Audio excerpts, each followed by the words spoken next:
Hey up, how's it going? We're back. Okay, nice. Who is this fucking gun hose person? And why do they keep on reacting to my stream announcements with like a rainbow flag in the Discord? Who the fuck is this person? I think apparently they've got a membership on the channel. So it's somebody called Gun Hose who has a membership here. I don't know who the fuck. They've been in my Discord for like 6 months now. So presumably they've been watching for a little bit. I don't know who this person is. And why do they keep on calling me gay? Oh my god. Okay. How's it going? How's it going? I wonder what today's drum will be. Kino smelt blood in the water? Yeah. Actually, I have to say, alright? We are not happy with Kino Flex today. We are very, very unhappy, in fact, with Kino Flex. This guy has been taken in, and in my opinion, used on behalf of Otterlynoah to defend himself without his knowledge, presumably, okay? Presumably without his knowledge. We'll be talking about that today, though. How's it going, Kino? You right, mate? Oh my god. Buying a membership to snark is base as fuck. It is. It is. We appreciate all the snarkers who buy memberships. Also, congrats on being shouted at by EFAP. You're going places. I got shouted at by EFAP? Really? What? Okay. We might be taking a look at that. Okay. Somebody else says yes. Thank you, Cold Heart, for the 99-cent super sticker. I hugely appreciate that. Thank you. Wait, hold on. They were watching your segment with Noah. They are currently watching my segment with Noah. What? EFAP. Like it feels like it's that simple. Look at this money that I got though. Look at the attention. Yeah. All right, I will absolutely take the L on that, and I'll take the L on the Neural video. You want to go in and see if I plagiarized anything else? Why does he say it like that? With that tone. You want to see if I plagiarized anything else? Like, what the fuck? Like oh shit, you can't even see it. Sorry. We could spend another 5 minutes on this, guys. Like, you guys put in the effort. You do it. This is like your punishment. Yeah. My way of getting back at you is saying you put in effort to do all of this, so I can try and be dismissive again or ignore it again. I'll probably. Damn, that's fucking cool. Okay, I had no clue. They're covering the Noah drama on their end. That's cool. That's very, very cool. Okay, nice. All right, I've got to be honest. This is supposed to be the part where I like suck up and say that I love EFAP. I have not watched a single episode. I will be honest. Okay, I know who Mauler is by name, and I know that Rags is like a friend of Beckett who Morale and Parry think is a zoophile. Actually, have Nicandros and I had an argument about whether Rags is a zoophile before? I think we have. Yeah, I think we have. Okay. Yeah, okay. I'm a 2018 EFAPper. Jesus Christ, that's a long time. Okay. Yeah, I've got to be honest, I've never watched EFAP. I've never watched EFAP. Even when Chud was on EFAP. I don't think I even watched it then. But yeah, there we are. I think I've seen a clip here and there. A lot of people seemingly, I don't know, enjoyed the show, but there we are. Okay, fuck it. We'll go into some other stuff while we're getting into it, okay? Is that Rags is zoophile adjacent? I would put him in between. Okay, I would put him in between. I mean, I know the entire debate about Rags is whether he's a furry who enjoys furry art, or whether he's a zoophile who enjoys fucking real animals, okay? I know that there's a binary there, okay? I'm going to put him in the middle, and that's where I'm going to leave him. I'm actually not sure on the Rags question, right? But there we are. I think I have seen, in fairness to Rags, okay?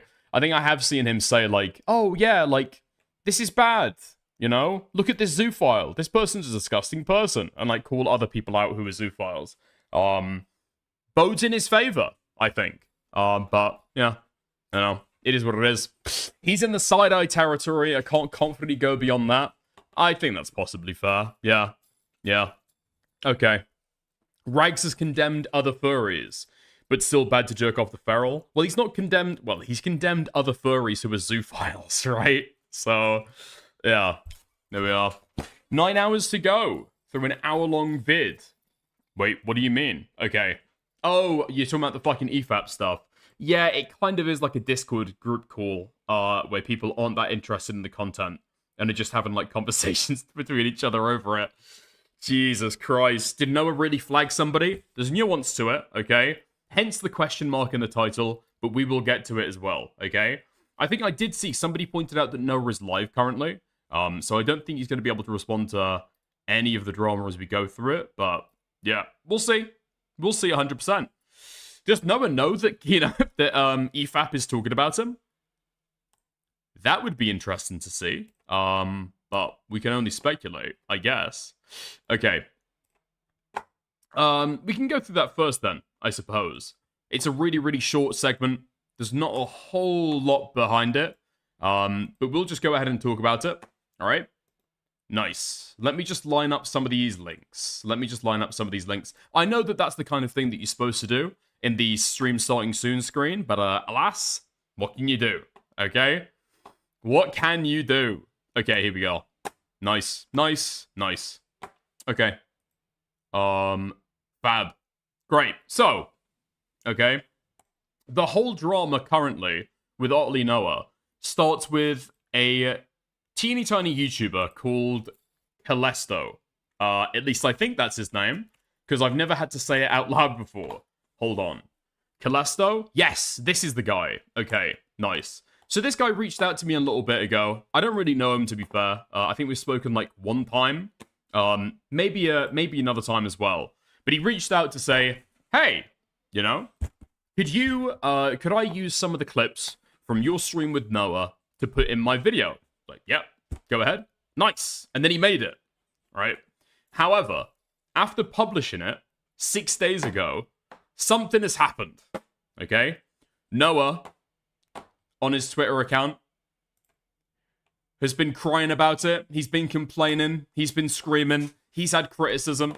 I hear from other people as well that he's not been very happy about this YouTube video. Calesto.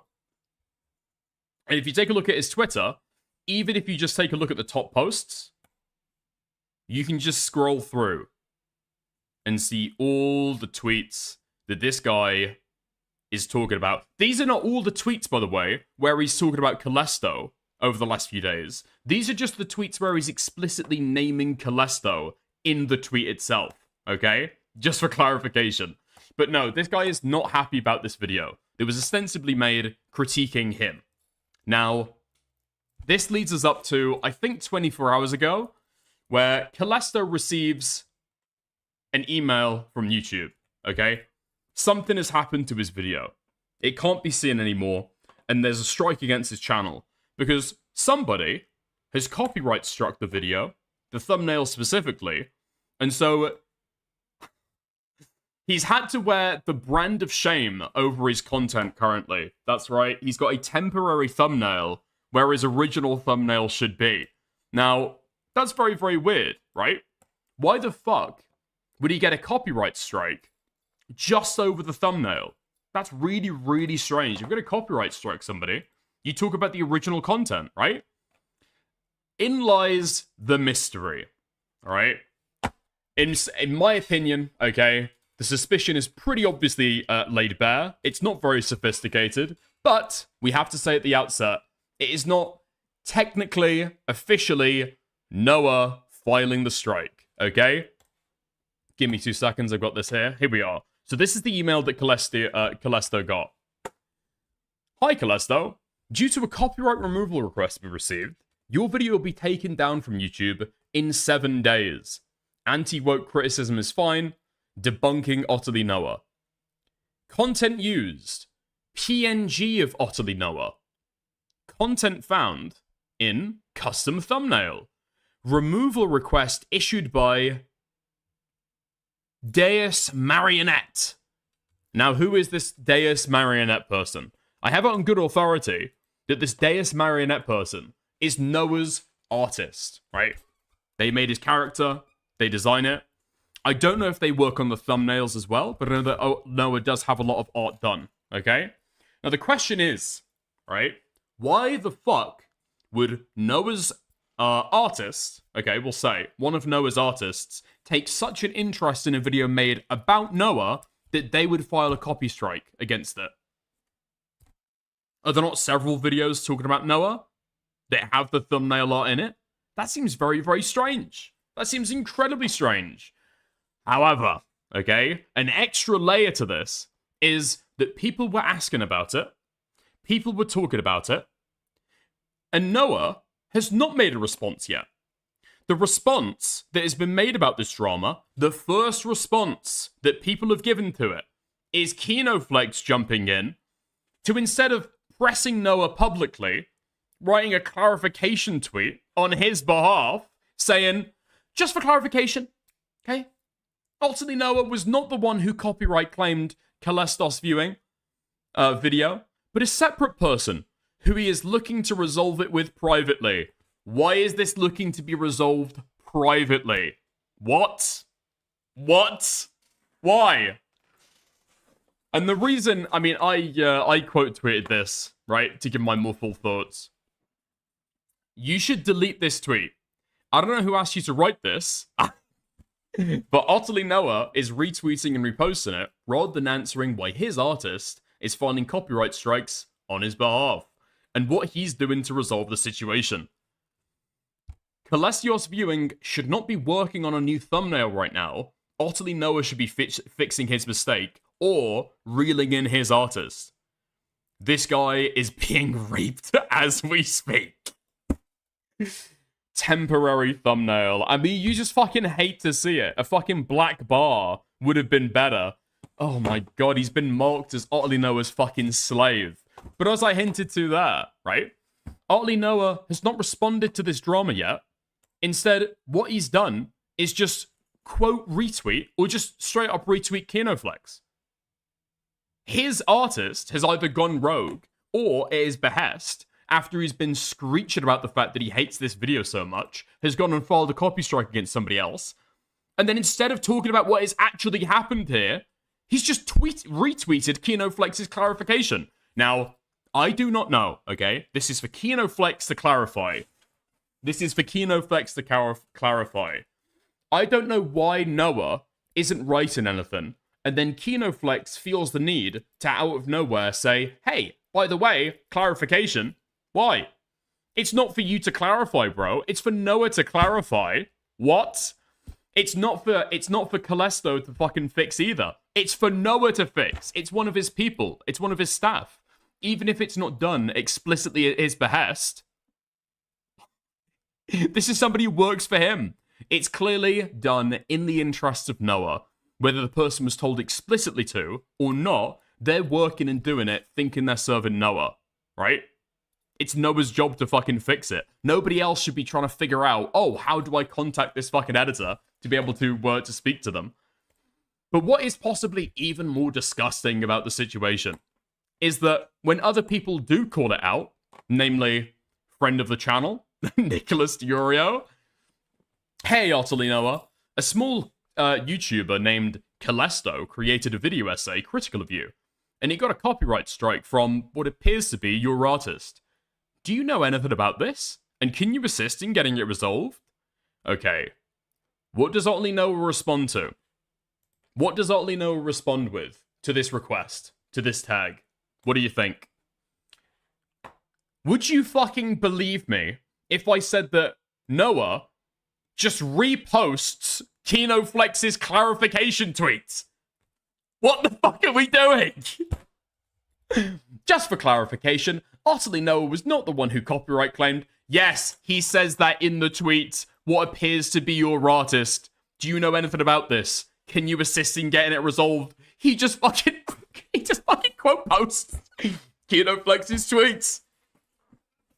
Again, it's for other people to specify. It's for other people to specify, okay, what exactly has gone on here. But I don't know how the fuck KinoFlex gets into a situation where he posts a clarification on Noah's behalf. Noah doesn't talk about it at all. And then Noah uses that as his response to everyone asking about it. Okay? Because there's like 3 possibilities with this. Okay? There are probably 3 possibilities.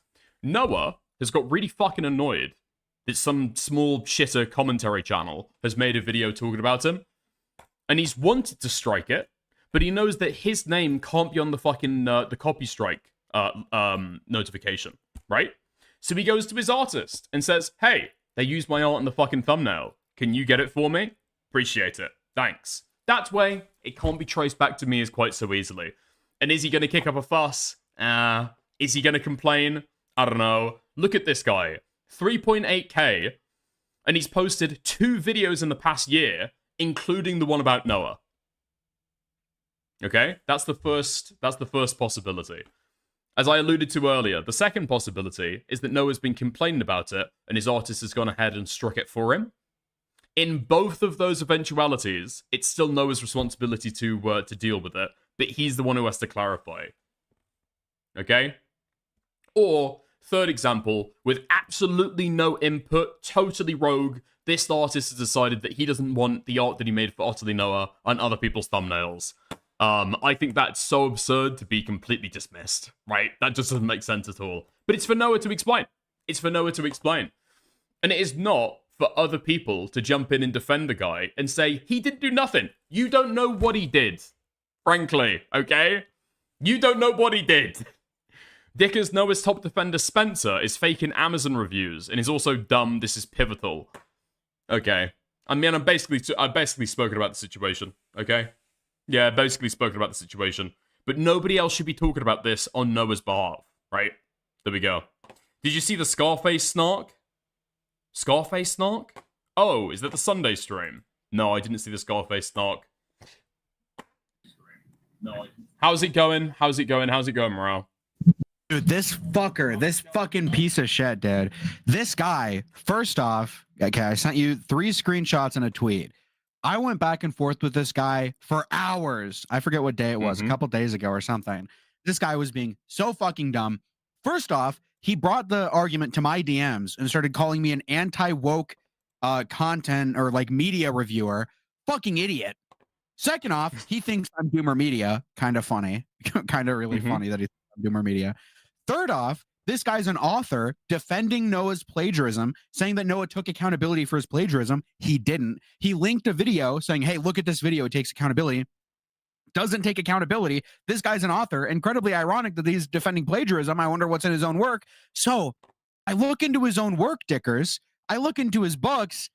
He's faking Amazon reviews. He forgot to log into his alt account. He accidentally reviewed his own book on his own fucking account. And the only other reviews are like poor or obviously botted. Wait, hold on. Wait, it's this Simon Robineau guy. Yes. Oh, right, he changed his PFP so I didn't recognize him. Okay, give me a second. Great, fantastic story.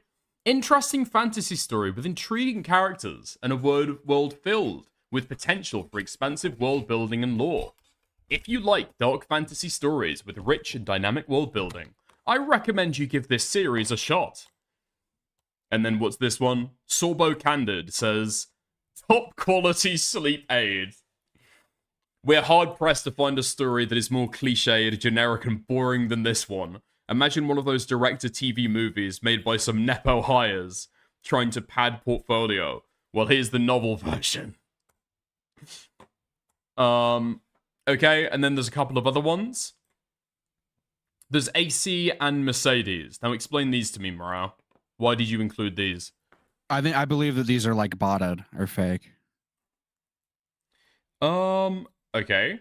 Great short book to read. I am hungry for more now. I like the artwork in between key moments to help visualize the scenes. A few spelling mistakes here and there with character names, but overall an easy read for anyone. This short story was rather good. Spelling mistakes with character names. Characters, names of people are notoriously not spelled uniform, Dickers. They're not. They're spelled different. Oh, in fact, Simon is here right now. Simon, if you want to hop in the call, okay, I can add you to the fucking group call. That's my Discord handle, Dickers TV. Feel free to hop in if you would like, okay? Feel free to hop in if you would like. Okay, I like how he's going to the botted defense and he's completely ignoring the fact that he forgot to fucking sign into his alt account to review his own book. Yeah, we can see that. Pussy. Okay. We can see that. I think he's going to add me. Give him a second. I'd love to fucking talk to this retard.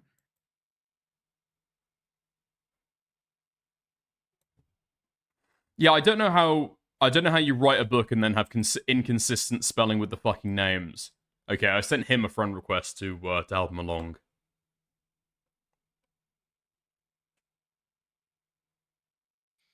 Noah's Is Morale co-host. I beefing didn't with know that this was Noah's his co-host, co-host? but that makes a lot of sense, Kino. That makes a lot of sense that this is his co-host. Sorry, I interrupted you. Yeah, I had no clue that this was his co-host as well. In the Food Shop's Discord server, that's the one server we have in common, is the Food Shop's Discord server. So this guy's like a pedophile. Could be. Could be. I'm not entirely sure. People are saying Lowercase this. p. In fairness to Simon. Why the fuck are they in the Food Shops thing? Okay, I think they've dipped in, typed, and as soon as they've got attention, they've dipped out, because I'm getting no response to my friend request. Wow, genius. Yeah.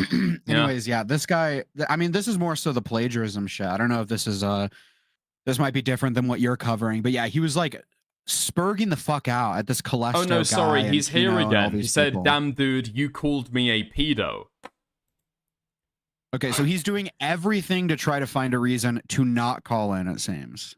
Okay, Simon, just like answer the Discord friend request, okay? We'll hop in a call with you, Morale. Or you can keep on spurging through chat. I guess the opportunity is totally up to you if you'd like.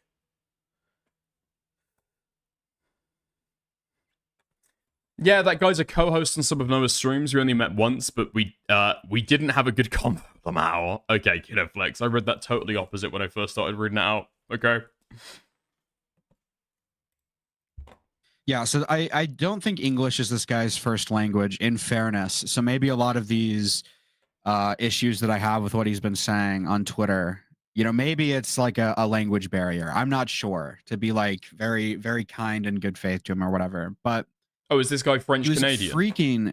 Hold on, let me check. I don't know what the fuck he is. Yeah, I think okay. he's like some. Take a look some at his Amazon French review that he left something. on his own book, reviewed in Canada. Does it say where he's from? Yeah. Oh, it does. Reviewed. He's in going to be Canada. like Quebecois Yeah, he's or probably something. French Canadian or something. I would assume. Yeah. Okay. Have you watched many XQC clips, Morale? No, I think he's like really fucking annoying, actually. Okay. Well, if you need me to step in during the call and translate for you, I can do that. I can do that. Oh, I'd love to. And then he says in chat, again, he's just complaining about me calling him a pedo. You're in the Food Shops Discord. I don't know how you can complain at that. And no, I don't have an issue with people jokingly calling people pedophiles. I don't know also where you got that. I think it's fine to jokingly call people pedophiles. You're raped and you're gay and you're a fucking like weird freak. Anyways, this guy And was he added me freaking back. out at, like, Kino.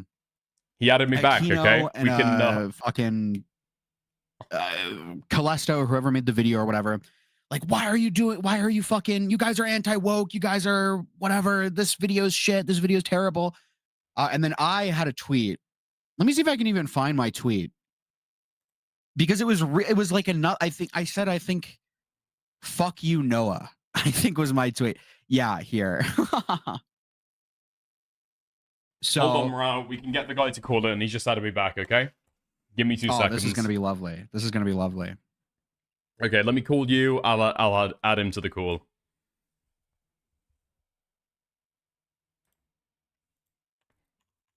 Simon. Okay. The sheet's fucked up? Shit, the sheet is fucked up. How? Nice. I guess it's still pendant on him.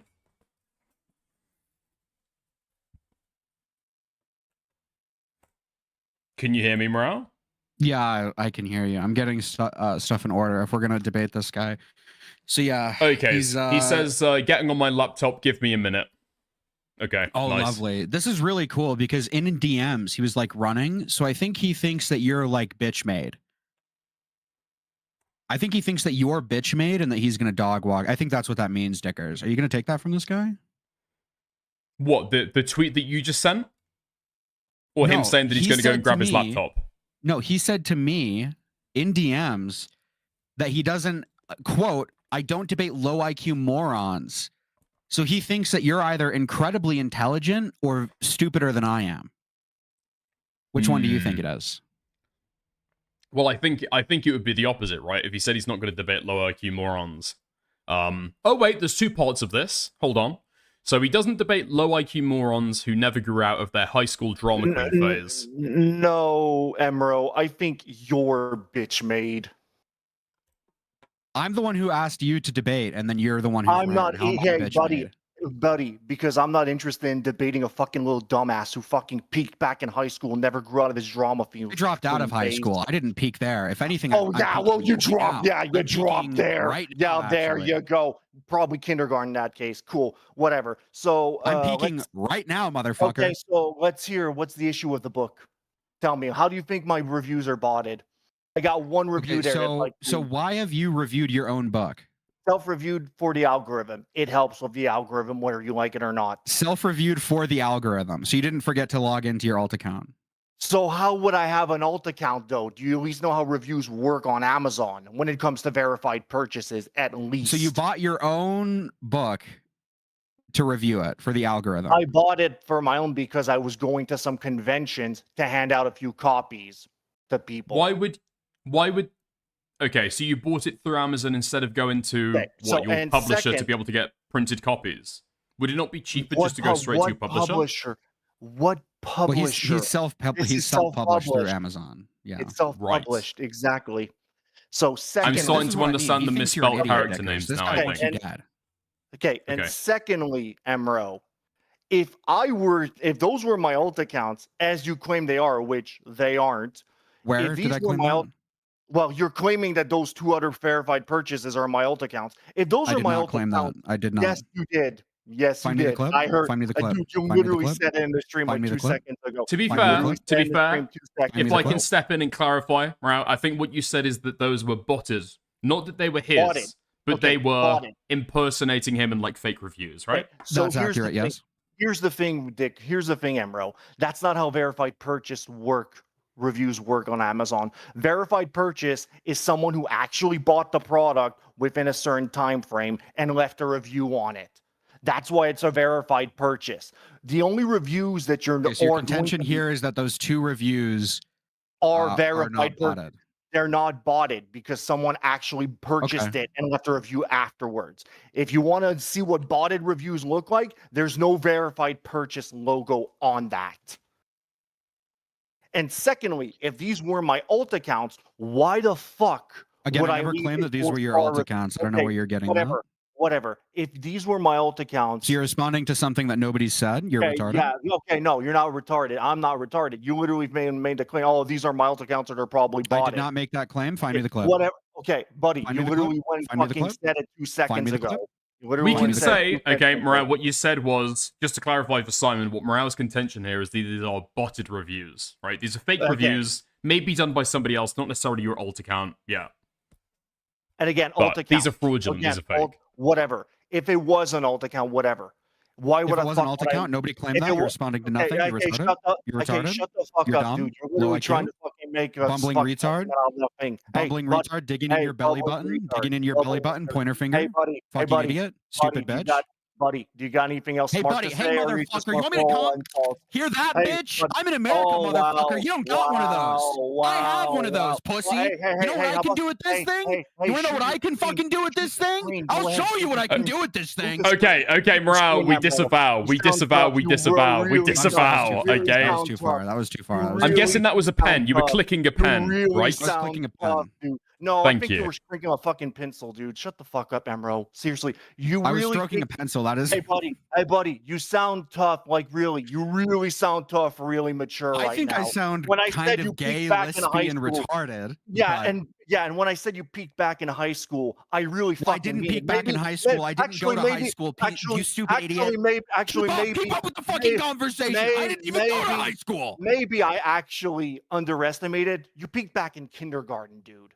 Like, seriously. I also didn't go to kindergarten. Couldn't afford it. My family's poor. Yeah, okay, so no education, and you're actually admitting no education. Self-taught. Self-taught. Oh, self-taught. Oh yeah, dude. Yep. What YouTube tutorials? Okay, man. Okay, man. I did not watch YouTube tutorials. No, I was homeschooled. I was homeschooled by my you mom. Sound like, by your mommy. By your mommy. Oh, your mommy taught you everything. Oh, your now mommy. My mommy. I don't call her that. I call her my mom. Oh, she's my mom. Don't sexualize her. Stop sexualizing my mom. Jesus Christ, Emro. Like, I've heard of pathetic little bitches, man. But Jesus Christ, I'm not a bitch. I have a penis. Oh, yes, you do. Oh, yes, you do, dude. You're a bitch. You're a bitch. Like, seriously. So what's your argument here? What was this about? Why did you want to bring me in here anyway? Just to talk about the book? Yeah, what do you think accountability means? What do you think accountability means? What fucking Noah did? He literally took accountability for what the fuck he was doing. So I'm not asking you what Noah did. I'm not. So I'll open up a notepad. So what? Do you want me to take accountability for what?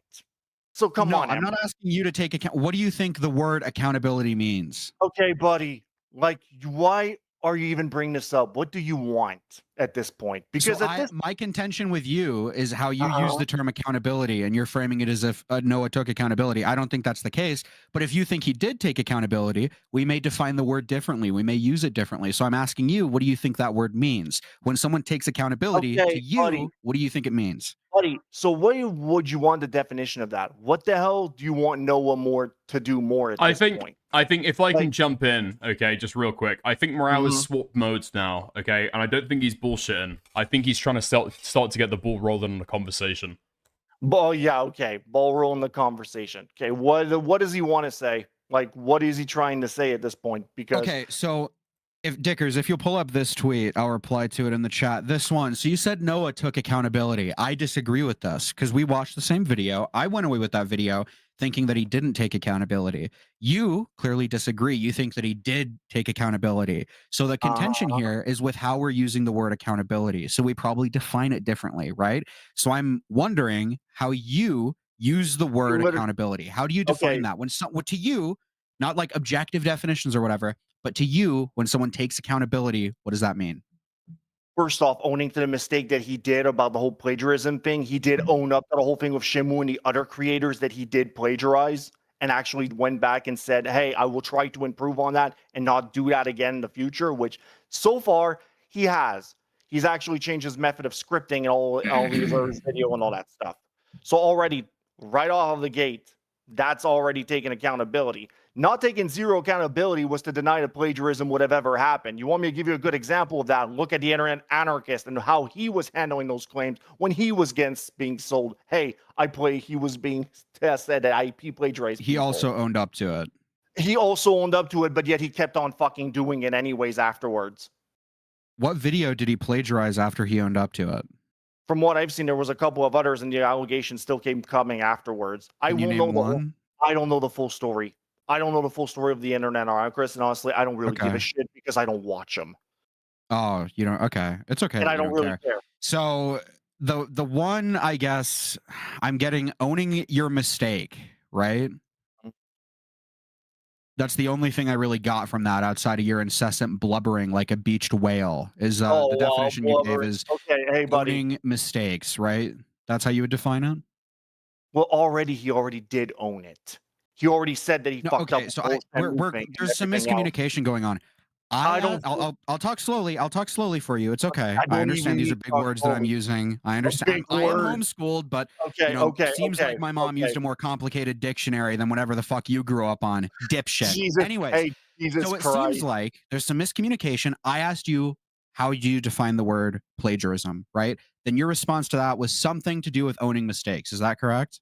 That's not what the fuck I said, for starters. Okay, so I'll just ask again then. How do you define the word plagiarism? Plagiarism, like already taking stuff word for word, not adding any context to it. If you want to go for a video, not plagiarism, accountability. Sorry, I don't fucking. Oh, whatever. wow. I misspoke if I said that. Hold on. And I'm the one who doesn't know fucking words in a dictionary. Wow. Yeah, you own me. How do you define taking accountability? It's owning mistakes, right? Already owning mistakes. Fucking actually saying that you're not going to do it again in the future. He already issued an apology to all the people that he plagiarized and said that he was going to fucking improve to not plagiarize in the future. And from what I've seen so far, he hasn't plagiarized anybody so far. Okay, and I don't think he will. you're retarded. I'm not talking about Noah. We're talking in isolation here, okay? Oh so when my I ask God, you to okay, define so a term and you're like, okay, well, Noah okay, didn't do this but- anymore. No, Noah actually didn't do this okay, anymore. but here's the okay. You're but gay. now You're being- anally raped. It's okay. Hey, So let's you're keep it just anally to the raped. word. Let's The keep it just to the discussion word. was about So Noah. owning mistakes. So Can why we do agree that want it's more- owning mistakes, right? Yes or no? Why the fuck do you want more? Can we agree details? that it's The owning whole mistakes? Yes or subject was no? Regarding Noah. Can we agree that it's owning mistakes? Yes or buddy, no? buddy. Dumb bitch. Stupid Hey, bitch. hey, Dumb hey. bitch. Okay, stupid boys, idiot. boys, You're boys, moving the boys, boys, fucking boys, goalposts at boys. this point, Okay. Because the Hold discussion on. was regarding Noah. Okay. And now Yeah, you yeah, just well- want to Who brought up defend like Noah? a Who brought up general. Noah? I think. Hold on, hold on, You did, Rao. that was what the You fucking also need to point shut the was. fuck You up, said, fuck okay? you, Noah. This Simon. was all about Noah, this Simon. whole thing. You're fucking Simon. ass rape, man. Wait, hold on, Jesus Simon? Christ. Simon, I think just answer the question that Morale was asking, okay? Real Well, quick. what more do you So want me what's to your answer to definition of him, dude? accountability? The whole discussion, okay, In, the whole hold on, discussion no, was wait, regarding Simon, Noah, Simon, so Simon. What more do you want at that Simon. point? Simon, Like, in seriously. abstract, okay? What's your definition of accountability? I think that's the answer that Morale wants. Accountability, first off, basically saying that you're not going to do shit again and actually owning up to your mistakes. That's my definition of accountability, for one. Okay. We And can actually, work with that. you know, improving as well when you're actually going to own up. Okay. Okay, Morale. I think so. I wrote down owning mistakes, and then I'll write down as well improving behavior. There you go. All right. So I think I disagree with you here, Simon. Do you want to go into why? Oh, go ahead. Let's hear it. I'd love to tell you. Grabs your little petite ass, gives it a squeeze. Walk with me. I think wow. that Simon, eyes up here, buddy. Look at me. I think that Noah didn't actually take accountability because it seems like he didn't actually own up to plagiarizing. Already right? Going right back to Noah. This was already as we established. Okay, so regarding I'll explain Noah. this to you. I'll explain this to you. I was asking you for how you define plagiarism in abstract because every time you defined it, you went on a little tirade about, oh, this is what Noah did and this is how he improved and da da da. I actually don't care about that. I want to know how you define this word so that way we can argue about how this term is used in this specific instance. So now that we've defined it in abstract, I'm going to use your abstract definition and apply it to this drama, to this controversy that we have contention in, right? So here's what we're going to do now. I'm going to say, hey, you define plagiarism as owning your mistakes. Okay. We both agree that that is how you define that term. All right. So that is something that we agree on. That is something that I'm saying, okay, I believe you. I believe that this is how you define this term. So let's apply this to the Otterlynoah plagiarism controversy. In his response video, it doesn't seem like he takes accountability, takes responsibility, or owns up to any of the mistakes that he made because he's not actually owning up to stealing edits, to stealing scripts, to stealing anything. It seems like he's trying to frame it as if he didn't cite things properly, when plagiarism isn't a citing issue, Simon. Plagiarism is a thievery issue. It's a stealing issue, right? You literally also put this as an example, really briefly, to put this as an example. Imagine if you went to Home Depot and you took a hammer and you took it and then you tried selling it as if you made the hammer, right? Okay, you don't even need when to you give me called out for this, dude, you don't need to give me the whole fucking thing of like. I think it's time for Simon to respond. That's probably I'm under the fair. impression that you're incredibly fucking stupid, so I was trying to. Whoa, Morale. Dude, buddy, you're the one who's literally fucking up your words a second ago. I think Simon gets the point. Okay, go on, Simon. Okay, for starters, Noah did address the fact that he did freaking take like those other clips and that he never fucking credited those people and actually cropped them out and tried to pass them off as his own. He did address that in his video. And he actually said, that was my fuck up on my part. I shouldn't have done that. It was wrong. So for starters, already, you're fucking lying. Second. Okay, do you want to go into the actual video then? Yeah, and second, already, he said that he's going to basically try and improve the way that he does his video in the future. I don't care what he says. If you have to start out the sentence with he's going to try, I don't care. And he's going to try. Okay, whatever. So what? Has he done it since? You tell me. Has he plagiarized anyone since? I don't care what he's done since. We're talking about the controversy. Okay. Right? So the controversy is past at this point because honestly, you seem to be the only one who's so still I hung disagree up with on you on this Yeah. controversy, right? Yeah, and the I don't care controversy to argue is with you on what and the Noah's done controversy. today Okay, or yesterday. okay. I'm But why? arguing with you on what he's Okay, done here's 2 the months thing. ago And here's during the thing, plagiarism I don't- controversy. and Okay, here's do the you thing, understand what my contention and is? here's the thing. I don't care about the controversy of the Okay, so plagiarism. why are you Wait, here? hold on. 1 Because second. you're the one who Simon. was talking shit about me in the whole Wait, Simon. thing. Yeah, I'm gonna you be can't honest say with you the don't whole- care about the controversy and you don't care about the Because video here's- if you're hey. reposting it a few days earlier. reposting it a few days earlier because Emro's the one who's hung up about it. This was a repost. Were to you not him. Yeah, but arguing if with you Kino actually don't Flex and all care, these then other why people? did you So engage with hold it at on, the hold time? on. I would say Kino. Hold on, You hold were on. arguing So with let's Kino, really and here's the quick, thing with really Kino. quick. Okay, Hold on, I don't even hold know what's on, going on right hold now. Okay, hold on. Let me just ask You Simon real quick. replied to my tweet, motherfucker. To your Yeah. tweet, exactly. And here's the thing. But you don't care. You You don't care. You've replied to my tweet, but you don't care. You want me to tell you why I replied to your Did you tweet? care when you Because, posted this tweet? Okay, 4 days ago? hey buddy, can you listen for 2 seconds? Did you Because care the when you whole- posted this tweet 4 days Yeah, ago? can you listen for 2 seconds? Did you care when you posted this tweet 4 days Hey, ago? Emro, can you listen for 2 seconds? Because Did you seem like care you're pretty when ass you raped posted at the this tweet moment. 4 days ago? Yeah, you seem pretty ass raped at the moment. Did you Can care let when me you say posted this something? tweet 4 days ago? Yeah, because you were spreading. So you shit cared about 4 days Posey. ago. You cared 4 The days whole- ago. The whole drama. You cared were 4 days spreading. ago, Hey, right? hey, Correct? Can you tell me? You cared tell 4 me, days ago, Tell correct? me. Can you read? You cared Can 4 you days ago, read? correct? Can you read I- what sorry, is I'm written just, on I'm just that wondering. tweet? You cared 4 days Can ago, you correct? read what is written on that tweet? First of all, can you read Yeah, it? so you cared 4 days ago, correct? I get that you have an axe to grind with the guy, but at least try promoting people you who cared aren't 4 days blubbering ago, correct? retards, dishonest ass. So 4 days ago when you made this tweet, you cared then? Why not now? Did you read the response So you that cared came 4 after days that? ago? Why not Okay, now? hold on, read the lads. We're just response saying that the came exact same after that. thing, like over and over and over again. All right, boys. Simon, Okay. obviously, come on. You do care about it. You're Just engaging here's and the talking about thing, it. Just buddy. a few. Hold Dickers, on, Dickers. Simon. Let me just finish because I'm trying to Dickers. make this a coherent conversation. Okay. And again, So you second clearly cared tweet. about it. Again, If you it's the wait, second dude, tweet. what the I fuck? love Why how are you you carrying left on? Hold on, let me just finish my fucking sentence, okay? Go ahead. You clearly do care about it. Let's be fucking honest, okay? You were engaging with it a few days ago. Don't now you get in a conversation. Don't try and pretend you don't care about it, right? Okay, You were talking Dickers. about it a few days ago.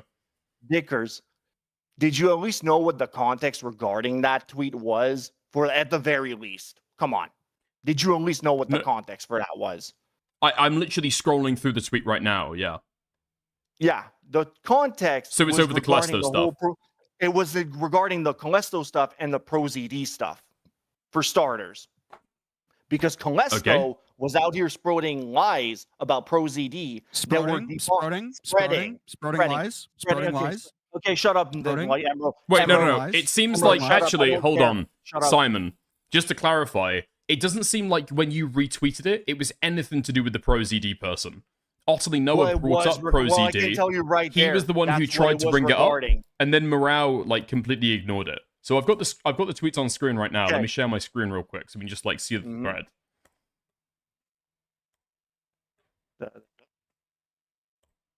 See that? Right? Uh-huh. So Morale posts this. Okay, Morale posts this, retweets the retweeting Callisto's video, Uh-huh. and then you quote retweet it, and you were talking about something about the VA propagated out of spite by a certain lollitwink VTuber, Okay. right? So So already, you guys want are me to bringing tell- up the ProZD stuff. You're inserting that into the conversation. That's not what Yeah. Morale's talking about, right?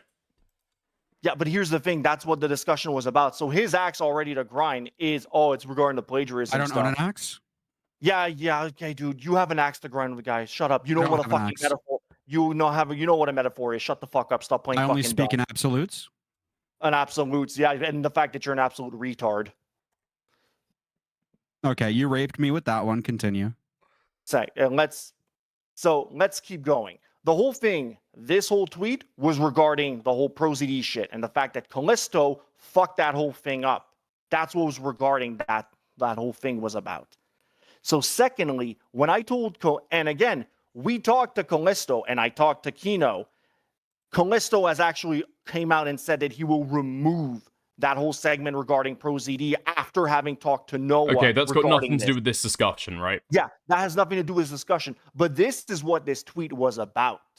Like, you were out here citing people who were actually spewing dog shit lie. And second of all, I've actually watched a good chunk of that video. It's complete dog shit. Simon, you're going way off. Okay, the reason why we're talking about this, okay, is because Morale has quote retweeted it. Clearly, what Morale declares about is the plagiarism.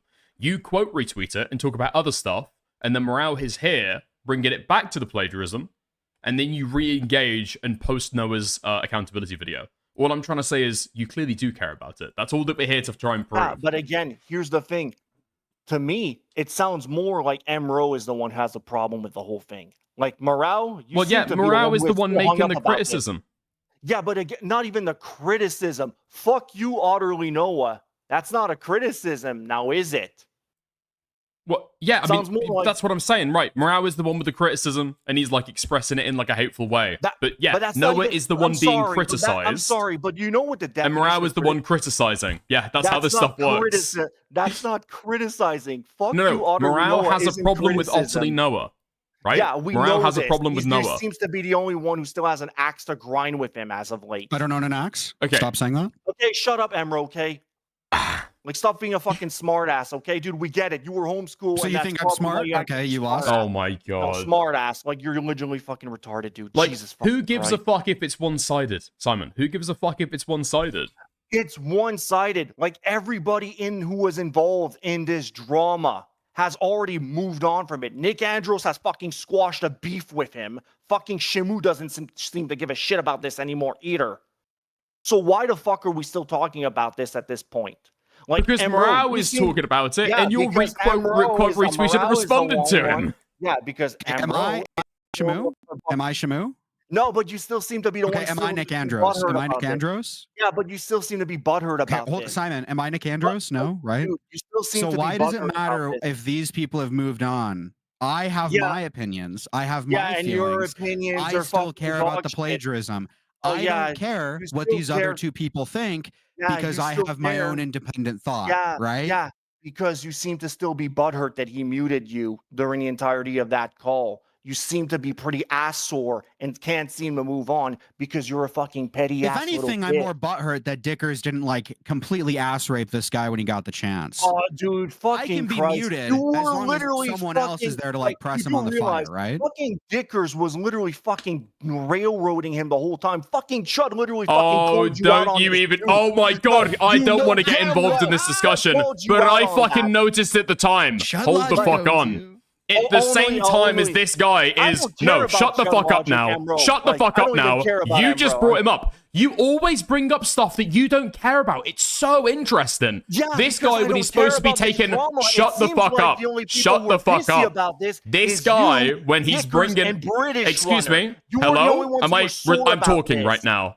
I'm talking right now. Yeah, no, hold on one moment. Can you shut the fuck up? Can you shut the fuck up? Why the fuck are you still speaking? You haven't even heard what I said. Oh, damn, dude, Emro. We know about the whole pedophile stuff. Oh, yeah. Simon. Buddy, was 17-year-old, was that it, Emro? Was that it? Oh, my God. Like, dude, okay. I'm good. I thought they were 16. I'm good. I don't need to talk about this with you guys. You guys are actually fucking retarded. Hold on. Simon, what the fuck are you talking about? You brought this shit up, and now you don't. Please tell me you're not about to leave the call. You brought this shit up. Like, dude, I'm so pro. Emro, I wanted, and Dicker should have ever ass raped him even more. Yeah, then you get fucking called out for railroading the entire fucking discussion. Oh my fucking God. Okay, like, which in response, I was going to say... Just shut the fuck up for 2 seconds and respond to what you said, okay? Let's hear it. If I have to give my criticism of Noah, during the fucking conversation or during his video when he's supposed to be taking accountability, he's still trying to take these fucking pot shots back. He's hiding behind Chud, okay, to make these criticisms for him because he can't make it himself, okay? When he's in the call and trying to have the conversation, everything is valid. And this guy is so fucking bitch-made, he can't even argue back. He just says, like, yeah, that's valid. Yeah, I guess. Yeah, I understand. And then it's to stand behind Chud Logic and what he said, shut the fuck up. While Chud Logic thought that I was the moderator of the discussion, which no one knows isn't true. You know isn't fucking true. Yeah? So Chud can make his fucking arguments for him. This guy does not fucking care. He only cares about the fucking optics. And he dedicates, I believe, is it the final note of his video? To including just segments from Shod Logic stream. Okay? If you want to talk about somebody taking accountability and moving on, doesn't seem like it. So, like, seems like it. Like, dude, like, why are we even still talking about this at this point? Like, that's what I want to know. Because you brought it up.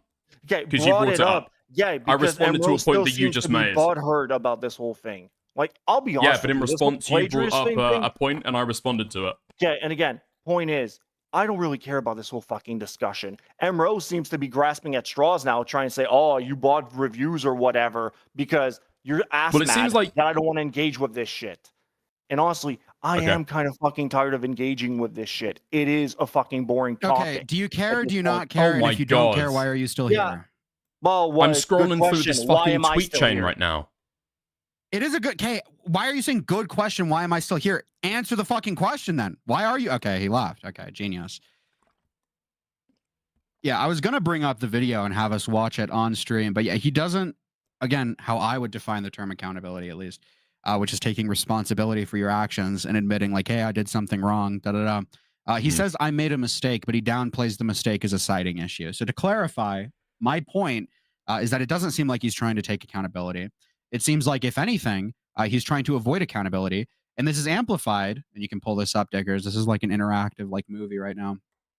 Because about 8 days after Noah responded, Ryle Kittenhouse was able to find more plagiarism. If you look at this video's date, this video was uploaded on the 11th of February.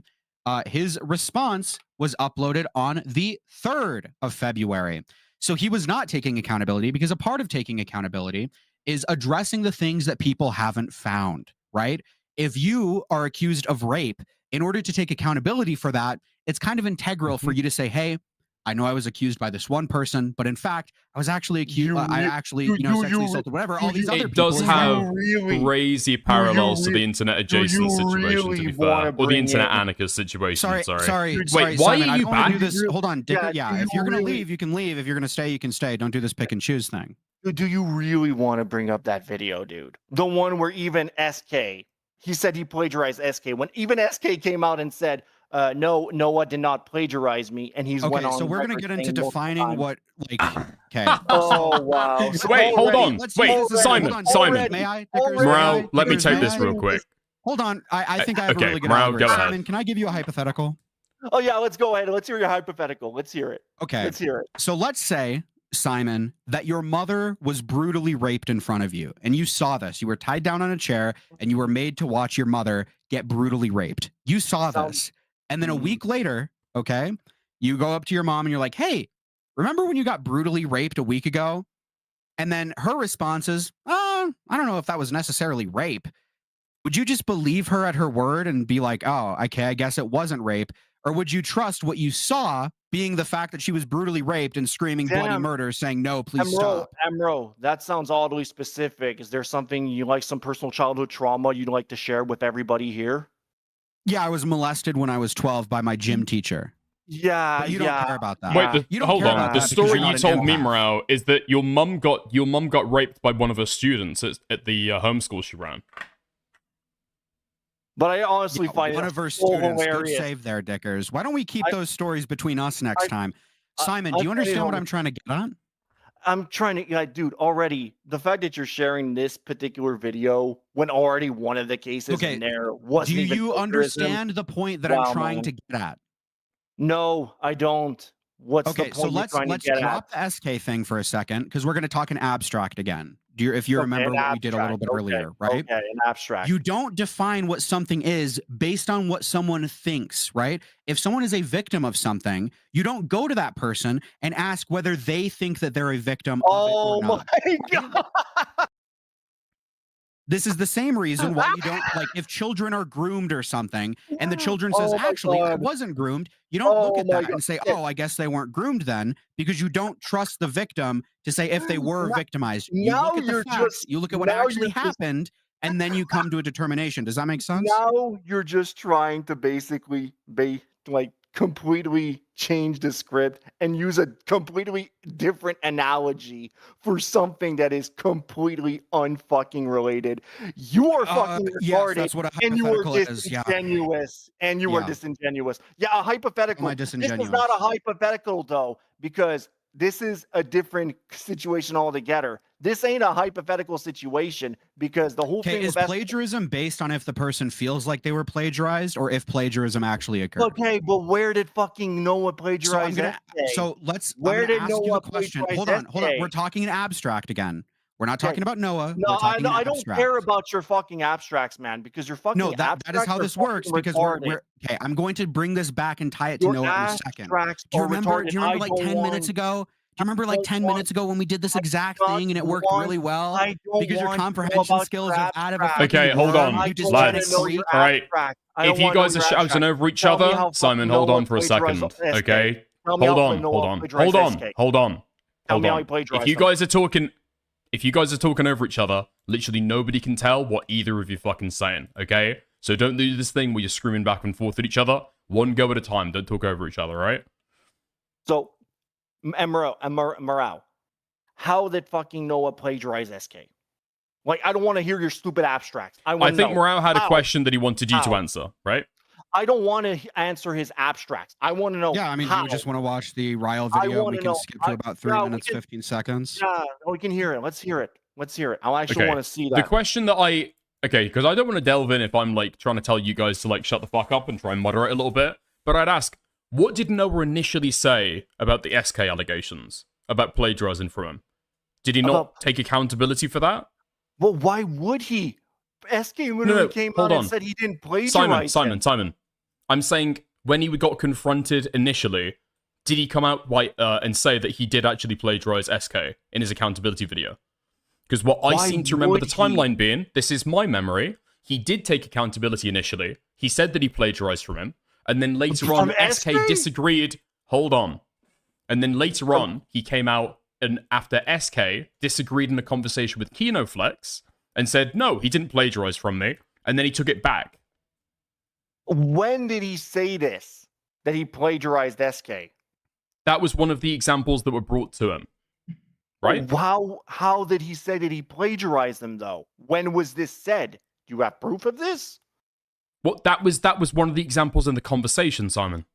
Well, where's in the conversation that people had with the conversation that you know that me, Morale, had a conversation with. This is why I didn't want to get into this because I don't want to fucking clip hunt for this guy. Where did Noah? Oh, you don't want to clip hunt because you don't want to actually show proof of him saying this. Are you rejecting clip this? hunting is fucking annoying, especially for retards like you who are going to disagree no matter what. Morale, don't do it 2v1 if I'm trying to like argue a point real quick, okay? Because I'm stepping in now and I'm just like trying to rattle this down. So Simon, in the conversation that we had with Noah, okay, did he or did he not take accountability for the other people that he took from? Can't remember all of their names, including SK, and then rejected. Hold on, Simon, and then rejected Nicandros and said that he didn't plagiarize from Nicandros. But because he owned up to Shamu, he owned up to SK, and he owned up to somebody else, right? He didn't own up to SK. That I don't remember ever him doing that. He owned up to the other guy, which wasn't SK. It was another VTuber, like another YouTuber who he did plagiarize from. Shamu, that I remember, and I even like went on Wargaming that stream regarding that, and I conceded to that. There was another example as well that he did plagiarize from that I also conceded to. But the whole Nick Andros stuff over a thumbnail, over like oh my god, Simon, stop really pivoting to the Nicandros stuff. That's not what we're here to fucking talk about, okay? I'm saying that he didn't own up to that, okay? But he owned up to every other example. Correct? Why would he own up to the Nick Andros one? Why would he own up to plagiarizing Nick Andros? Who is saying that he had to? Exactly, but why would he have to? Is there another person in the call? Is that the point I'm arguing right now? Another person in the call, but he didn't own up to the Nick Andros stuff. He literally went back on it later. No, he didn't. I said that he didn't. Yeah, he didn't. No, like, and so what are we getting at? So we agree. That? Okay, nice. Yeah. So in the conversation we had to him, he owned up to every other example, though, right? There was Shamu, and there was 2 or 3 examples that were included in the Royal Kittenhouse video, and he said, yeah, I take the L. The SK one, though, the Royal Kittenhouse, that was uploaded after your whole debate thing. So what are you on about with that one? That did not include the SK video. But the SK video, he literally never owned up to that. Why would he own up to that? Because he never plagiarized him. I'm telling you that he did, and then when SK disagreed later on, he took it back. Okay, but when did he take it back? Let's have a look. So in the original video, okay, you've got several here, I think. I think the last one was the last one by SK. Vincent's video. Hold on. Vincent, hold on. Which Vincent is that? Which one though? Because I remember it was so there's a couple examples. There's Neryl. Yeah, Neryl was one I remember of. That's one I actually remember watching that he actually did confess to, and that I actually owned up to that as well and said, yeah, no, that one's a yikes. Was the SK clip not included in the original? Did we not talk about this in the original conversation together? No, you did not talk about the SK What stuff. the fuck are you trying to get at? What is the point of the SK shit? We spoke about it in the original conversation with Noah. No, you didn't. And he said that he took the L. Whether or not we did, it doesn't matter because he's trying to contest that whether or not we did, that he didn't actually plagiarize because SK came out and said, I don't think this is plagiarism after the fact. So it doesn't matter, Dickers, if we did talk about it or if we didn't. The point of this is to determine if it is actually plagiarism. And the example I'm bringing is to watch the second Ryle video where he talks about the SK shit. So it doesn't fucking matter if we did bring it up or if we didn't bring it up or whatever, right? It doesn't matter. This is a retarded fucking... I don't know what the fuck you're trying to win here. Yeah. No. I'll go back to being moderator. I completely fucked up the timeline here. You're right. It was in the second roll video. Pardon me. Okay, Simon, how do you determine if someone's plagiarized another person? Word for word copy or straight up taking clips and passing them off as your own? That's one. It's not word for word copy though, right? That's not what plagiarism is. You're close. You're very close. You're very close. Or at least, it is. It's if you steal ideas, general themes, stuff like that, right? So if someone, like, obviously dumbing it down super hard, if someone's talking about the color blue and they're like, as bright as the sky, and then another person says like as shiny as the sky, that could be plagiarism because it's a part of like the general vibes. Obviously it's not word for word every single time, right? I'm sorry. But the point is, Simon, obviously you can dig into what I'm saying. That's not the point. The point I'm trying to get at is you determine if someone's plagiarized by if they've taken someone else's work, not the person's response if their work was taken. So it doesn't actually matter if SK says he doesn't think it was plagiarism. That's not what determines if it's actually plagiarism or not. What you're basically coming out to say. Hold on. Do you agree or do you disagree? And then you can respond. So what you're basically coming out and saying. Simon, do you agree with what I said or do you disagree with what I said? No, I disagree with what you said. With the whole plagiarism. So why do you disagree? Because already what you're basically saying now is that, because in this context, we're talking about a video. So so what you're basically saying is that we can't use other people's clips from their videos to make our own content. Because that's what I'm getting from this. So we can't take other people's segments from their videos. Well, you do realize how dumb that sounds. That's not what I'm saying at all. We're talking about plagiarism. We're not talking about including clips and stuff like that, right? Okay, but I want to know the example. How did Noah plagiarize SK? Okay, show me the so example. I want to get to that eventually, but first off, we have to determine what actually is plagiarism and what establishes plagiarism, right? What determines plagiarism is if something is plagiarized, not if the person who was plagiarized feels as if they were wronged or not. Do you agree with that? Yes, to some extent. Plagiarism. Okay, how about we just go with, like, hold on. So let me ask you this. Neryl, you conceded that was plagiarism, right? The Neryl thing, yes, I can see that was plagiarism. Okay, so if Neryl came out right now and said, I don't think that was plagiarism, would you then change your mind? No. Okay, so it doesn't, we agree. So what you just said proves that it doesn't matter what SK thinks because it doesn't matter if he thinks it was plagiarism or wasn't. I want to see the example. I understand. We can play it right now if you'd like. We're establishing this first, right? Because initially you're like, it's not plagiarism because SK doesn't think it is. It doesn't matter what he thinks. And you just proved that with the Neryl example, right? Correct? Mm-hmm. Okay, so we're going to move. I want to just establish this here. We're going to move past the whole SK doesn't think it's plagiarism because it doesn't matter. Now we can get to the examples, Dickers. You can play whenever you want. Yeah, is everybody in the screen share? Hello? Yeah, I'm in the screen share, yeah. Nice. Now, a week or two has passed.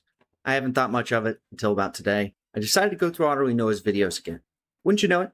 The very next video I decided to scan through, I found Otterlynoah stealing someone else's script beat for beat and remixing it for himself. The original work was a video called Jezebel's Delusional Supergirl Rant by Sergei Kravinov. Otterlynoah put the plagiarism in his video Anti-Woke Hate for Supergirl is laughably petty. So let's take a look at the evidence. So the Supergirl trailer had a variety of reactions, and this was one of them I was suggested to respond to. Recently, she did a video about Supergirl as well, so let's see what she had to say. Now it gets a lot worse, so hang on, but right out the gate, Otterlynoah steals the exact same screenshot from Sergei. It's the same size and the same crop. Hello everyone, female Frodo Baggins here. And can you guess my reaction to the latest Supergirl trailer? Hello everyone, female Frodo Baggins here.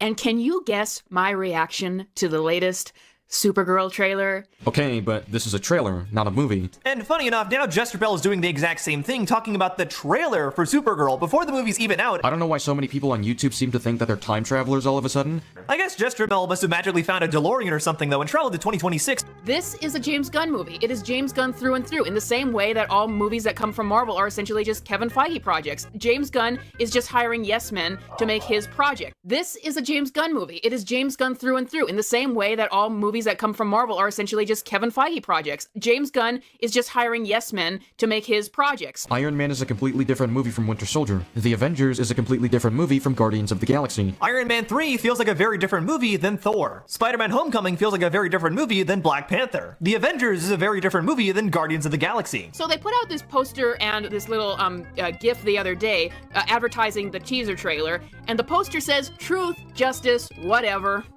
Wow, so edgy, James. You really got that edge there. So they put out this poster and this little GIF the other day advertising the teaser trailer, and the poster says, "Truth, justice, whatever."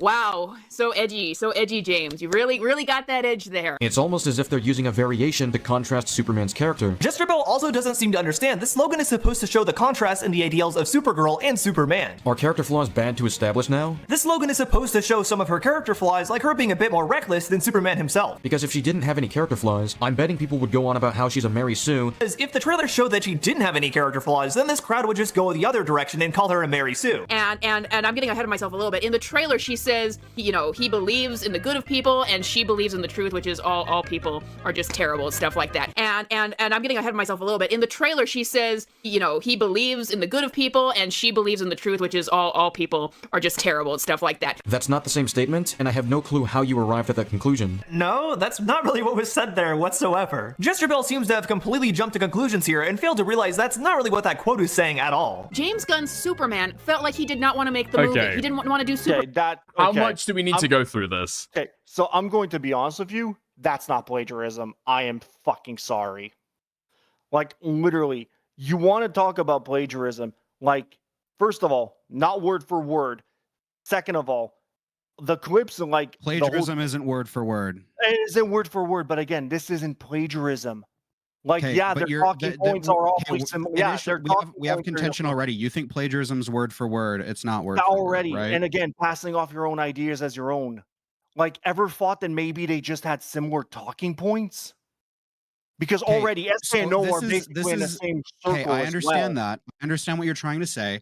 The only videos that we were able to find of Noah plagiarizing were in his anti-woke like criticism videos, which this is a part of, right? So all of these other videos he took from similar people like Neryl, like SK, like all these other people, right? So first off, I just want to establish how absurd it is for you to say all those other videos were plagiarism, because he did the same thing. He went through those videos, took ideas, took talking points, took whatever. You're saying this is the outlier. This one somehow is special and unique in that he didn't take SK's talking points, didn't take the ideas from this video, etc. Right? So that's what you're standing on right now. What you're basically getting at is that because they had similar talking points, even though that's not what I'm getting at. I asked you a fucking question. Do I have to repeat it? Yeah, you're getting at. You think this one's an outlier, correct? Because their talking points are similar. Do you think that this one is an outlier? Yes, I do think it's an outlier. Okay. Because again, so why in this one Do they have the exact same talking points? Why do they make the exact same quips? Why do they make the exact same arguments? Everything. It's like, is that not a bit too coincidental for you? It's like, have you ever thought that, again, and one that when it comes to the anti-woke grifters, you literally have the same fucking shit, always repeating each other's talking points as well. So you think it's just a big coincidence that Otterlynoah says the exact same things as SK? Coincidence, because they're in the same fucking So you don't think it's a coincidence, so it's plagiarism? No, because they're fucking parroting each other's talking points at that point. It's the same shit as the fucking anti-wokers. So he's parodying the talking points? Yes. Yes. Okay, so he's taking SK's talking points and portraying them as his own. That's not plagiarism. That is plagiarism. That's not plagiarism, you dumb motherfucker. He is taking SK's talking points and then portraying them as if they are his own. That is plagiarism. But here's the thing. Then you're. Do you agree or do you disagree? And that's what you're going to. Do you agree that that is plagiarism? Yes or no? No, I don't agree that is plagiarism because again, so SK they're not plagiarizing. Has made an argument. Otterlynoah has taken that argument and he is acting as if he came up with it himself. That is what plagiarism is. You're taking someone else's work and you're portraying it as if it is your own. Do you agree with that definition of plagiarism? Morale. Now I'm going to be asking you a very simple question. If you think this is plagiarism, then what the fuck is the critical drinker, nerdrotic, and all these other anti-woke grifters do? That's called fucking parroting each other's talking point. Nobody calls them on plagiarism for that. I don't care about. We're talking about Otterlynoah. Okay, but again, that's not okay, but that's not plagiarism then. I don't know. I don't know about critical drinker. I have to look into that. Maybe it is plagiarism. I don't know. No, it's not plagiarism. This is I don't know. I haven't looked into it. I'm not going to make a determination. I don't know. And again, this is not plagiarism in that case. Okay, if you take someone's arguments and act as if they are your own, is that plagiarism? Yes or no? That's not his own arguments. They're parroting each other's talking. We're talking in abstract. If I take someone's arguments and act as if they are my own, is that plagiarism? Yes or no? That again, how is he coming off of this? I'm asking you a yes or no question. I'm asking you yes or no. Respond with yes or no. Simon, yes or no? Yes or no? If I take someone's arguments or talking points and act as if I made them, is that plagiarism? Yes or no? Moderate. Because I'm going to be honest. I mean, it seems as though you want to answering Mora's question. That's the way that it sounds to me right now. I don't want to answer his question because, again, well, again, you can't just say you don't want to answer his question. Just answer his question and then continue with the conversation. It has nothing to do with that. Because you're basically so I'm supposed to moderate and ask Mora to stop asking questions. You're saying basically that this whole thing, that him parroting the same talking points, that they're basically, and again, expressing it in different ways. Why are you not answering my question? It's not plagiarism. Why are you not answering my question? Dude, it's not. Why are you not answering my question? It is not plagiarism. I understand that you're saying it's not plagiarism. I'm listening to you and I'm acknowledging that is what you're saying. And I disagree. Now, can you answer my question? You're basically saying, you're saying that, hey, hold on, let me step in here real quick. Okay, so Simon, you've said his talking point, passing we understand. We've heard you say this before, Simon. Okay, because we're saying the same thing over and over and over again now. So we understand that you don't think that it's plagiarism, and that just repeating somebody else's talking points isn't plagiarism. Morale, dissect it. Okay, ask the question to be able to argue against it. If you take someone's talking points or arguments or whatever and portray them as your own, as if you're the one who made them, as if these are your original thoughts, is that plagiarism? Well, yes or no? When did he portray them as them being his own original thoughts? Is that plagiarism? Yes or no? No, it's not, because he never did that. Definitionally plagiarism. But that's not what he did. You are taking someone else's work and acting as if it is your own. That's not what he did. You're basically trying to say that people sharing a similar opinion and having similar talking points. Shut the fuck up, Simon, you stupid fuck. You're dumb. If I take someone else's work and portray it as if I made it, that is plagiarism, correct? Dumb. Yes or no? Yes or no? The argument that's being happening here. Yes or no? You're basically saying that he plagiarized them because they have similar talking points. You are dumb, Emerald. You are disingenuous. Did you take the short bus, motherfucker? What is hard to understand about this? You sound like you took the short bus. You sound like you took the short bus. You're basically trying to say that. Great fucking comeback, retard. Okay, what is plagiarism? Tell me what plagiarism is. Tell me what plagiarism is. It ain't whatever the fuck you're pointing out. Tell me what plagiarism is. I'm not asking you what plagiarism isn't. I'm asking you what plagiarism is. Hey, do you want the fucking Google definition of it or not? I want to know what you think plagiarism is, motherfucker. I just told you what it is, and it ain't this. I'm not asking Okay, you. What Simon, hold on. Okay, Copying off your own ideas. Copying off your own ideas. Would you be able? These are talking Okay, sorry. points. You're basically trying to say that his talking points, them sharing similar opinions, expressing them in different ways, and parroting the same talking points is plagiarism. No one ever fucking passed off this talking point as his own because everybody in that circle has that same talking point and criticizes this person for the same reasons. You're basically trying to say that them having the same talking points is them plagiarizing each other. That is fucking stupid. I hope you realize how what do you dumb think plagiarism is? What do you think plagiarism is? Well, is? it ain't this. It ain't whatever the fuck you're I understand, Simon, that you don't think that this is plagiarism. We've established that, you stupid fuck. What I'm asking you, Simon, you fucking inbred piece of shit, what do you think plagiarism is? Tell me what you think plagiarism means. Do you understand what I'm fucking asking you? And I just told you what it is a while ago. Word for word, passing off your own ideas. Passing off your own ideas. Wait, no, Morale, shut the fuck up. Morale, shut the fuck up now, okay? Simon was actually given his definition.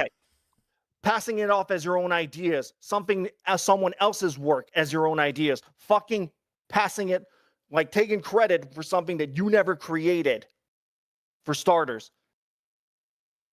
It's like, Jesus Christ. Is that not what Otterlynoah is doing in this fucking video? That's not what he's doing.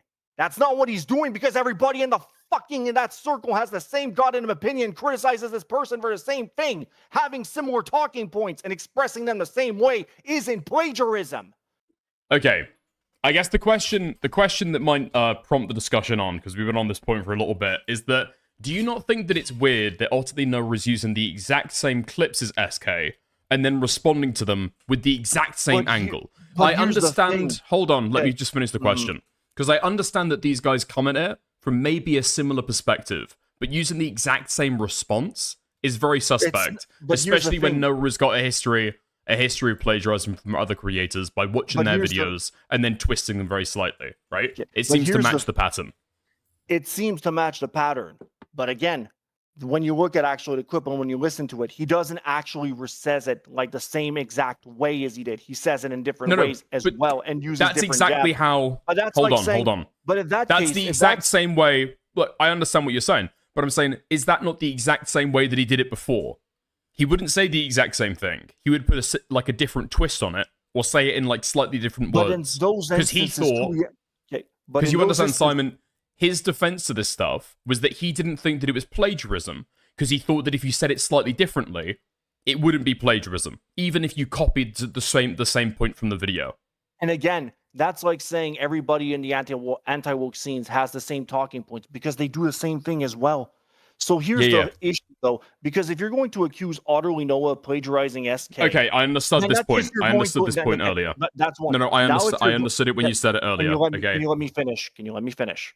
If you're going to say that Noah plagiarized SK, in that case, SK plagiarized Birdman, and Birdman plagiarized whoever else had the similar talking point. Because here's the thing, they all cover Jester Bell, and their criticism tends to be pretty much the same exact issue with her. So at this point, it's so like I said, is taking what SK says and slightly rewording it. That is what plagiarism is. Otterlynoah has plagiarized this. If you don't think, Simon, when I'm talking, shut the fuck up. When I am saying words, when I'm making noise out of my fat fucking putrid gut, you sit the fuck down and you listen. We're gonna take turns fucking talking. Okay? I'm sick and fucking tired of retards like you trying to talk over me. Fucking idiot. Okay? Oh yeah. Morale, get to the point. Dicker, shut the fuck up. Dicker, shut the fuck up. I'm losing my mind. I'm losing my fucking mind. Shut the fuck up. Simon, if this isn't plagiarism, then how is the narrow shit plagiarism? Tell me. The narrow shit is because he took clips straight from him for starters already, like clip for clip. Hey, he took clips from this as well. Again, what the clips He that took he screenshots, he took clips. Same thing that is happening Screenshots. here happened with Neryl. So Okay, Simon, when you are screenshots from describing what what? plagiarism is, it is happening here. Screenshots. When you are describing what happened Screenshots. with Neryl, it is happening here. You are such a Screenshots. low fucking IQ, Oh my stupid God, fucking idiot. Jesus When you Christ. describe plagiarism, you're describing clips- what's happening here. the And then you're clips running that in he's fucking literally circles taking. trying to define how this isn't Oh my plagiarism when God. it is what you are describing as Oh my- plagiarism. Do you understand that? You do realize that the clips that he's taking are literally from Jester Bell's video. These are all the You same. understand that hey, hold on. Everybody who is Oh, going to criticize I know, Jester hey, Bell's buddy, I talking know, points, I it's know, going to be I the know. same Gropes your clip. tiny little flaccid cock. I know, Oh my I know. God, Hey, you're hey, so I know. Grabs your butthurt. ball. You are I know. so Listen, butthurt. I know. You're I so fucking know. butthurt. Yes, He you is are not butthurt. taking You clips are from Jester angry. Bell. He's taking clips from SK. At the How beginning is of he this taking segment, clips Ryle from shows that he is taking screenshots from his video. How is You he taking understand that, right? screenshots from You his get that, videos? right? How is he taking screenshots from his videos? Like legit. By What are going you to the video and taking a fucking screenshot of it. How is he taking a screenshot of it? These are literally like he downloaded this fucking. What are you asking me here? Are you asking how to take a fucking screenshot? What do you mean? Holy shit, dude! Like, oh, he took screenshots. Like, where did he take any screenshots? What do you want? What do you want, dude? What when do you you're mean? asking this question? What do you mean? Like, what are you asking me to find? Like, you're basically saying that he took screenshots. Like, what do you mean he took screenshots? Where did he take screenshots from his video? I don't understand what you're trying to ask. I'm so sorry. No, so no, SK yeah, I has a can tell screenshot in why. his video, and Otterlynoah took a screenshot of SK's video. You understand that, right? Screenshot of what? Because he's using Jester Bell's clips and using like. Bro, do we have to go to the beginning of the fucking Ryle segment? What the fuck do you mean? Okay. I mean, to step in this point, he didn't actually use the same screenshot. You can see they are ever so slightly different. He used like a very similar type of screenshot, but the views are actually different, right? So here it's 51,000 views, and then over here it's 53, right? So already, so how? So for starters, that's one thing. And again, staking screenshots. This is a screenshot from Jester Bell's video again. So how the fuck is he plagiarizing SK when he's taking screenshots? Okay, I don't care about the fucking clip thing. I don't care about the clip thing. Do you think plagiarism is just clips? Yeah, but again, the screenshots too don't match up. Dude, when I ask you a question, Simon, are you a fucking idiot? When I ask you a question, just answer it. Just answer the fucking question. You are mad, dude. You are yes, legitimately I am mad because it's infuriating. It is genuinely infuriating you to are talk out to here. someone this fucking stupid. Okay, is plagiarism just clips? Is plagiarism just clips? No, Jesus Christ, man, you're so dumb. You're basically trying to say that he's plagiarizing him by saying, "Oh, he took the same screenshot for Jester Bell's video." Like, no, seriously, Emerald. Wait, no, he's moved on from that point, okay? Your argument is invalid. It's already invalid. You're basically saying that he think that plagiarism is just clips. But how did he plagiarize SK? Dude, it's literally plagiarism. I'm asking, Simon. Okay, no, I'm asking now you you're a question. just Can you saying- answer the question? When I ask you a question, can you answer it? Okay, and again, When I ask you a question, can you answer it? The hypotheticals. Emerald. When I ask you a question, can you answer the Emerald, question? Your fucking argument is officially invalid. Okay, sure. Because you're When I ask basically you a question, trying to can you change answer the it? subject now. You're basically trying to move the goalpost. Yes, by I saying, am, because I've conceded. I've conceded on the screenshot point. Do you understand that? Yeah, you've conceded on the screenshot point, and you've conceded on the clip point as well. we both agree that I conceded. Can I now ask you a question? Go ahead. Do you think that Otterlynoah's plagiarism is just him taking edited clips? In this case? With SK? Or No, not just in this general? case. In general. All of his plagiarism. Do you think that when Otterlynoah plagiarizes people, the plagiarism that is being talked about is just taking edited clips? With the whole narrow stuff and the Shamu thing, no. I agree with you that shit was pretty egregious, and it wasn't just him taking clips and screenshots. That I won't disagree. So when it's not to do with clips and screenshots, when it's to do with writing and speaking, what do you think the plagiarism is there? Writing and speaking? Well, in the case of fucking like in the case of Shamu, in the case of like Emerald, Narrow or whatever, that was pretty damn obvious because already he went and took those clips that had no fucking idea, like literally from their video. We're past the clips, so I understand what you think about the clips. in terms of writing, in terms of taking writing, in terms of taking scripts, what do you think the plagiarism was? When it comes in terms of taking scripts, in the case of freaking like Neryl's case, yeah, that was pretty obvious that he took that. No, And it was I understand. We agree that he took scripts. What do you think it looks like when that happens? That's what I'm trying to ask you. When he plagiarizes a script, when he plagiarizes writing, which we both agree happens, that's not what I'm asking. I'm asking you what that looks like when it does happen. Word for word. Word for word, maybe a few slight adjustments every now and then. Okay, that is what's going on in the SK video. That's not word for word. That's not Wait, no, word no, for no. word. Simon. Their talking hold on. points are similar. Earlier. Yes. Hold on, just let me interject. Their talking Simon, points. earlier, didn't you accept that plagiarism didn't have to be word for word? For word, when it comes to writing, usually that's how it works for writing. No, no, you accepted earlier that plagiarism didn't have to be word for word. No, I don't. So plagiarism is only word for word. What, like when it comes to writing, when you're actually saying like stuff that's very like word for word or at least very similar in nature.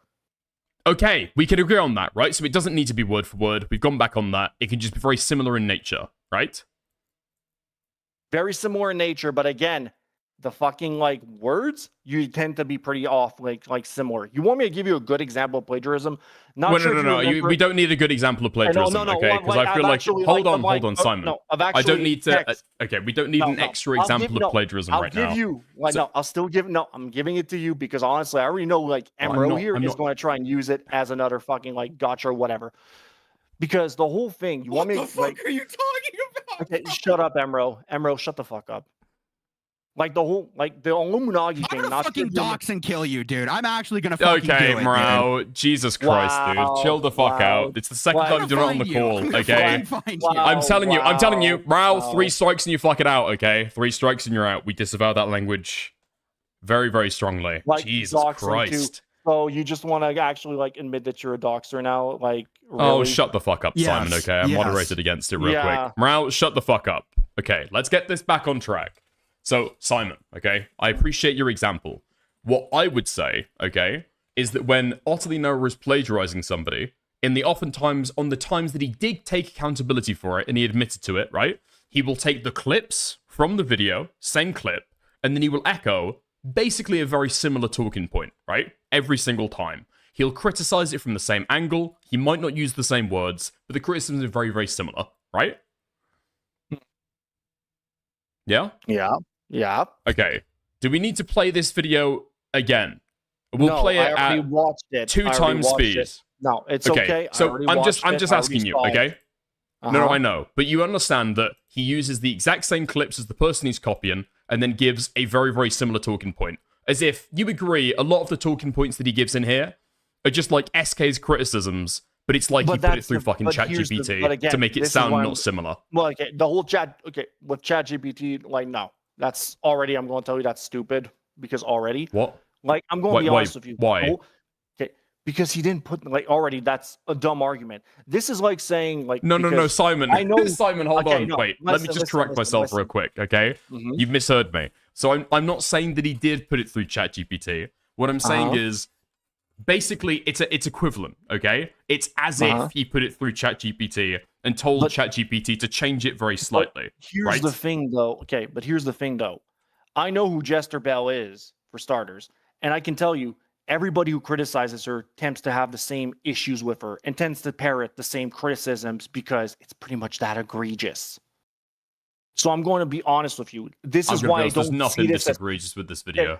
Okay, but again, this is why I'm saying that this whole plagiarism thing with, he plagiarized the SK or whatever with Jester Bell, that's dumb because everybody who criticized Jester Bell's video for this, everybody who uses those particular clips, their criticisms tend to be very identical. I would understand, okay? So I said this earlier, right? These guys are all coming and criticizing Jester Bell from like a similar perspective. I can understand if they sound somewhat similar broadly, but what Noah is doing here is what Noah did before. Same clips, same response, slightly what tweaked. What I'd like to see is like the full, like the videos in general. like the whole videos. Okay, From both. in the Neryl example, the Neryl plagiarism, he steals a joke. He says the amorphous blob joke, right? That is an example of him plagiarizing a joke. In this video, he plagiarizes the time travel thing. He makes the exact same time travel joke after the exact same clip, after the exact same talking point. He is looking at SK's video, taking the talking points, taking the jokes, taking everything, and changing them slightly and putting them in his video. That is what is happening. What's the timestamp you want to bring up, Mao?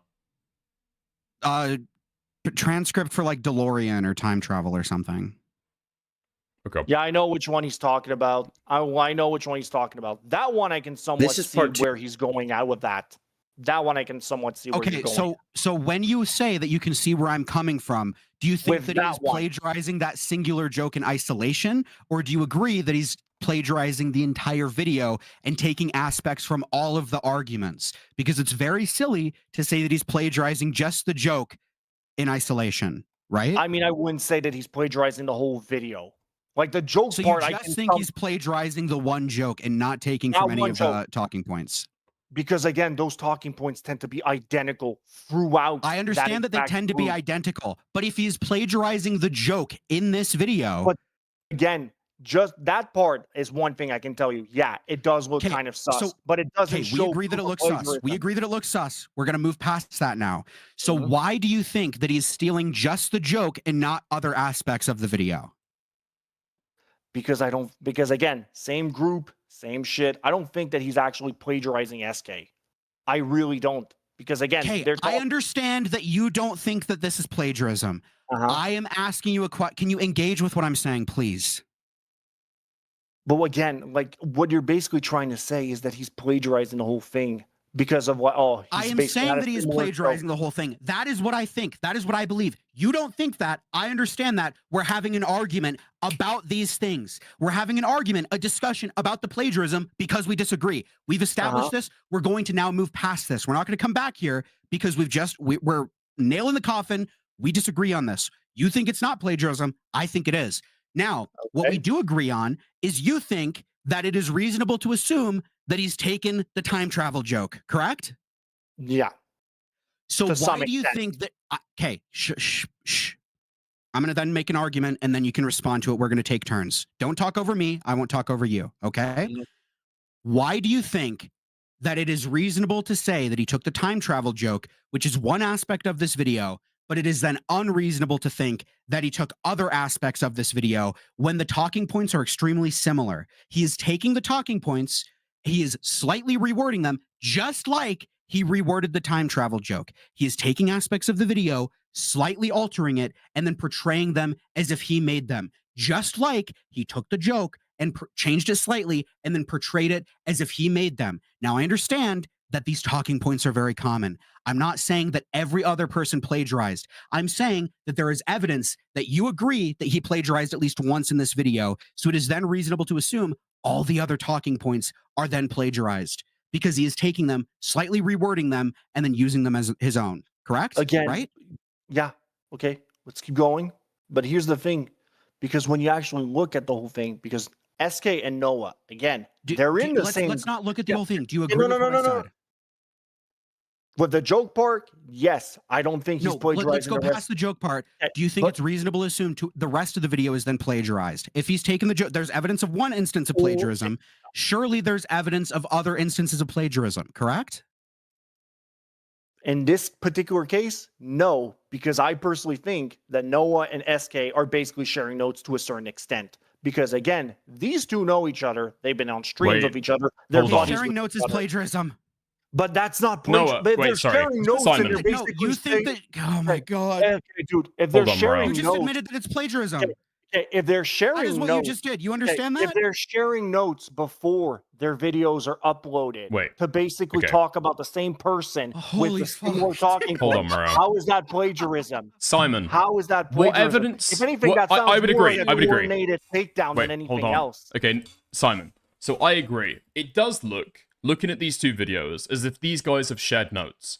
So we've either got they shared notes before they both made their videos, or SK made his video, and then Noah copied from his video, okay? But there clearly seems to be like a similar source here. What evidence do we have that SK and Noah are sharing the notes before making their videos with each other, rather than Noah plagiarizing from him. But that's the thing. What evidence do we have at this point? Like, we're basically going off the fact Because that SK said that he shares his notes with Noah. This was brought to him. Okay, KinoFlex tried to argue it. Did SK say, "Oh no, we write our videos together"? Actually, we write the same scripts together. And here's the thing with KinoFlex. No, answer my question. Answer my question. Wait, Simon, answer my question real quick. Did SK ever say that these guys have shared notes? No, but he said that he doesn't. No, he didn't. Okay, so that's irrelevant. But he did say. Okay, so there is. What's more likely? Simon, we already established that it doesn't matter what he thinks about the plagiarism, right? Okay, we're going after if it was actually plagiarism or not. This is the first thing that we established. Don't go back to this argument, please.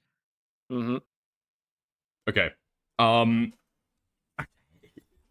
So, what is more likely, in your opinion, that these guys are making videos together and drafting notes before they make them live, and they're intentionally making the same video for their respective YouTube channels, or, as is with like other examples that have been proven before, Noah is just looking at people around him to see what they've said, and then copies the same talking points. Well, in the case of SK, he's not looking at him at random because already they know who he is, and they already talk to each other in the background. They're already like close buddies to begin with. So it's okay. Like, how's that relevant? How's that relevant, Simon? But why would he go again? He's looking at SK's video randomly.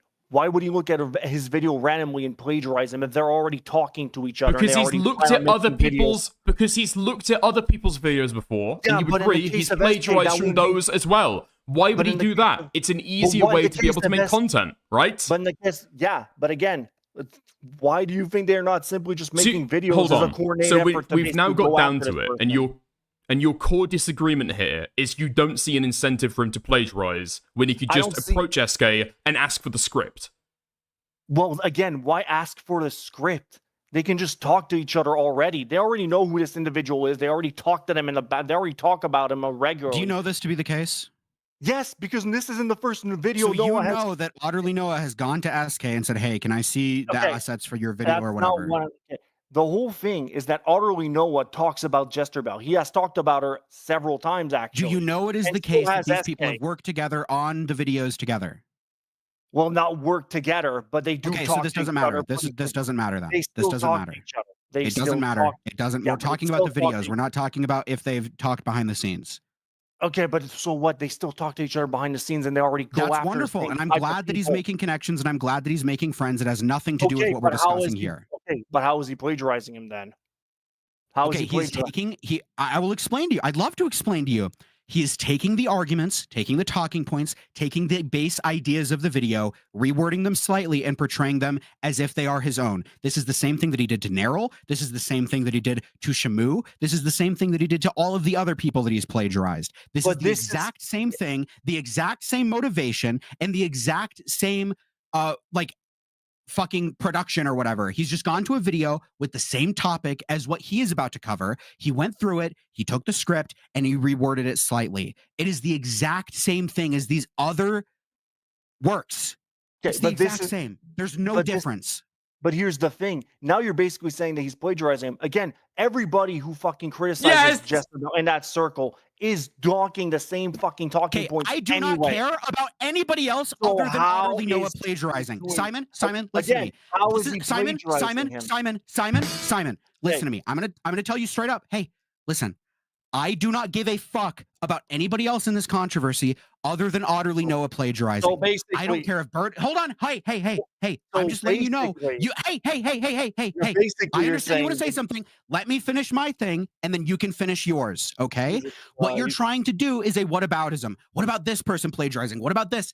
I don't care. I'm staying pointed on Otterlynoah. This is the exact same thing you tried to do on Twitter when you talked about the Asian voice actor. I don't care about that. I care about Otterlynoah plagiarizing. If you have evidence of anybody else plagiarizing, I'd love to see it. After we've nailed the head on the nailed the nail on the head here. We're talking about Otterlynoah. We're not talking about anybody else. Again, if this and looks he like did not- plagiarism, it is plagiarism probably. If the other things look like plagiarism, we can look at them another time. And We're again, sticking I on don't think Otterlynoah. this Can you is- agree to and that? again, and I don't think this is plagiarism because if this Okay, is it's plagiarism, fine. Yes. then everybody else who parrots the same fucking talking points, regardless of whichever fucking circle they're in, I don't care. that's I also don't care. I don't care. plagiarism. Hey. No, It doesn't no, matter no, no. what And other again- people parody. Or parrot. We're Well, that was talking a about parrot. Otterlynoah. So We're talking basically, about just Otterlynoah. parroting the same talking points is We're plagiarism. talking about Otterlynoah. We're Like, talking I about hope you're- Otterlynoah here.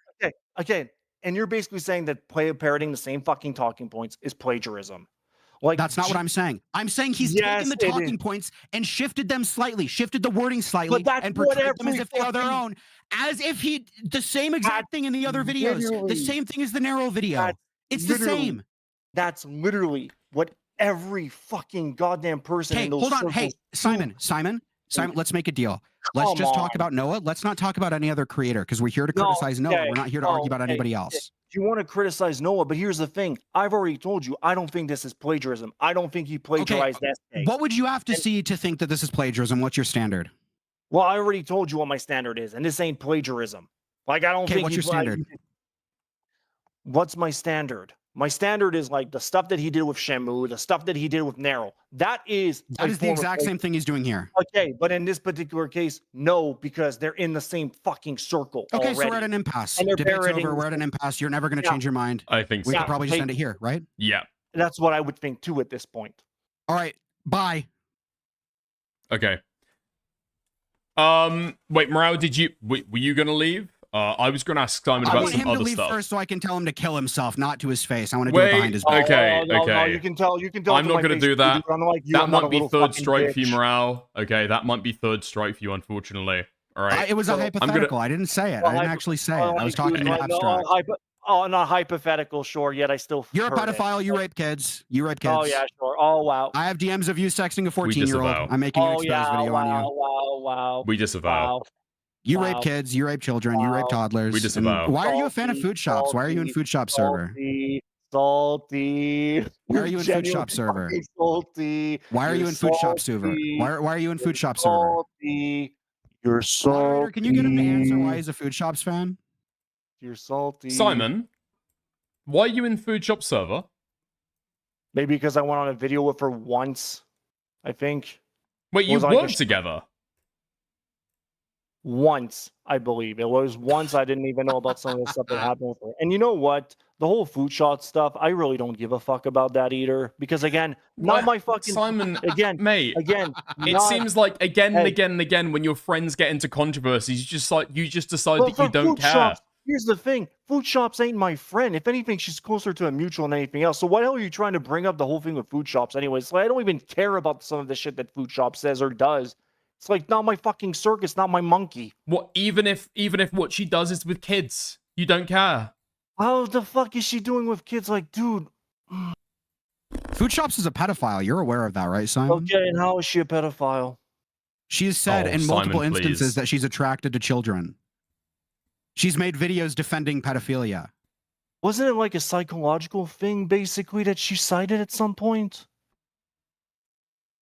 Simon, that's I what promise you, the lore is deep and you don't want to go into scared it. of children that she was afraid she was going to rape Again, them, that she had to cross the again. street to get away from them. Again, why the fuck do I care?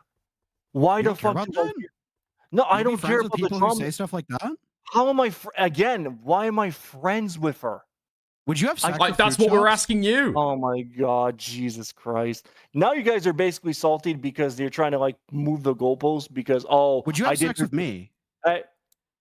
sex with you?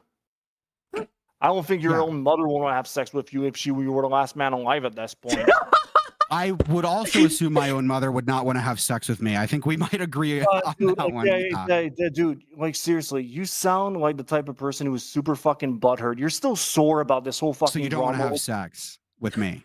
Why would I want to have sex with you? You're fucking retarded. No, I'm not asking. I'm not asking why you would. I'm asking if you would. Do you want to? Hey, Emro. How about you just tell me to kill myself already, man, so I can just leave the call? Do you want to have sex with me? Rather kill myself at that point. Well, what if you can't kill yourself? You would have sex with me then? Not really. Why not? Like Jesus, man. I'd have sex with Imagine, you. dude, imagine, oh, Jesus Christ, imagine being this ass raped, man. Like seriously, I'd have sex imagine, with you. imagine being this ass raped. Okay. Like seriously. Well, I mean, I'm imagining it right now, which is why I'm saying I want to have sex with you. Yeah, you're ass raped. Talk to you later, Emro. Well, not Nice yet. talk. Okay, In a Morale. little bit. Is there When we meet. anything else you want to talk to Simon about? Because I might want to talk about the this copyright stuff. Okay. Nah, I'm good, man. I'm good. I got Wait, nothing what? else to say at this point. Wait, no. I'm Morale is not going to be in the call. Okay. I'm not gonna be involved in a conversation between you and Morale. I want to talk to you about some of the copyright stuff recently. Copyright stuff about what? Regarding Noah. What copyright stuff? Okay, I'm curious to hear about. Let's hear it. Okay. So you know that like a small video creator has recently received a copyright strike from somebody associated with Noah on the video that he made about Noah, right? Huh? Okay, now You're not aware of this? Now you piqued my interest. Oh, was it Kino or is it? No. It was somebody else. Somebody called Calesto. Yes. Okay. Yeah, I know. I know who Calesto is. I was criticizing him a few days ago. All right, let's. Okay. All right. So over the last few days, Noah has been spurging out about this video made by Calesto, and then it's ended up with Calesto getting a copyright strike by somebody called Deus Marionette. Now, apparently, this is a artist who works for Otterlynoah, so they've decided to take down the thumbnail because they made the art for Otterlynoah's character, right? Now, Noah hasn't responded to this at all. All that he's done is just like highlight Kinoflex and other people saying that Otterlynoah wasn't the one who copyright claimed the channel, which everybody already knows, right? It's in the screenshot. Yeah, but it seems like Calesto has been left to just sort this out when it's somebody like integrally associated with Noah, working at least to the benefit of, if not behalf of Noah. And Noah's said absolutely nothing. He's not helped with the fucking background. It seems like. Okay, that I would actually kind of like to know what the deal is with that. Like, if Noah can actually address that, that would be great. I don't know what the whole story is. Maybe they don't like. I'm not sure if they know each other or whatever, but whatever. Point is, I don't know what the whole story is with that, and I don't really like. Again, if you don't know what the story is, that's fair enough. Okay, but if that's actually happening, then at least Noah should, and if this individual is tied back to Noah, because again, this could easily be someone impersonating like the artist or whatever too. That could also be a case. So yeah, I don't know what the story is with that. I'd actually like to know what it is, see if what Noah actually thinks of that. But yeah, it's like if that's happening, I think Noah should at least like disavow that individual for doing that. Yeah, I mean, I agree. So just to be like super duper clear, right? I'm not saying categorically that Noah like told this person to go and copyright strike it, right? That's one possibility, right? The other possibility is that Noah has been complaining to this person about this video, and they've decided to go about it themselves and do it on behalf of Noah because they think that it's going to benefit him, right? But I think either of those two situations, it is crazy suspicious, and Noah should probably, put out something to be able to address it, right? That I will at least agree with you on. But again, I don't think that's what's happening here. I got a feeling maybe something else is going on behind the scenes there. Maybe this is like someone like masquerading in this as this individual, possibly. Again, because we have like records of like false DMC strikes like that. So I'm genuinely that's true. But I think so far as I'm aware, at least from Calesto and people, it's been confirmed behind the scenes that this is an artist working for Noah who's done this. Okay, so in that case, I would say if that's the case, Noah should address it. Yeah, I agree. What is even more suspicious to me, though, is that I pointed that out to Noah in a tweet that I made. But here's the thing, though, too. It's like, that's also I was blocked a minute ago. Am I not blocked anymore? Wait, what? Okay. So that's one thing Oh, no, I'm still blocked. Never mind, sorry. Okay, so that's actually something I'm kind of like curious to see what the story is regarding that. So to hear what the dealio is, but yeah, no, it's like I'd like to see what this is about. Yeah, I would also like to see. Okay. So, but there's realistically, thing, I'm sure you'd fucking agree, right? But this is also something I find interesting because here's the thing: Callisto and Noah were actually like talking to each other recently as well. So that's something that I find kind of bizarre that Callisto wouldn't reach out to Noah for this? So Callisto has reached out to Noah. Apparently there is currently a discussion about whether Callisto should change his thumbnail to be able to resolve the strike, which, in my opinion, is totally fucking insane, and this guy shouldn't have to change shit, right? But apparently he is speaking to Noah currently. Yeah, and the decision they've reached together is that Callisto is going to change the thumbnail to not include any of Noah's proprietary art, which again, in my opinion, makes it even more suspicious. Because I'll just say for me, I don't know about you, okay? If somebody that worked for me as an editor, I was like complaining to them about a video, or I told them to go and do a copyright strike, right? And then somebody ended up with a strike against their channel. I would say, I'm going to sort it out. I will speak to them. I don't stand by this. I'm really sorry for this happening. I wouldn't tell them they've got to change their thumbnail. Yeah, like personally, like that I can kind of agree on, because this is something I remember talking to Noah about, and this was where I think there was like some point of contention regarding that. Me personally, I don't see using somebody's personal art as their for a thumbnail to be considered like for grounds for copyright claims. Unless, wait, hold on. Unless, because I don't know if I'm understanding you right with what you've just said. Did you have a conversation with Noah where he said that people shouldn't use his copyrighted art for thumbnails? Not for his. Not his. That wasn't regarding that. That was a completely different situation. It was one of his former moderators who he found out was mass harassing someone and using that person's art for their thumbnails that they were doing to mass harass that person. Okay, so explain that a little bit more. I don't understand. Okay. Long story short, it's basically what there was an artist who, one of Otterlynoah's former mods, used to kind of like go after a lot and kind of like make like harassment videos against them, and it was happening for years. That artist didn't want anything to do with that individual anymore, and they told him to stop. That person never stopped, and they kept using their art to make their thumbnails in their videos harassing them. And so Otterlynoah said that it was okay to copyright strike them, given the fact they didn't have permission to use the art? They didn't have permission to starters for because it was their art to begin with, and they were using it as a means to mass harass that person. So he said that it was okay to take the thumbnails down by a copyright strike. Well, in that particular case, yes, because already this is someone that has said they want to disassociate from you and they don't want to talk to you anymore and they want to be left alone. So in that particular case, I would say, yeah, it is kind of valid. Okay. So Noah has before like stated that he's okay with taking people down if they're using thumbnails in like hate videos against them. Mass hate videos. Okay, so, before he said that you have to do it several times. Not his art. The art he was speaking about somebody else. Yeah, he's speaking about somebody else. Somebody else's situation where their art was being used.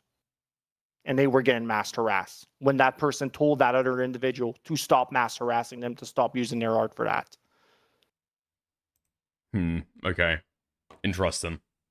That is interesting. I don't know if it conclusively points either way, but it's like even more suspicious. I don't know. But I don't. In this particular case, I don't think it is. Like, I don't think Noah's actually like has anything to do with that. I'm curious to know what the story is because again, Callisto and Noah have been talking behind the scene, and yes, recently Callisto and Noah did talk. Callisto actually removed a portion of the ProZD video.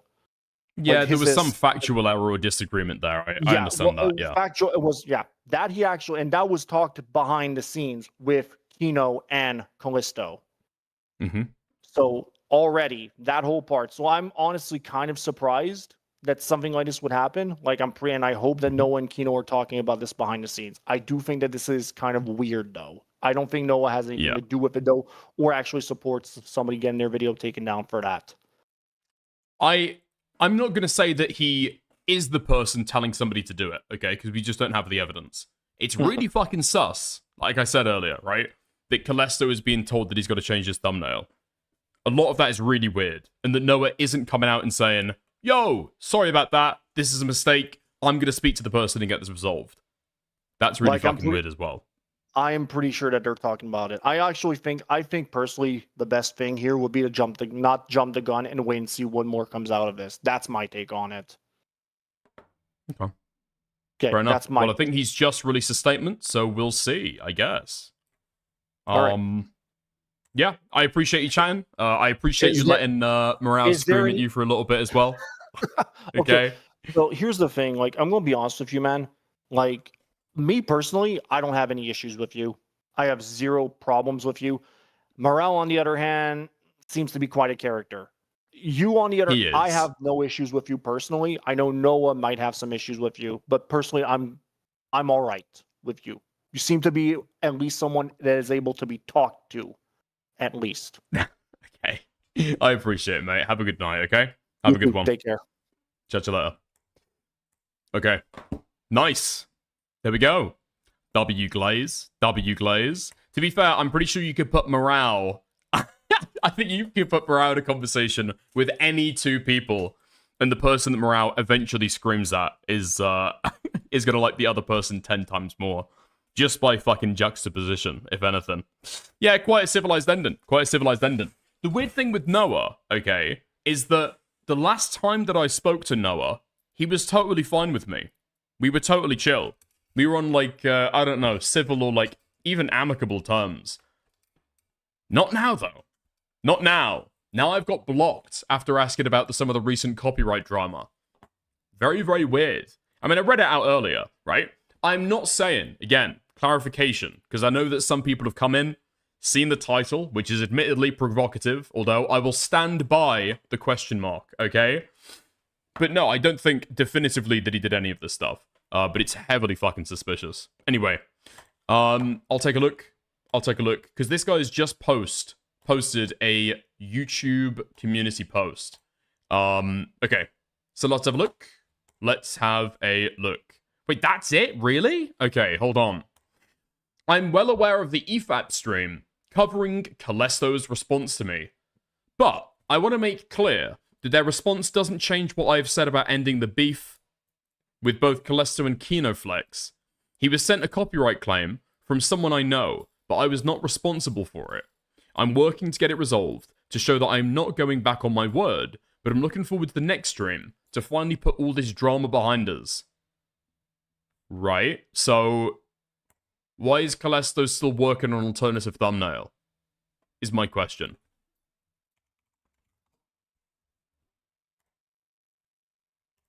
Why is this video still looking like this? What do you mean you're working behind the scenes? If an artist has made art for you, that's your art, right? So for example, Miratazapine, right? Made this PNG tuber for me. It's cool, it's useful, I like it, I use it semi-frequently, okay? But if somebody else puts that on a fucking thumbnail, she's made that art with me, right? That's my art, ostensibly. If Noah's paid for it, it's even more his art, right? I don't know why the fuck Callisto's still working on our thumbnail. The only reason why Noah's artist would do this would be on behalf of Noah, to the benefit of Noah. If Noah's saying behind the scenes, this is totally wrong, no fucking way. You know? This is beyond the pale for me. Why are people working on another thumbnail? Weird. Yeah, I think, you, I think, need to pay for it, or have commercial rights. You don't. Right? I don't think you do. I don't think you do. I don't think you do, personally. Okay? Because again, how is the artist being infringed on? Especially if they've given this art out for free. It's like a character that they've made for like a singular individual to be able to use on stream. There is no purpose, there's no potential of them like re-signing it, right? It's a malicious action only done with the benefit of Noah in mind. Very suspicious in my mind, but hey, you know? It is what it is sometimes. It is what it is. Okay. EFAP is obviously anti-Noah. I think that is probably the correct position to take on most things, but anyway. Okay. Let's have a look at donos. Let's have a look at donos. Okay. Morale took the short bus to homeschool. Simon W. Thank you for the 2. Oomphy Killer. Thank you for the 2 New Zealand Anyaki. Please can we get a... Well, this isn't... Wait, what? Well, it ain't this t-shirt. Thank you for the 2 New Zealand. Thank you, Spitfire01, for the $5. Morale, he's wrong.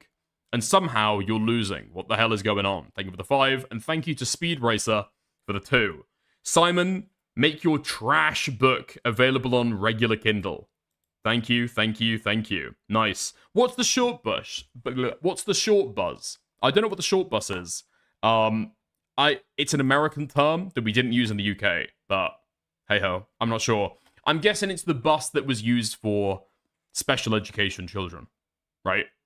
The kind of bus that Tommy C would be riding to school. Yeah? That's what I'm imagining. That's what I'm picturing. Maybe we'll have to reach out to him and ask. Every bus is short to you. I don't even know what that means. Okay. Short bus is a small bus which they use to transport disabled children. Thank you. Okay, I appreciate it. Thank you very much. Right. Nice. Dude, I cannot fucking believe that this is the response that he gives out to the fucking the copyright drama. He frames it as a beef that he has got with Kino Casino, or a beef that he has with Callisto and Kinoflex. Nobody gives a fuck if you've ended the beef with Callisto and Kinoflex. The only thing people give a fuck about is the copyright strike that Callisto's currently having on his channel. When's that getting released? Are you gonna fire the artist if they don't fucking release it? I mean, that's what it comes down to, right? Is this something you're actually upset about? Or not? Right? I don't know. I think for somebody who's, like, having an artist go rogue, it's a pretty easy 1-2. Yeah? Don't do this to people. Otherwise, we're not working together anymore. You're getting kicked out of my community. That's the end. Right? Weird. I know there are a lot of people who want to say, oh, it wasn't Noah. Listen, okay? I'm looking for a third party perspective, okay? And for me, looks very fucking sus. Very fucking weird. Because that whole debate was crazy, man. Went off the rails quick. It always does with Morale, okay? But that's why we appreciate him. Okay, nice. Fantastic. Is there anything else? Oh my god. An old browser page from the start of stream. An old browser page from the start of stream, and now if we refresh it,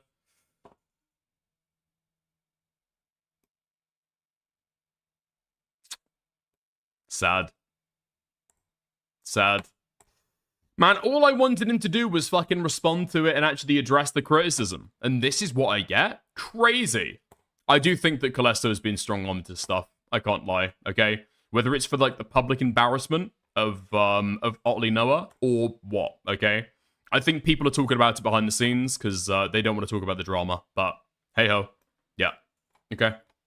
There we are. Nice. Yeah. Noah block dickers.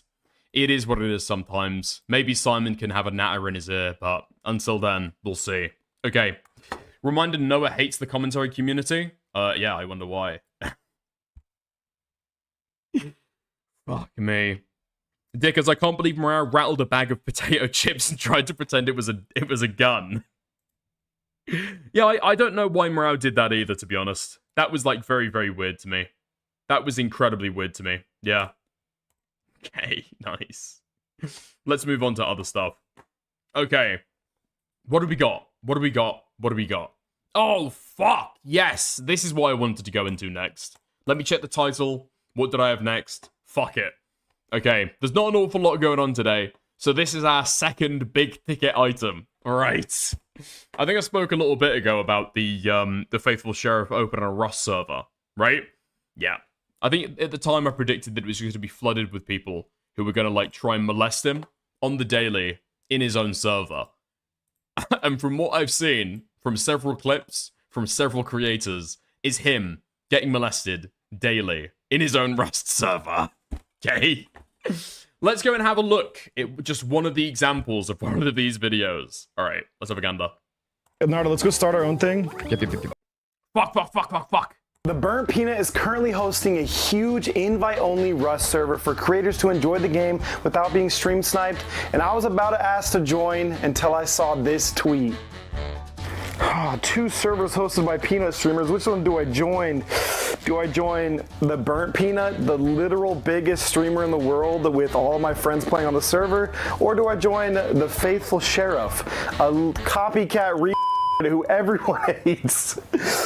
I think the choice is a little obvious here. I cannot believe you let me in. Oh my god, I didn't realize that he was copying it all the way down to the fucking Rust server. Jesus Christ. Man. Can this guy just get, like, his own flow? I mean, I understand, right? Taking inspiration or taking a little bit and piece here and there from other creators. That is just how streaming works, okay? Jesus Christ. Literally everything. Okay, you guys are done. He isn't copying him. He's just in the same circles as him. That is a possibility we can't deny, okay? You can't prove that these guys didn't meet together and discuss stream content. I'm in a church right now. Just got the faithful sheriff the bomb. Someone's in a chat. No, I'm dead. Oh, he shut down the whole server. He shut it down? Getting into the Faithful Sheriff's Rust server was actually much easier than expected. Let's see. Her name is Throat. That's odd. Once he saw my juicy 200k subscribers and that my content didn't seem like trolling at face value, he sent me the IP right away. All right. Hell yeah. Let's get him in, boys. Let's get him in. So I snuck in my trustworthy friends, Nardo and Gup, and as we were getting ready to join the server, it seems someone had the same idea as us. Fuck! I need to point out really fucking quickly, okay? As a really brief aside, listen, okay? KinoFlex is clearly, like, a nice guy. He's clearly a nice guy. However, it feels nice for me to be able to, finally say this about somebody else. This guy is way too fucking nice. Way too fucking nice. Well, I don't think we've got any adequate response from Noah so far as to what he's going to do for the fucking copyright. The copyright claim. And KinoFlex has already decided that he's going to treat this guy with fucking kids' gloves. What do you mean? Post from Otterlynoah. We're doing fucking PR from this guy now? What is he going to do to be able to address the fucking situation? Apparently people want to deal with this shit all in fucking private. Why? Why doesn't he commit and say, I'm going to speak to the person, I'm going to deal with it? Why doesn't he say that? Why is Callisto still in these private conversations where people are negotiating what people are going to do with each other? Why is all this stuff being done in the fucking background? Why can't Noah commit to something publicly? And why are the people who were supposed to be friends with the aggrieved party, the guy who got a fucking copyright strike, why are these guys doing fucking PR for Noah? Oh, listen, KinoFlex, you're a nice guy, okay? You are nice. You are very, very nice. Sometimes, man, I think it's worth just taking your fucking hands off, okay? Not interacting with it, and just letting Noah feel some of the flames, because sometimes it's gonna end up with Noah actually ameliorating the situation, right? Hey! Why are you so ass-mad instead of just pointing and laughing?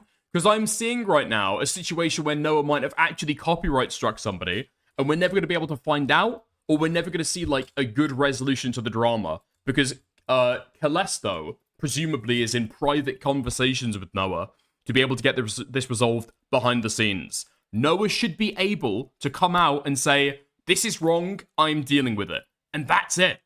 Again, I'll ask you the question, Nate. Why is Callisto having to change his fucking thumbnail? There seems like there's something here. It seems like there's something here. But it seems like everybody around Noah, including the aggrieved party, the guy who received the copyright strike, is dealing with this guy with fucking kids clubs. He is in his 30s. Okay, sorry. Okay, brief aside, let's get back to this. What's going on?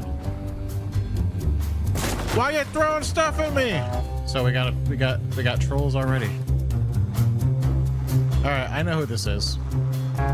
You're gonna get banned. Another person trolling him could either ruin this for us or it could be really good for us. We just gotta join the server to find out. But before that, make sure you go subscribe. I'm in. Okay, he definitely lives somewhere like here, maybe. Wait, hold on. Okay. Kinoflex, it's totally up to you, okay? But if you want to call in to be able to explain what's going on behind the scenes, I think that might actually be useful, alright? Come on, baby. Let's go find this little peanut. Let's go find this little peanut, you know what I'm saying? Wow, welcome to Rust. Wow, welcome to... It's on him how he defends his channel. Can't you comment on it regardless? Okay. Okay. I can comment on it regardless. Yeah, absolutely. But I feel like a guy is being, like, hauled over a fucking barrel, and he's just, like, accepting being hauled over a fucking barrel, okay? I'm feeling aggrieved for the guy. I'm feeling a pang of sympathy for him, right? That's it. That's it. I don't like these fucking dodgy dealings behind the scenes, but anyway, okay, Kino's gonna call in. Okay. Listen, mate, you don't have to if you don't want to, but, yeah, I feel like it'd be helpful rather than me, like, berating you from chat. Okay. Okay, hold on. Kinoflex just hasn't found his snark spark. I mean, that's not what these guys are there to do, right? They just want to do their fucking media criticism, their videos talking about movies and stuff, right? Yeah. He's accepting the rape? I mean, to a certain degree, yeah. Okay, cool. Kinoflex is in the open live, sick. How's it going, mate? You're right. Hear me? I can hear you absolutely perfectly. How's it going? All right, pretty good, pretty good. And look, even though we disagree with each other on this specific topic, I want you to know that you're a pretty bright guy. Like, you're friendly. You've been nice to me. But No. Like, yeah. Like, this is not like a I hate you. This is not like yeah. We're not gonna pull up morale like I'm gonna dox blah blah blah. Like whatever. Yeah. But Listen, same to you, mate. Okay, same to you, 100%. Yeah. Look, what's happening to Callisto is 100% bullshit. Like, copywriting someone for a PNG, that is a terrible, terrible precedent, and nobody should accept that. And you are absolutely right to get on both of our asses for like saying, who cares? When everyone on the platform should care. And we are looking into it. We are doing what we can to get the copyright claim off and to make sure that this doesn't go through. But when we reached out to Noah, like, he himself did not know anything about this. What he did say, though, is that this is like his art. He did not pay for it. Like the avatar PNG, he did not pay for it. His artist friend did. And that's the person sending the copyright claim. And he's talking to her to try and get it resolved. I don't even know why he sent the copyright claim, but this is how they're choosing to resolve it. Okay, so, all right. Is Callisto gonna have to change his thumbnail? If Noah follows through and convinces his artist friend to lift the claim, I don't believe so. I think it's just gonna be as it was before. Okay, because I'm gonna be completely honest. This sounds like a total work, and it feels like you guys are being worked over with this stuff. Okay, because I don't understand why this artist would be feeling so aggrieved that the art that they only made for Otterlynoah, for him, for his PFP, right, is being used in some other thumbnail. That just doesn't seem to make sense to me. How are they receiving any kind of damage to this? Noah seems like the person who is aggrieved by this and would be and has been annoyed. So the idea that this artist is going on their own accord and doing it doesn't make sense. And Noah is telling them not to, and they're still carrying on. It just doesn't. Something smells fishy here. I agree. It doesn't make any sense, but I honestly just think that there are people in Noah's community who act on his behalf, and they just go like renegade or whatever the fuck. I don't know what it is about that community, but sometimes they just act on their own. No, I agree with you. But again, if that's the case, if that's what we believe, it just doesn't make sense to me that Noah is telling this person, no, please, stop copyright striking, okay? Take the copyright strike off. And the person's saying no? That doesn't make sense to me. Well, they didn't say no. They're reaching out to them and they're trying to talk it over. I don't know what their private conversations are, but he did say that he doesn't approve of the copyright claim and he is trying to get them to lift it. But the problem is according to him, it's not, he did not pay for his own avatar like the avatar he uses. So there's this like weird like gray area where they own it and they can make these claims. I'm not familiar with like how the YouTube copyright system works in this regard. It sounds bullshit to me. It just sounds like it sounds as though it's something that's ripe for abuse. So I don't want it to go through just for that reason alone. But like I don't know what like how to resolve it other than Lesso telling this person to fuck off, and maybe YouTube steps in and gives him the W. Or, well, I think the way that this is resolved is, again, if they're doing it on behalf of Noah to his benefit, I don't understand how Noah tells this person, stop, don't do it, and there's then a conversation after that fact. Yeah, because again, like Noah reached out to this person to also say, don't do the same thing for my video, since I also have a PNG of his avatar like Callisto did. Yeah. Yeah. Because I think several people have probably got like thumbnails with Otterlynoah's one on. Cope and Seed Beckett, for another example. So, but again, like some of this stuff just doesn't make sense. I understand that you feel sympathetic to Noah, and I guess you believe what he's saying is going on there. I feel as though you might, even from that perspective, you might be fucking him up slightly, okay? Because he is not explaining the situation very well right now. And so somebody else coming on to try and like have to clarify for him, it just seems very, very weird. And it looks to me as though there's big private conversations going on behind the scenes, and there are agreements being made about what is now public drama. Yeah. It definitely feels that way.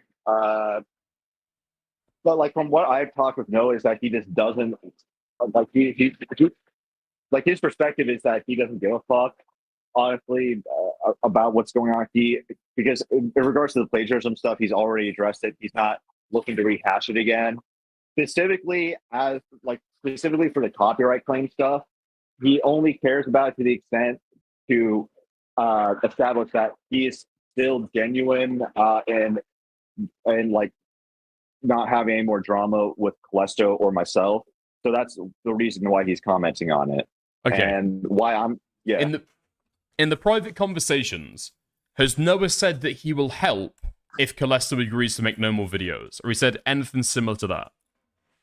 Callisto has not done, like, he has not promised to like stop making videos to Noah or anything to that degree. Has Noah asked for anything like that?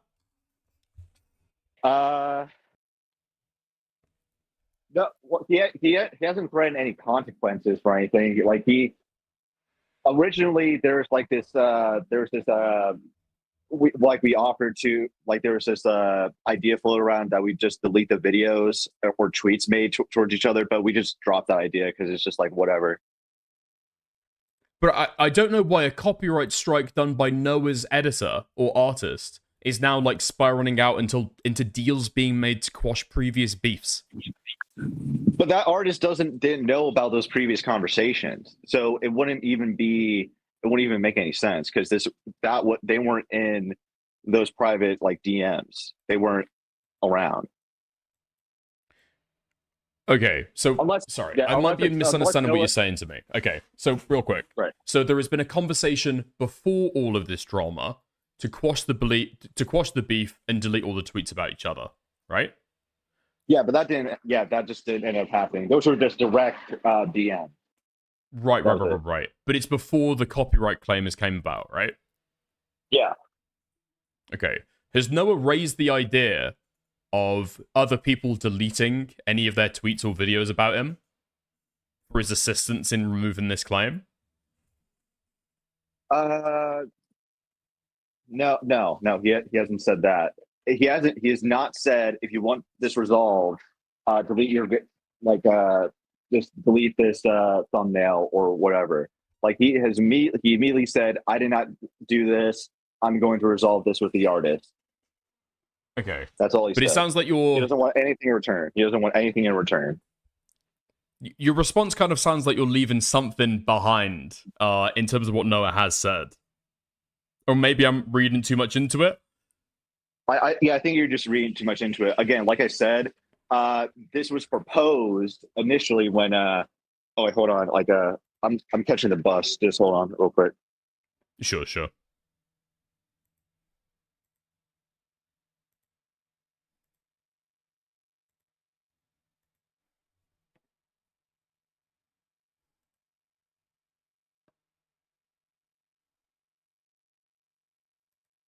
I'm back.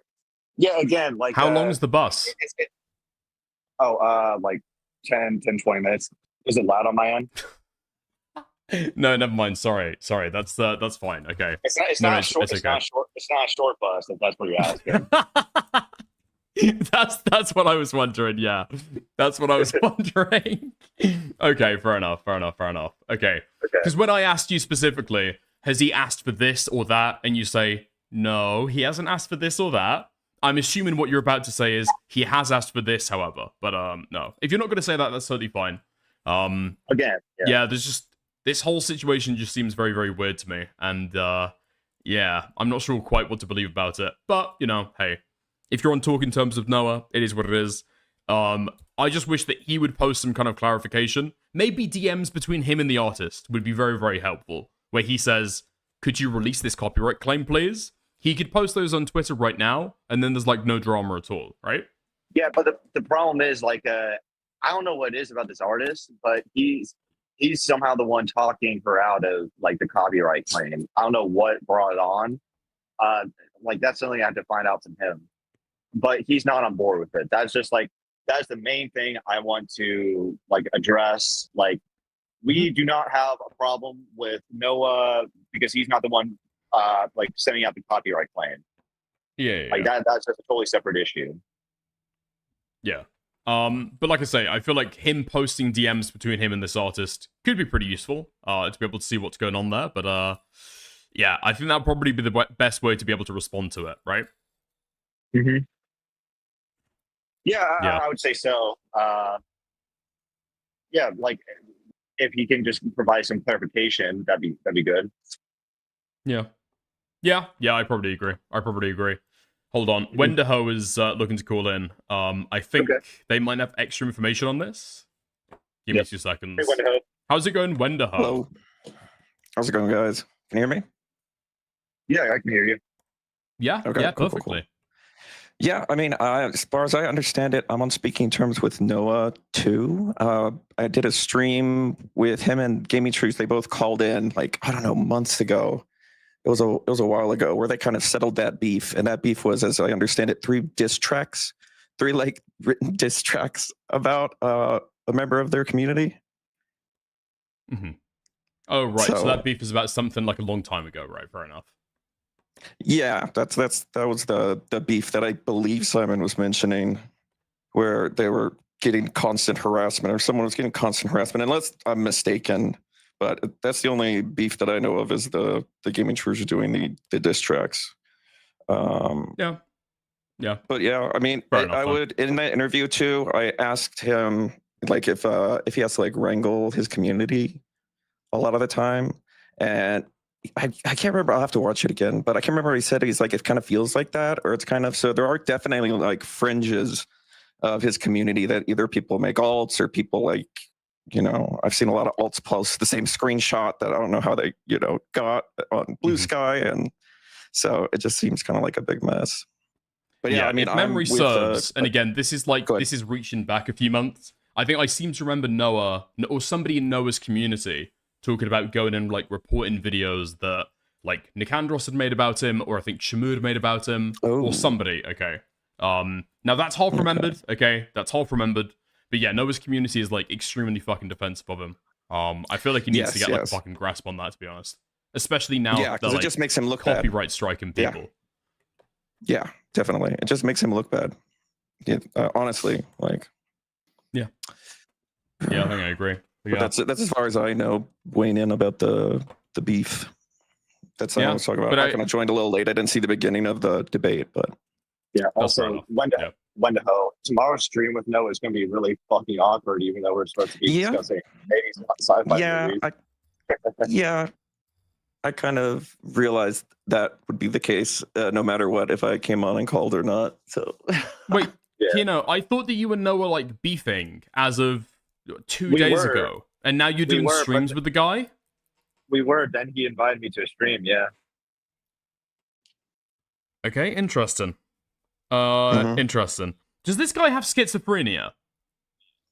He has autism. I'm not sure, like, what brand of autism, but I think from the original copyright stuff, it seems like he can be like informed, or someone can like kind of tell him something like, "Oh, you should do this," or kind of like suggestion, and he'll do it. Like, I don't know possibly which members of the community kind of have that power, or if it's like the mass thing listening to him, or I don't know. So if you want like you're glitching out. Like a linear chronological explanation of how it happened. My friend Jan, he spoke with him in private, and he's kind of explained to him like what everyone's perspective was, like a pros ED situation. He thought like I hopped into his stream like defending Rev Says Desu when I was defending Galesto over an argument. Yeah, I saw that was. Was it at the title of a thumbnail or something? Or defend Rev Says Desu? And I was, and I asked you that. I was like, "Is that what happened?" And you're like, "No, I didn't watch the stream." But that pissed me off because I felt like he was mischaracterizing me because he was it wasn't really about Rev Says Desu at all. But then then he was like, I felt like he was mischaracterizing me in other ways, like in a past stream when I was talking to Ant or Anthony Gramuglia. Like it was said that I tiny behind. I was like being sheepish or like too quiet when I was like really participating in the discussions. That pissed me off too. But then he reached out. When were you being sheepish? Okay. Look, like I'm not sure about any of this stuff. I'm not sure about any of this stuff. I think if you guys want to hop in general and talk about it, that's fine. I'm probably going to bounce and carry on with segments. But is there anything else before I pop out? No, that's all I have. Yeah, but just one more thing. Again, like, I know we disagree on the stickers, but I think Noah just genuinely didn't know anything about the copyright claim, and I think he's looking to resolve it. Okay. To be totally clear, okay, I don't strongly disagree with you, okay? All I'm saying is I'm not convinced by your argument, okay? I'm kind of on the fence, and I'm not sure either, but hey, we'll see. Doesn't seem to make sense to me, but very possibly, right? Have a good one, guys. I'll chat to you later. Peace, guys. See ya. Later. Okay. Nice. Wendy's PFP is very breedable. Okay, I'm not gonna lie, I got caught totally fucking off guard by those profile pictures. Jesus Christ, the voices did not match at all. Alright, fuck it. Let's go back into the Faithful Sheriff stuff. Okay? Nice. Jesus Christ. Sprite? Why do these people? Okay, let's go back maybe 30 seconds, and we'll go back into it. Why are you throwing stuff at me? So we got trolls already. All right, I know who this is. You're gonna get banned. Another person trolling him could either ruin this for us or it could be really good for us. We just gotta join the server to find out. But before that, make sure you throw go subscribe. I'm in. I've never played Rust before, but I've always fucking wanted to. A drone's a new thing. I've never seen people flying around with drones before. Okay, he definitely lives somewhere like here, maybe. Come on, baby. Let's go find this little peanut. You know what I'm saying? Wow, welcome to Rust. Wow, welcome to Rust. Sprite? Why do these people all sound familiar on the profile? What is your profile picture? It's on site, twin. Wait, I think he's also a Rust creator. There's no way. Dickers, can we play Rust together? Maybe. Listen, I just don't want to fucking buy it, I'll be honest. But fuck me. I can't lie. After seeing some of the Chud Rust streams, I'm a little bit enticed to start playing it. He let him in. Rust is a great game if you like cancer. I think I do like cancer. Do Rust trolling. You can say whatever. I should call him the hard R in stream. Is that trolling content? Is that it? Oh, I see his house. I see it right now. I found it. How you upgrade the frame? Are you? Hello. Hi. Oh, hello. I'm a friendly. Hello, I'm friendly. You talking again? Hi. You're using your webcam mic. Hello. I don't know. Take him in the bag here. We're about to run into him right now. This is him farming. Oh my god. Yo, friendly. Oh, whoa. Don't mind us with the friendly. Oh, hey, it's Otterlynoah. What's up? What up? Oh my god. Welcome in. So you made it over yonder pretty easily. What up? It's a beautiful build spot. I like it. I know. Oh my god, let's witness. Is this the reason why Faithful Sheriff has opened up this server? To be able to invite a bunch of fucking gaming creators in and start fucking preaching to them? That is his whole shtick, right? That is absolutely his whole shtick. Fuck me, man. Oh, I'm building my log cabin. That is kind of smart, though, if you think about it, right? Instead of going into Fortnite and trying to, like, hunt kids there, you go and, like, speak to other streamers live on stream and speak to thousands of kids that way, you know? Been up in the mountains. It's beautiful. Who lives up here? Who lives up here? They got a shop up here. There's a big box over there. There's a big box over here. I don't know who that is. I think that's That definitely the people with the drones. I know, but they're sus. I think they're the ones that dropped the drone of fire on my house. Oh, what the heck? Hey, yo, can I get some tools? You guys home? I need some tools. I need to start. Hey, you got a mic? You got like a tool I could have? I just started. Fresh, naked. Naked and afraid. Naked and afraid. 6-7. What the fuck? What the fuck is this editing? Oh my god, the Faithful Sheriff A Logan on Twitter, you actually just do not know what you're gonna fucking get, okay? You don't know what you're gonna get. Actually, that's not true, because every single time, you get the same fucking gif of him hopping about on that fucking dildo and farting. Yo, This guy's a troll. come here. Yo, your throat. What, who is this, Sprite? Give us some stuff, man. Which one's throat, bro?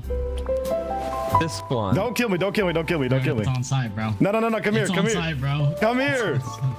Come down here. We're friendly people. Yo, give us some tools for a start. Yo. Give us small things. What else do you have? This is the troller. This is the troller. Yo, wait, we should have him to call. What are you doing here, bro? Dude, my friend sent me the tweet and I had to join. We had the same ideas, right? Bro. I already threw a drone, like I did a drive-by on his base with the drone. So I gotta be like low key now, but like... You're recording, right, Sprite? Wait, what? So Himpleton got rejected because he had a rape joke as a fucking stream intro, but this guy got accepted. Oh, I see why. Oh, I see why. Oh, I see why now. Okay. Wait, this guy makes fucking Rust. Oh my god.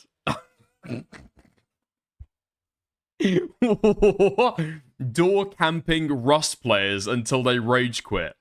What did this guy fucking expect? Oh my god. All this guy cares about is fucking clout. Jesus Christ. I can be. I need... It's called motion, little bro. I didn't even apply, okay? I didn't even apply. I didn't get my fucking clout checked. I'll probably start it now. You should be recording or starting You're doing right this now. about recording, bro? This is... We're doing this for all the games. You're so good. I don't post anymore, bro. You're just doing this with the love of the game, bro. Yes, bro. I got bored, bro. Having Sprite as an ally is huge. First off, he is loaded and he's going to have anything we're going to need. Second, if anything goes wrong, he's going to be the perfect scapegoat. W fucking Sprite for being a Rust demon and just trolling for the love of the game. Wait, hold on. Wait, okay. So Himpleton was... Himpleton was legitimately not excluded for lack of clout. Because I think Himpleton is around the same subscriber numbers, right? So Himpleton was actually excluded for the rape joke in his fucking stream intro. Oh my god. I've never seen a fucking stream check that brutal. Rust demon and just trolling for the love of the game. To be fair, wait, doesn't Himpleton wear a fucking, like a cross necklace in all his videos? In a lot of his streams, I've seen that guy wearing a fucking cross necklace. Needs to just put that as the thumbnail, he'll get on the fucking stream, the fucking Rust server instantly. Alright, Nardo, let's go start our own thing. Yep. And then we'll go over there and pretend like this guy just killed us. And Nardo, we're gonna build like just 2x2 normal right here. Yes, sir. Literally right fucking here. You got TCU? I do not. All right, what we're gonna do in order right now is we're gonna go over to him and be like, dude, that guy Sprite just killed us. He is not friendly. We gotta take him out, you know? Yeah. What's your timer at? We need to watch what he's doing. Wait, he's talking to Sprite right now. Hold on. Sprite. Why are you red? Yo, what's up? Why are you red? Because I killed you that one time, remember? Oh. Did you're the one that dropped the drone on me? Dropped a drone? Yeah, fired my house with the drone. You dropped flame stuff on my house. I gotta go save Sprite. He's getting cooked right now. Yeah, I'll come with. No? Oh, okay. Someone did. What is this? I saw you, is that what you're talking about in chat? Yeah, someone did earlier. Yeah. All right, well, don't worry about it. Have a good one. Look out. Yeah, you too. Oh, yeah, keep a lookout. Yo, you gotta watch out for that Sprite guy. Is that him? He killed us. Yeah. We gotta take that. We gotta take him out. We gotta take him out. We're gonna have to take him out. Look at this drone. Look. This drone. Is there a way we could tell who owns it? I don't think so. I guess not. Don't trust him. Why is his mic so loud? Okay, I won't. Be careful. We might have to take him out of the server. We might have to raid his ass. All right, you let me know. All right, Sprite. I just don't get what plan this guy had for content.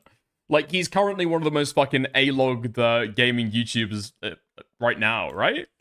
Is there anybody more hated? Maybe DSP. I just don't get it. He's obviously going to ban people who try and fucking troll him.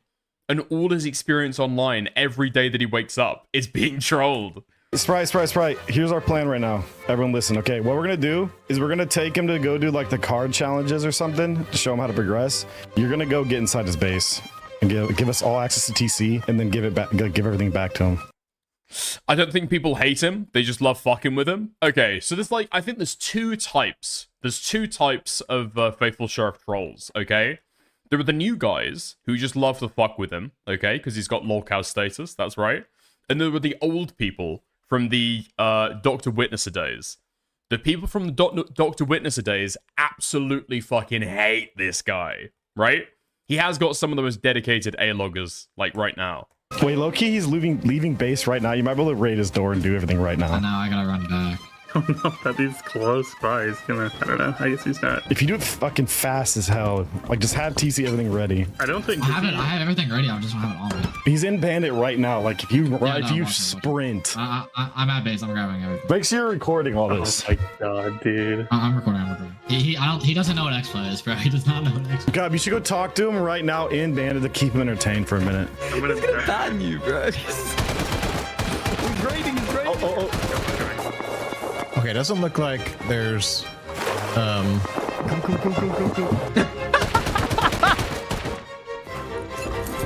They only burn if you leave the.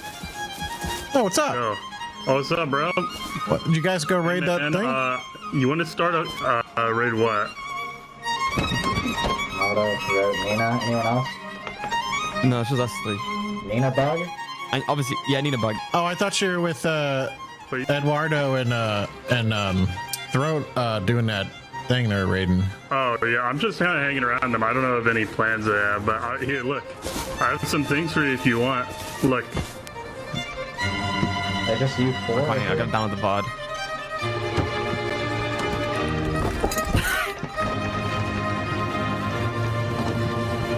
I got some seeds and some water if you want to start like a little farm.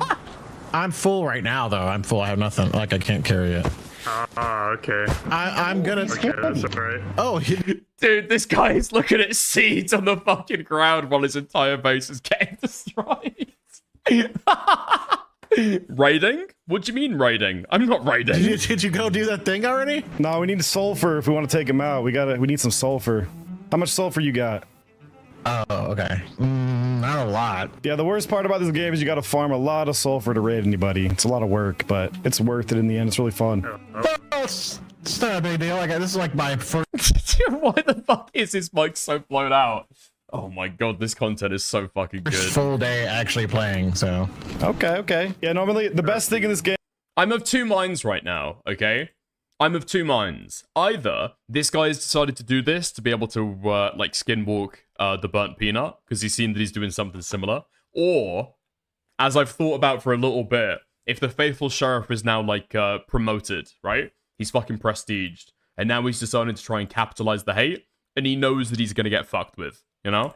Game is definitely raiding people. It's definitely the most fun, especially if it's friendly. If it's a friendly raid, I've been watching the Peanut Rust server ever since it started. So every day I'm watching it. I'm very familiar.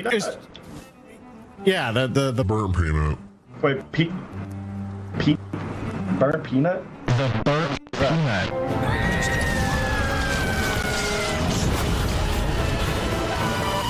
Okay. I'm just gonna pretend you didn't say that. He's talking about the other guy. Okay. Alright, he's coming back. It's coming back. Throw you an idiot for saying that, bro. He knows you're trolling him, bro. Okay, it's a little too much. What did you say? He was like, yeah, I've been watching the burnt peanut, and then Thor was like, the burnt who? Who's that? Or what is that? What is that? Burnt peanut? What is that? He's like, I'm just gonna pretend you didn't say that. I was gonna fly around his base with the drone. Sprite, do you want to go around his base or not? Yeah, I'm coming. Try act like you're shooting the drone in the sky. Oh yeah. How close is he? There's that drone again. That's this guy's base over here. Sheriff, there's a drone. I know. Whose drone is that? He dropped stuff. He dropped stuff on me earlier. Oh, he's actually hitting you with the pump. It's okay, no, it's like there's barely any damage. I'm 173 out of 200. Wait, is this guy trying to shoot down the drone with a fucking shotgun? I wasted all my bullets on this thing. He doesn't have locks on his door. It's because we raided him. Wait, is there a lock? Shot me. Wait, hold on. He's looking. Someone took the lock off my door? Who did that? He's going, someone took the lock off my door. Bro, someone took the lock off my door. I got the drone. It dropped a grenade. It dropped 2 grenades. Someone took the lock off my door. Gotta figure out who's messing with me and take him out. You hearing me, boys? Dude, it's like fucking with your grandpa. He doesn't know what the fuck is going on. We need to know the owner of this that is drone. low-hanging fruit. He doesn't know who the drone is. Yo, everyone pick up the eggs. Pick up the eggs. Get them all. Pick up the eggs. Yeah. Going up there. Pick up the eggs. Dude, one of you guys are lying. I'm gonna find out who it is, boy. I live in fucking Narnia. You know where I live. Who's that big box tower behind my base? Who's that? I'm the big box, but you just saw me shoot out the drone. Who's the big box? Man, I saw Sprite shooting a drone down. It's not him. He was shooting at the drone. He was shooting at the drone. Yeah, but it came from that direction. I think he's teamed up with somebody. The drone's like almost anywhere on the map. If I see one more drone flying over my house, boy, you're kicked off the server. You understand me? I just shot out the drone. That's exactly what someone flying a drone would say. He's got an RC controller in his pocket. I see it. Okay, someone took my locks off my door. I don't appreciate it. I don't know if you could do that. Did you just not forget? Did you not place one? This man was raided and utterly delocked, and you're laughing. God gives his toughest battles to his strongest soldiers. I mean, he doesn't even know who's fucking with him right now. It's brutal. It is brutal. It is like, I don't know. It's like riding the short bus. You're pretending to be special needs, so you can ride the short bus and then start giving like fucking noogies to the retarded kids on there. Sheriff, I think you maybe forgot to lock them or something because they can only do that if if you don't lock them, they can take them off. Wait, hold If on. you hold E on it, you can lock them. Yeah, were they green or red? It says unlock them. It says unlock if I hit the E button. Okay, now they're locked because I can't open the door. Yeah, they're locked. Red means locked. Yeah. Who's there? Who's in my base? I'm just kidding. You're not on it. I know. I'm not stupid. Okay. I gotta upgrade these doors, gentlemen. This mic is so fucking low. Okay, have a good one. Hey, what mic do you got? It's a Shure SMB7B D. I might have to get one of those. It's good. Okay. He doesn't trust us, bro. He don't trust us. I'm telling you, we need to build trust. We need to build him like a dance party room or something cringe, you know? Like role playing. Yeah, let's build like a roleplay dance party. Let's build them a church, bro. We can't just be living in a fucking church. Build them a fucking church. Oh my god, I'm farming wood right now for a church. Yeah, let's build them a church. Mashallah, mashallah. Yeah, we should make him do a sermon for us on the church, and then someone should blow it up with a drone. And I'll press it. Oh my god. Dude, actually, hold on. Oh, yeah. Sprite. I'm gonna go farm oil. I'm gonna go oil. Yeah, go farm oil a bunch. And maybe, is there, dude, yes. Let's build him a church. I'll get wood right now, too. Heli, bro, we have to shoot Heli hanging around his base. We all got TC off. Oh my god. We have to, bro. Actually, you got a shit ton of wood. We have enough. Yeah. You should build the church up here, Nardo. Here, come here. Yeah, like where you are, pretty much. Here, take this. You're gonna make me build it? Yeah, I remember you building a church already. You got legacy.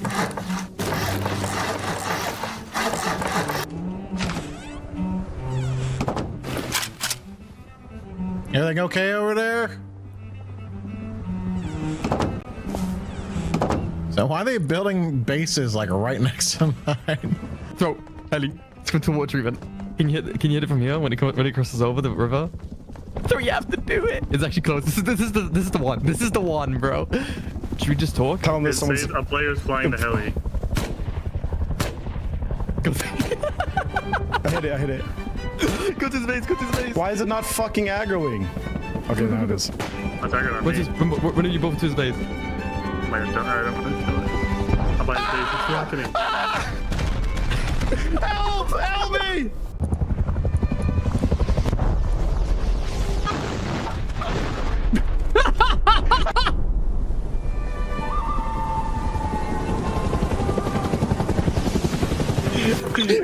This guy's stupid fucking Peter.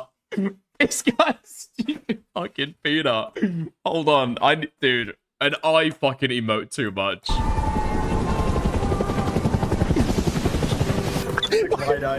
My mic is so... I got it. My mic is so...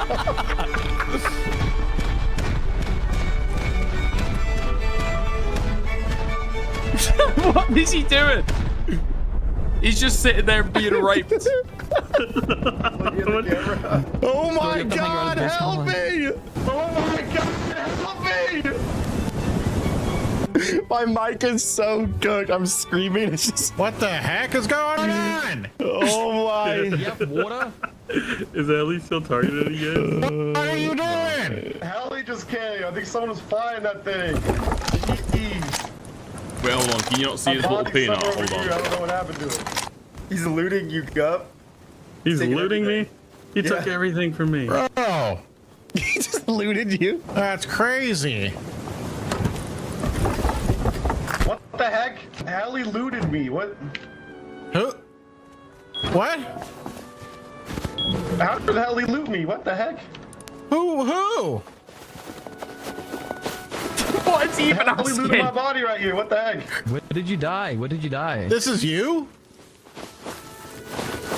Yeah, it was me and Nina. What happened? Where those all explosions go? It was a big helicopter came by. And it just so happened to crash on my house? Yeah, look what we're building up here. Come look. A little cold over here. Make sure you got some clothes on. Oh, nice. I'm a fan of log cabins. Really nice. Oh, it's not a Good job, cabin, guys. It's not a cabin. No, it's not finished yet. We'll let you know what it is soon. It's not a cabin, though. Well, be careful. Nefarious things are afoot. Eddie's gonna be gun. Give a gun. Yeah, I did. Dude, when I scream, it's so funny, and I'm like, "Oh my god, please help!" I want to do the bit where it's like, "I'm kidding, he's rapping me," but I don't want to do it because I get banned. Hey, he's gonna die with the head. He's back inside his base. He's in his base. Do you watch this and clap in your free time? I didn't know that was what I was going in for this. Okay, I'm not gonna lie. It's got like, it's got not the burnt peanut. It's got the faithful sheriff in the fucking title, right? And it's to do with Rust. That's the reason why I'm here. I'm just watching. I've got no fucking clue what's going on. I've never played the game. Throw. Oh no, it's locked. It's locked. It's gonna start rocketing again.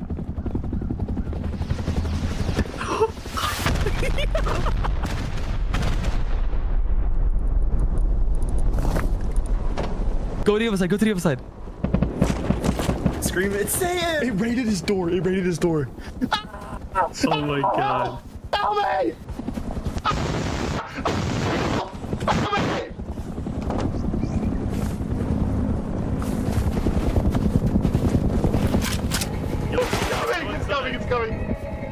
It's coming! It's coming! It's coming! It's coming! It's coming! He's killing you. Go inside, Helly's here.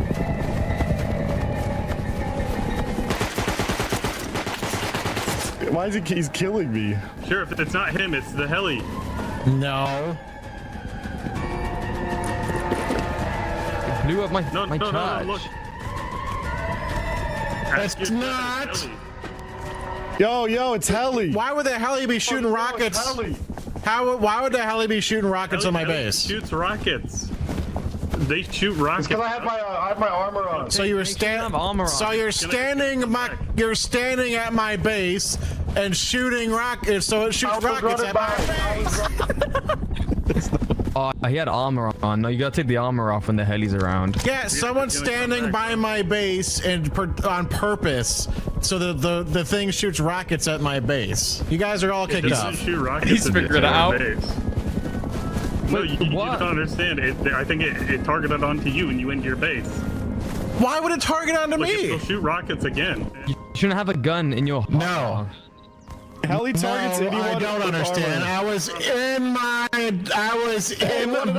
guys are so lying. It's like those ear rape memes. I can't help but laugh. I'm 12. Yeah, I know exactly what you fucking mean. It's like so fucking childish. It's totally fucking 2016. But at the same time, there's just something about it. There's just something about it. What did I do? You guys are lying. You guys are so lying. Bro, I promise. Hey, where'd all my stuff go? Did you take my stuff? If it happens again, you guys are kicked off. All right. You know, All right, bro. you can go into admin. You can delete the heli. You can delete the heli in admin mode if you have it. I'm gonna delete you. You stood by my door and you got the pop top of your lungs to troll me and got it to shoot my door. I'm not stupid. I was just getting wood to build the church, man. What the heck? Okay, gonna have to kick them all off, guys.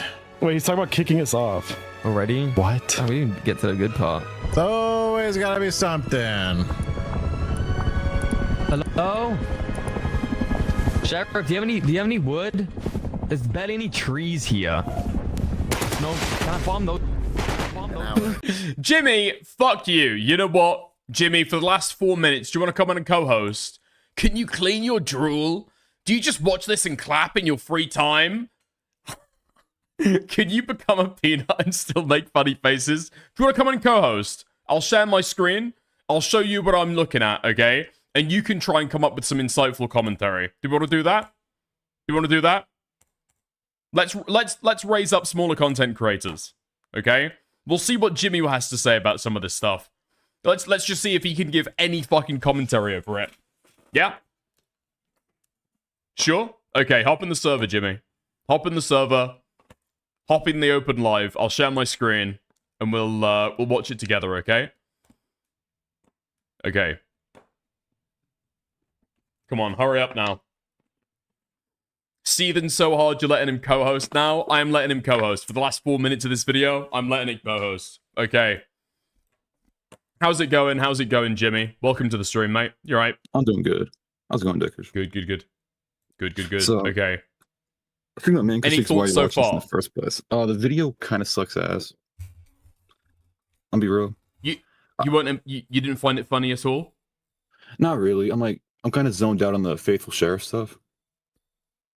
So you don't know? Okay, so do you not care about the faithful sheriff?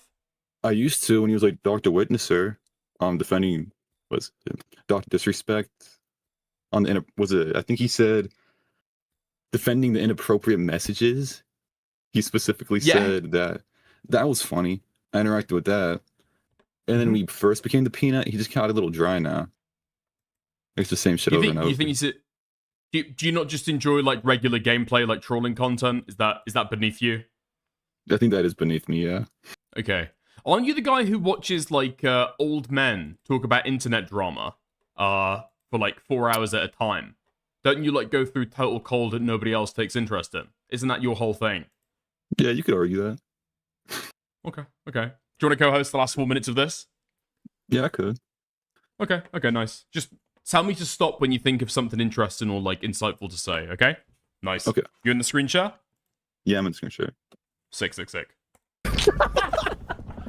You just killed Naruto? Yeah, you did. You just killed me. Wow, we barely did anything. I didn't do anything. Why is he killing me, bruh? What if I brought Helly back again? You go get it one more time. Go get it one time. Go get it. Wait, hold on, watch. I got a plan. Bro, I'm so close to pissing myself. Go. Where's my battle door? Oh, there it is. No, I'm just kidding. I don't have any armor on. I'm just chilling. I don't have my armor on. We're good now. We're good. Where's my body? I think you're right, Dick Ears. You make a good point. I don't know why you chose a video to watch when there's nothing to commentate on. Yeah, I feel like I've made that mistake. I feel like I have made that mistake. That's completely honest. Yeah. Yeah. Can you make more? I just funny saw faces? that you were complaining about it being a Queeman stream, so I just figured that you might have something to be able to say. See, I feel like I'm watching a video. I'm like, man, this is cool. This is awful. I have nothing to say. I usually click off. I usually pick a different video. Well, I'm being entertained by it personally, so I'm kind of like freebooting it. So you're like just sitting there and clapping. So my next. Well, no, comment, I'm not sitting there and clapping. I'm sitting there and like, yeah, I'm smiling. I'm enjoying the content. You know, it's going through. You know. I know you just learned a term, so this might be a little foreign to you, but it's like short bus content.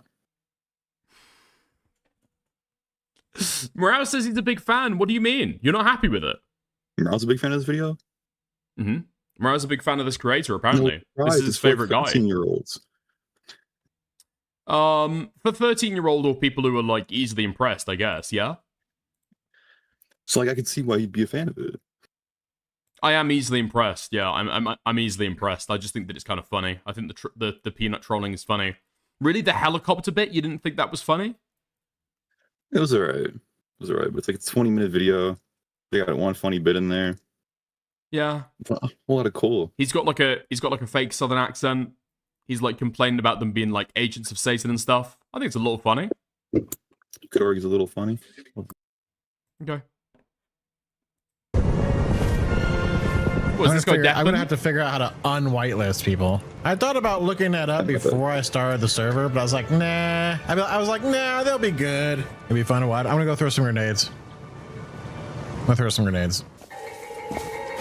He's throwing nades at our church.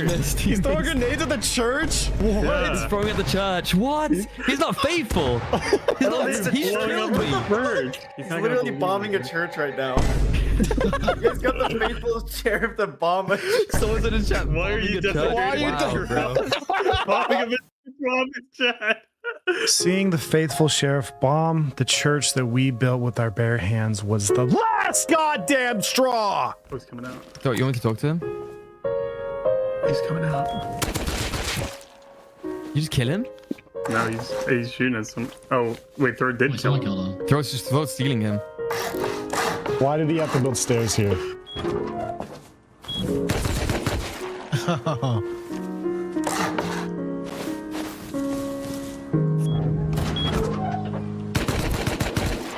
Okay, you guys are done.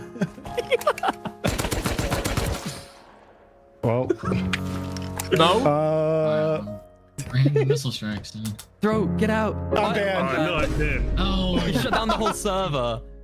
Not even a titter, Jimmy. We've got to have a fucking intervention, dude. I think so. Do you have some kind of like clinical anhedonia or something? You're like not even a smirk, not even a smile. Can you turn your camera on right now? I don't have a cam on this computer. I have to set up my phone every time I go live. Wait, really? Yeah, it's an ugly sight, but eventually I'll fix that. No, I had that. To be fair, I had that when I was first starting streaming. Yeah. You got no whimsy, no whimsy at all, no joy in your life. None at all. And I have some joy in my life. Can I suggest the next stream you watch a full Vanoss gaming video? Shut the fuck up! You're such a fucking asshole. This has got drama relevance. What? So you've been sitting in chat the entire time, just like what? You're just like a loyal dick as a viewer. You're hating the content that we're watching right now, but you're sticking with it, even despite the fact. I like jingling keys. I see diggers make funny face. I'm like, okay, it's good content. Yeah. As if he's covering good stuff. Don't worry, all right? We've got a little bit more drama content to be able to like watch and talk through, okay? So there's going to be a lot more facial expressions. I'm going to be a lot more expressive this time. I promise. No, I can do better, Jimmy. Okay. Nice. I'll chat to you later, mate. We'll go and talk about something else. I'll make you proud, I promise. Okay? Have fun. I'll catch you later. Bye. Fuck that guy. Fuck that guy. I hope that guy, like, burns and fails. I hope that that guy's, like, phone breaks and that he can never have face cam ever again. Okay. Nice. Alright. Nice. That was Jimmy. That was Jimmy. Jimmy X0, everybody. Alright. What an asshole. That's what I'm saying. That's what I'm saying. Okay. Nice. We said we were going to do it yesterday. We're going to do it today instead. Alright? Right. Let's get into some of the quarter in retrospective, okay? That's the stuff that we're going to do this time. And then later on, just so Jimmy's aware, okay? We are going to have stuff that we are going to be talking about, alright? Pinky promise, okay? I pinky promise. We're going to be looking at the the Polymarket Exposé. Dude, fuck that guy. That guy's made me... I'm actually, like... I'm going to be honest. He's made me self-conscious now. He's made me self-conscious. I'm now, for the rest of the stream, I'm going to be thinking, am I talking enough? Am I giving Jimmy enough entertainment? Somebody please ban Jimmy from chat, okay? This guy's not even a fucking member. Alright, nice. On we move. Fuck me. Alright, quarter in drama. Quarter in drama. Drama he's recently had with Kino Casino. Made a lot of people think back. Made a lot of people think back to his history. I've seen that Beckett has done absolutely nothing but cover this guy for the last few weeks, okay? Every single fucking stream, every single time that I see this guy go live, he is only talking about the quarter in. So I feel like, much like a Jimmy stream, okay, we're going to be looking at content that only other old men care about. Let's have a look at a quarter in retrospective. Nice. Along with almost any other... Fuck. There's a saying that if you do what you love, you'll never work a day in your life. But what if what you love is reading other people's articles in a camera for 10 minutes at a time, e-begging from your audience, and starting businesses that light up like the Notre Dame Cathedral the second you have to actually run them? Can you really still call what you're doing work at that point? Well, you would if your name was Jeremy Hambley, a.k.a. The Quartering. You know, the... No way, he's doing it right now! He's doing it right now! Codecast. Will John Arrows save the... What is this? What's the rest of this title? Will John Arrows save the quartering? Holy shit. Every single day with this guy. Every niche little fucking avenue that he can possibly fucking find. I'm 99% sure that Beckett's stream about the quartering right now is purely based on an interaction that he had on Twitter with like a single fucking guy. Hold on, have we got this? Yeah, Cope and Seed. Let's have a look at the Twitter. Let's have a look at the Twitter real quick. Here we are. Yeah, here we go. Here we go. Hey, John Del Arroz. What did you mean by this? Just asking. Hashtag anime right. Sorry, alt furry. Friends, this is too funny though. What the dickens is this? Dad? What have I told you, son? I don't want any of that furry crap. This is a strictly lolly household. What the fuck? I agree 100%. Lolly or bust. Okay. Never mind. Never mind. I understand the fucking looking at this guy. What the fuck? Oh my god, Parry's dad? No, no, this is Chibi Reviews' dad. This is Chibi Reviews' dad. Okay, nice. Let's go back to the fucking lore. Word grifter gets thrown. Wait, Parry's dad, I get that now. You're fucked up. Around a lot these days. It's an overused catch-all term for anyone with a donation link or just a bad opinion. But we need to get back to the roots of the word, the classic definition.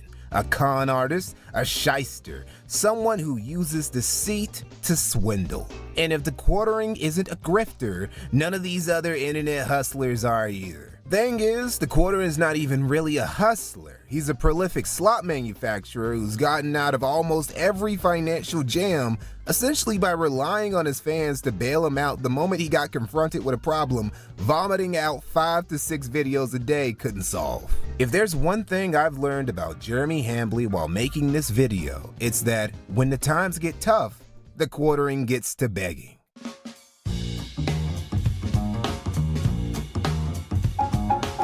Jeremy Hambly has always been two things: a neckbeard and obsessed with becoming an entrepreneur. Being a man of industry, a guy who owned his own business and didn't have to answer to anybody, has been an admittedly admirable long-time trait of Jeremy's, and he's been at it for over 2 decades. Probably his oldest internet capitalist venture was his business, Be Your Own IT, back in 2008. How did you well, I've been YouTubing for almost 20 years. Like, my very first channel, it still exists. It's called Be Your Own IT. And if you go back and look at like the oldest video, I'm there. Be Your Own IT was a tech YouTube channel and website essentially dedicated.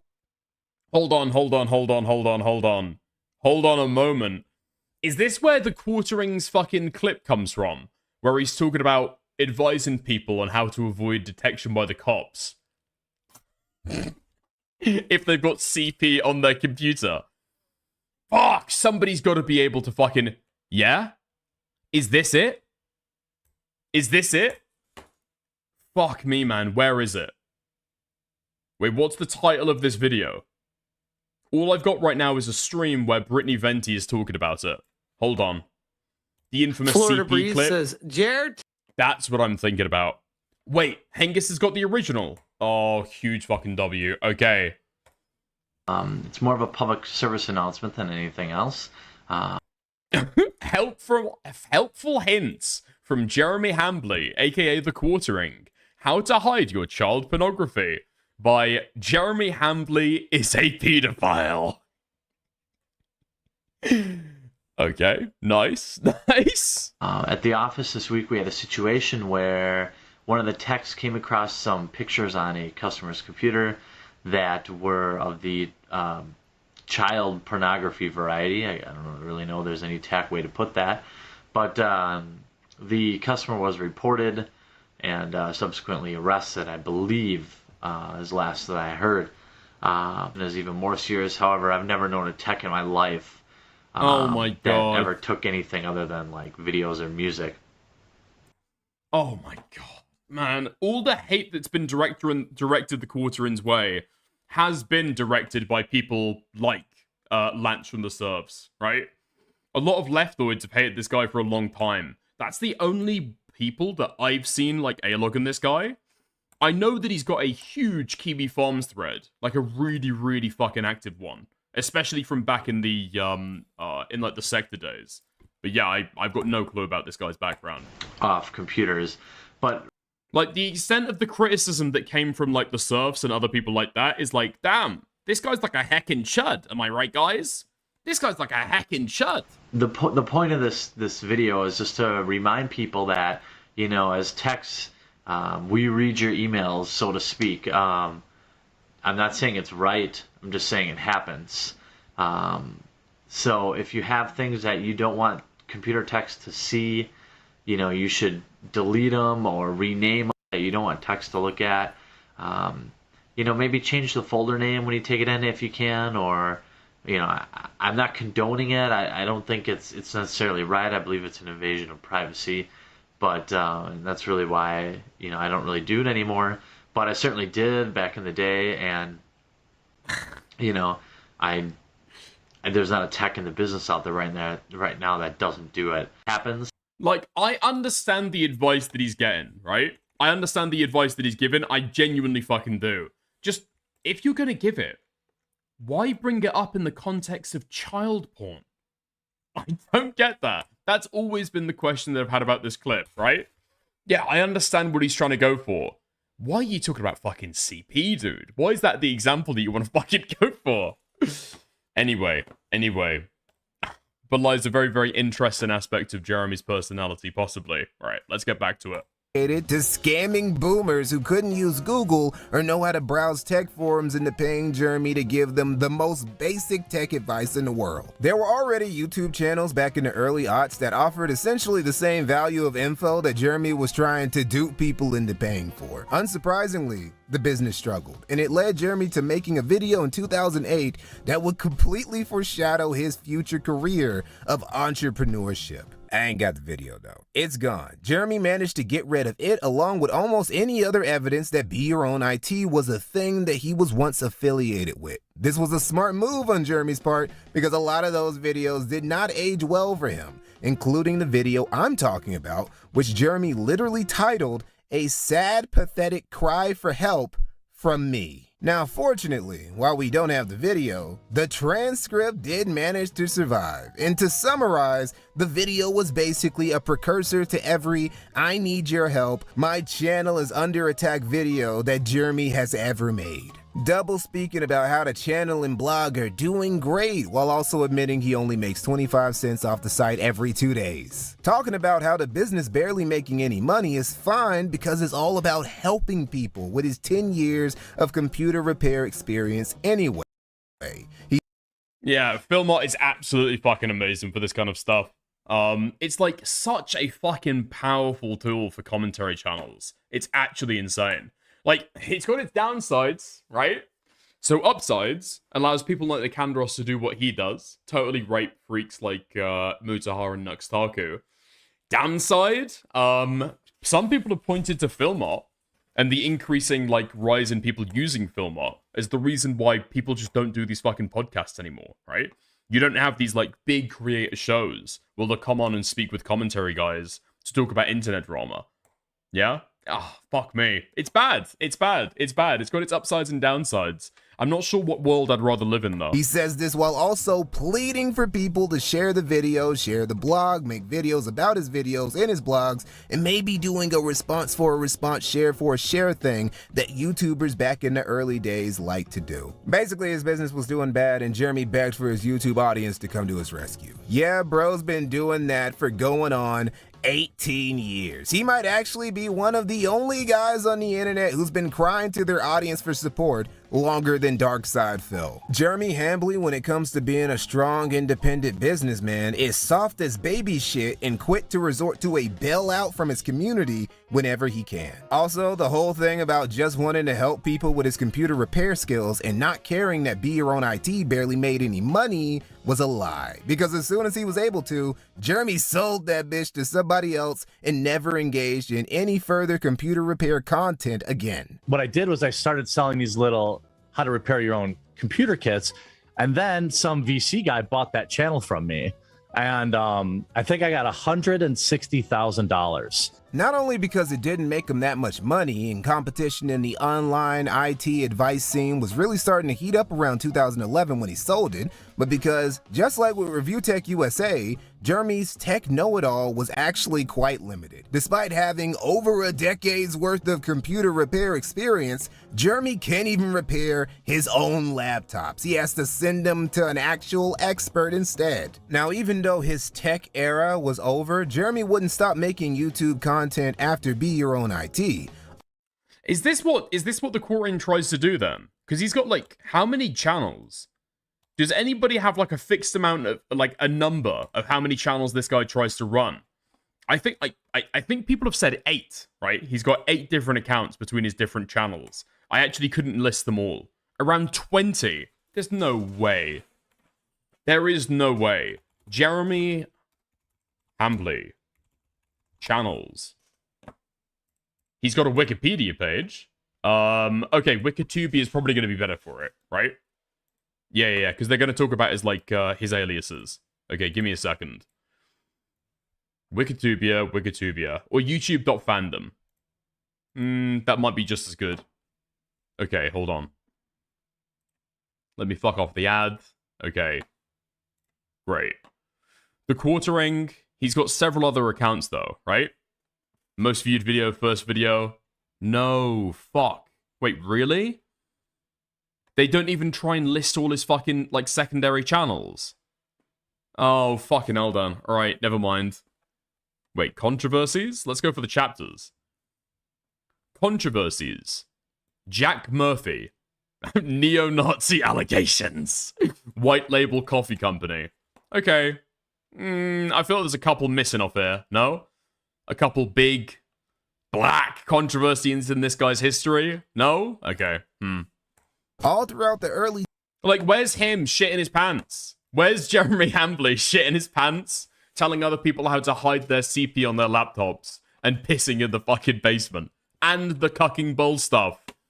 Incomplete, ill-maintained, dogshit wiki. 10. Jeremy would start multiple channels that were more or less just him trying to find a way to turn his various consumerist hobbies into YouTube hustles. You had RC Nightmare, where Jeremy would show off and play with various radio control toys, a strong obsession of his to this day. And this wasn't the only RC channel he had, just the first and biggest one. He'd make a bunch of offshoots: RC Flight School, RC Skipper, RC Spotlight, Team RCN, and Friends of RC. Jeremy really wanted to be a popular RC YouTuber. He also made Clawstruck, a channel dedicated to claw machines. You know, and then I started a channel about RC cars, and I sold that. And then claw machines. Yeah, that's my favorite. The claw machines one was my favorite. It's so sad that that died. But out of all of these hobby channels, so that is the thing that he does. He tries to, like, bring up channels to be able to grow them, and then sell them off to a fucking VC person. Does that not feel totally fucking soulless? I don't know. Maybe this guy is, like, a really smart VC guy, and I just don't understand it, right? I've got the fucking grind set, the investor mindset to be able to make a success of it. The one Jeremy would go on. Don't you have a slightly racist second channel? I don't know what you mean. I don't know what you mean. On to get the most mileage out of was one he started in 2012 called... You mean Dick's Clips? Are you talking about the YouTube channel Dick's Clips with 5 subscribers? I don't know what you mean. Unsleeved Media. What's up, guys? Jeremy and Brandon here from MTG headquarters. That's up for Magic the Gathering. How's it going? Our hands. Unsleeved Media, also known as MTG Headquarters, was, as both names suggest, a channel dedicated to Magic the Gathering, a children's trading card game that has gradually evolved into a middle-aged men's trading card game. Jeremy's channel didn't stand out that much. There were plenty of MTG channels out there, and he would do about what most of them did. Unboxing videos, talking about new sets, talking about tournaments, the latest meta, rule changes, the occasional giveaway, etc., etc., about what you expect. Still, Jeremy grinded it out and built a decent following over the years, with Unsleeved Media eventually hitting 75,000 subs. Wait, what do you mean, Angus? I don't think he sells them. He uploaded on the main RC channel 4 hours ago. What the fuck? He actually did. Hold on. This guy hasn't uploaded in 4 months. And now it's uploaded in the last 4 hours. Okay. I am not. I am, in fact, not dead. Glad to hear it. Well, it's been a little bit. I've been doing all my spring stuff, so I'm all extra. Oh, fuck me. This is a bad camera angle. Jesus Christ. Well, it's been a little bit. This guy is grey as shit. Holy fuck, that is a downgrade. Am I just like, I don't know if I'm biased from having to look at like old Jeremy to now modern day Jeremy. Fuck me, man. The bulls have taken their toll. The daily fucking drunk live streams have taken their fucking toll. Jesus Christ. I mean, at that point, like, a little bit of hair dye, no? I mean, I've said before, like, I kind of like the salt and pepper look. If you've got the blonde going on in there, and like the browns, and the greys, no, yeah, you just look like you're fucking decaying, like somebody's like sapping your fucking life force. Subs by 2015. Well, we got there. Or rather, we're almost there to the 75,000 subscriber celebration, and I can't thank you guys enough. Jeremy is noticeably more chill in these videos. Unsleeved Media, like all of his other hobby channels. I don't know what you're talking about, Shelby. I don't know what you're talking about. I've got a second channel where I pretend to be like an IRA member in a balaclava, right? Who's supporting of the most recent Irish Catholic president, Joe Biden. I don't know what you mean though. channels revolved around him doing things. Do you think the IRA is racist? I mean, they're like anti-British, I guess. I don't know what their opinions were on social issues, though. Things he genuinely enjoyed. And while making money was always a goal, it wasn't the be-all, end-all reason for why Jeremy made content back in the day. Until it was. See, around 2015, Jeremy would try to turn his unsleeved media side hustle into an actual business. Not just through Patreon, either. Nah, he was going to launch a mobile app called Game Finder that he had ambitions to turn into a cornerstone for players in the MTG community. How did he manage to get the money to develop it? By crowdfunding it to a tune of about $30,000. The purpose was simple. Create a way for players to be able to find other players to play Magic with. Basically Tinder or Grindr, but for middle-aged men playing a children's card. Is that the gaming otter? Is with basically Tinder or Is that the gaming otter in that Grindr advert? I'm like 50% sure this is the fucking gaming otter. Hold on. No, it's not Parry. It's not fat enough. Hold on. Gaming otter. Hold up. Hold up. Is this not the exact same guy? Okay, let's go to some of his old content, because that might be like an old photo of him. Let's go 9 years ago. Does he show his face in any of these? Let's go down. Let's go down.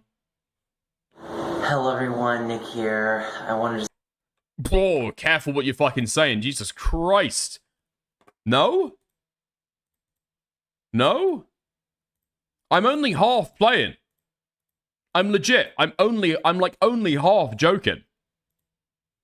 Fair enough. Autistic Andy Warski? It could be. Grindr, but for middle-aged men playing a children's card game. Otter is way more twink? No. Tyrone, look at the fucking image. Okay? The otter would be the guy being fucking pounded in that example. He'd be the bum boy. Very straightforward idea. And hey, it blew up. Like a boat full of fentanyl en route for the United... Would you like to get involved? No. I mean, I was invited, right? I was invited by the gaming... That's not important. I don't need to go into that now. United States leaving the Venezuelan coast. All you need to know, okay, is that I turned it down. I mean, it flopped, basically. And why it flopped was pretty simple. Users really weren't fans of how the app handled location data and personal info. There were still bugs because the app's maintenance was ass. It just didn't get any traction. Wasn't a whole lot of reason to use it as opposed to Facebook or Discord, which launched the same year as Game Finder did. You would think that a guy with over a decade of tech experience would have considered these things before launching the app and wasting everyone's money. But nah, Jeremy's first crowdfunded business was basically dead on arrival. It looked like Jeremy was going to be stuck being an eternal hobbyist tuber forever. But there had been a little culture war about ethics in games journalism going on since 2014. Now, Jeremy wouldn't get involved in Gamergate himself, but ripple effects from it, the veterans of it, and the seeds of culture war it would spread across the web would greatly impact Jeremy's future career. It was in 2017 that he would throw himself in his first culture war scuffle. And I want you to pay attention, because 2017 is where the Hambly Ministry of Truth's narrative crafting really starts to kick in.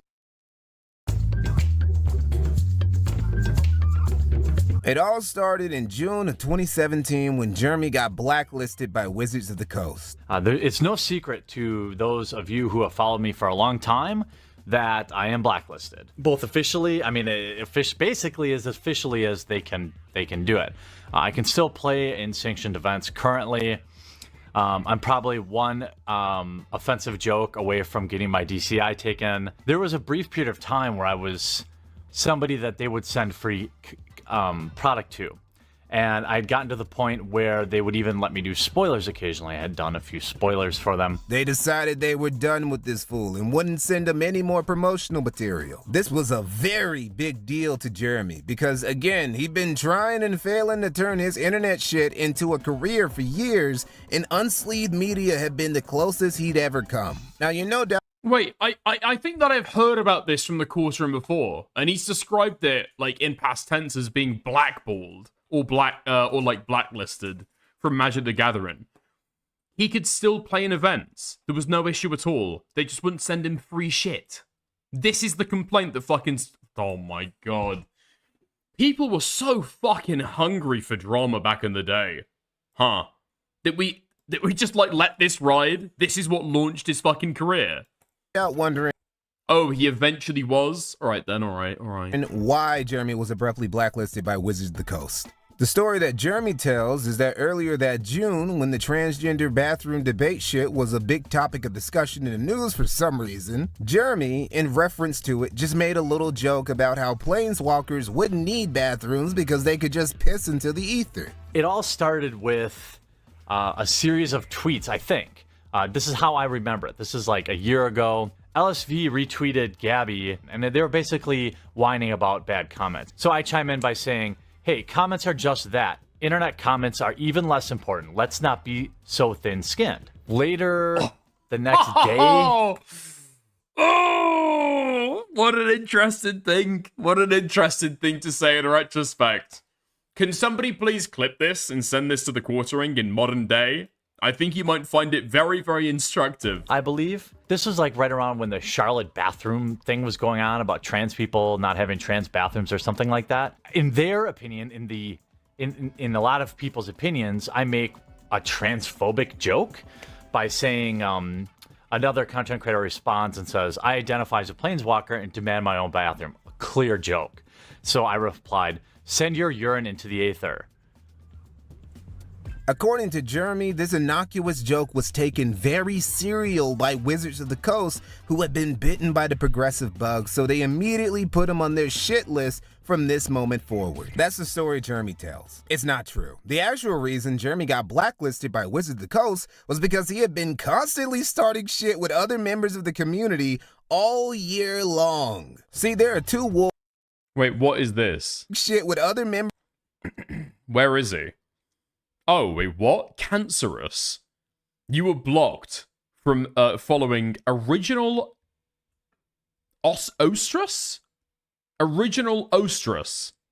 Okay. At MTG headquarters. Did she just pick the bitchiest face pic she had, then upload it to her profile? That's the person who sexually harassed me at a pastimes event. Wait, are we just gonna gloss over the fucking victim in this statement? What the fuck? Old Twitter, so fucking cancerous. 2017.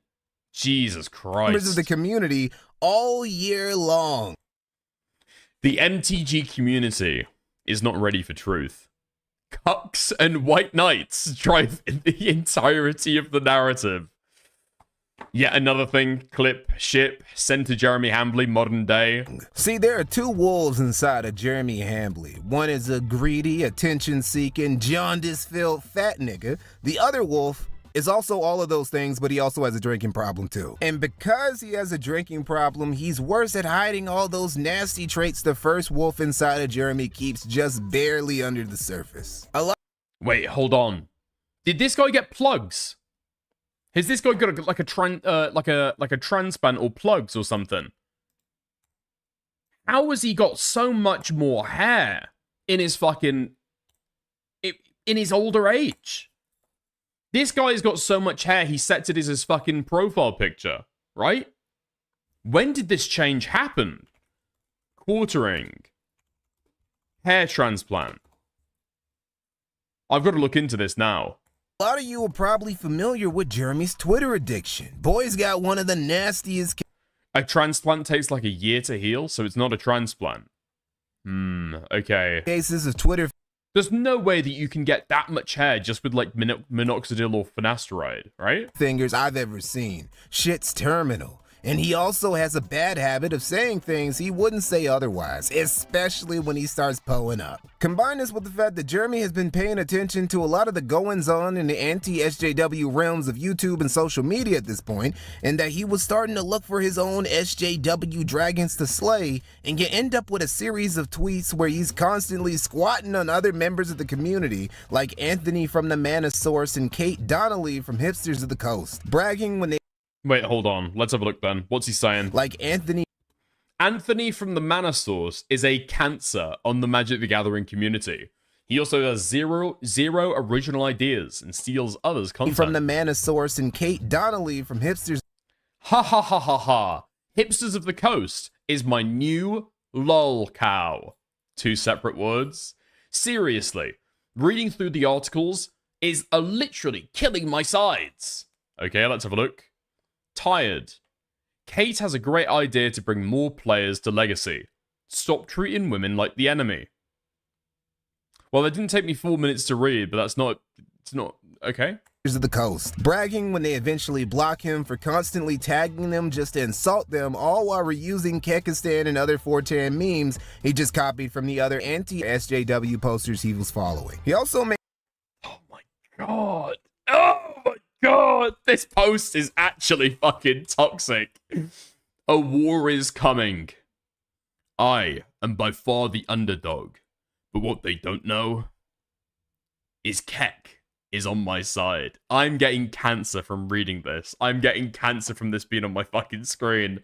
This is like the fucking elephant's foot at Chernobyl right now. Holy shit. Memes he just copied from the other anti-SJW posters he was following. He also... Fuck me, man. Fuck me. Like, I think we often, like, romanticize what YouTube used to be and what content used to be, you know? Everyone used to be original. Now everyone's making slop, you know?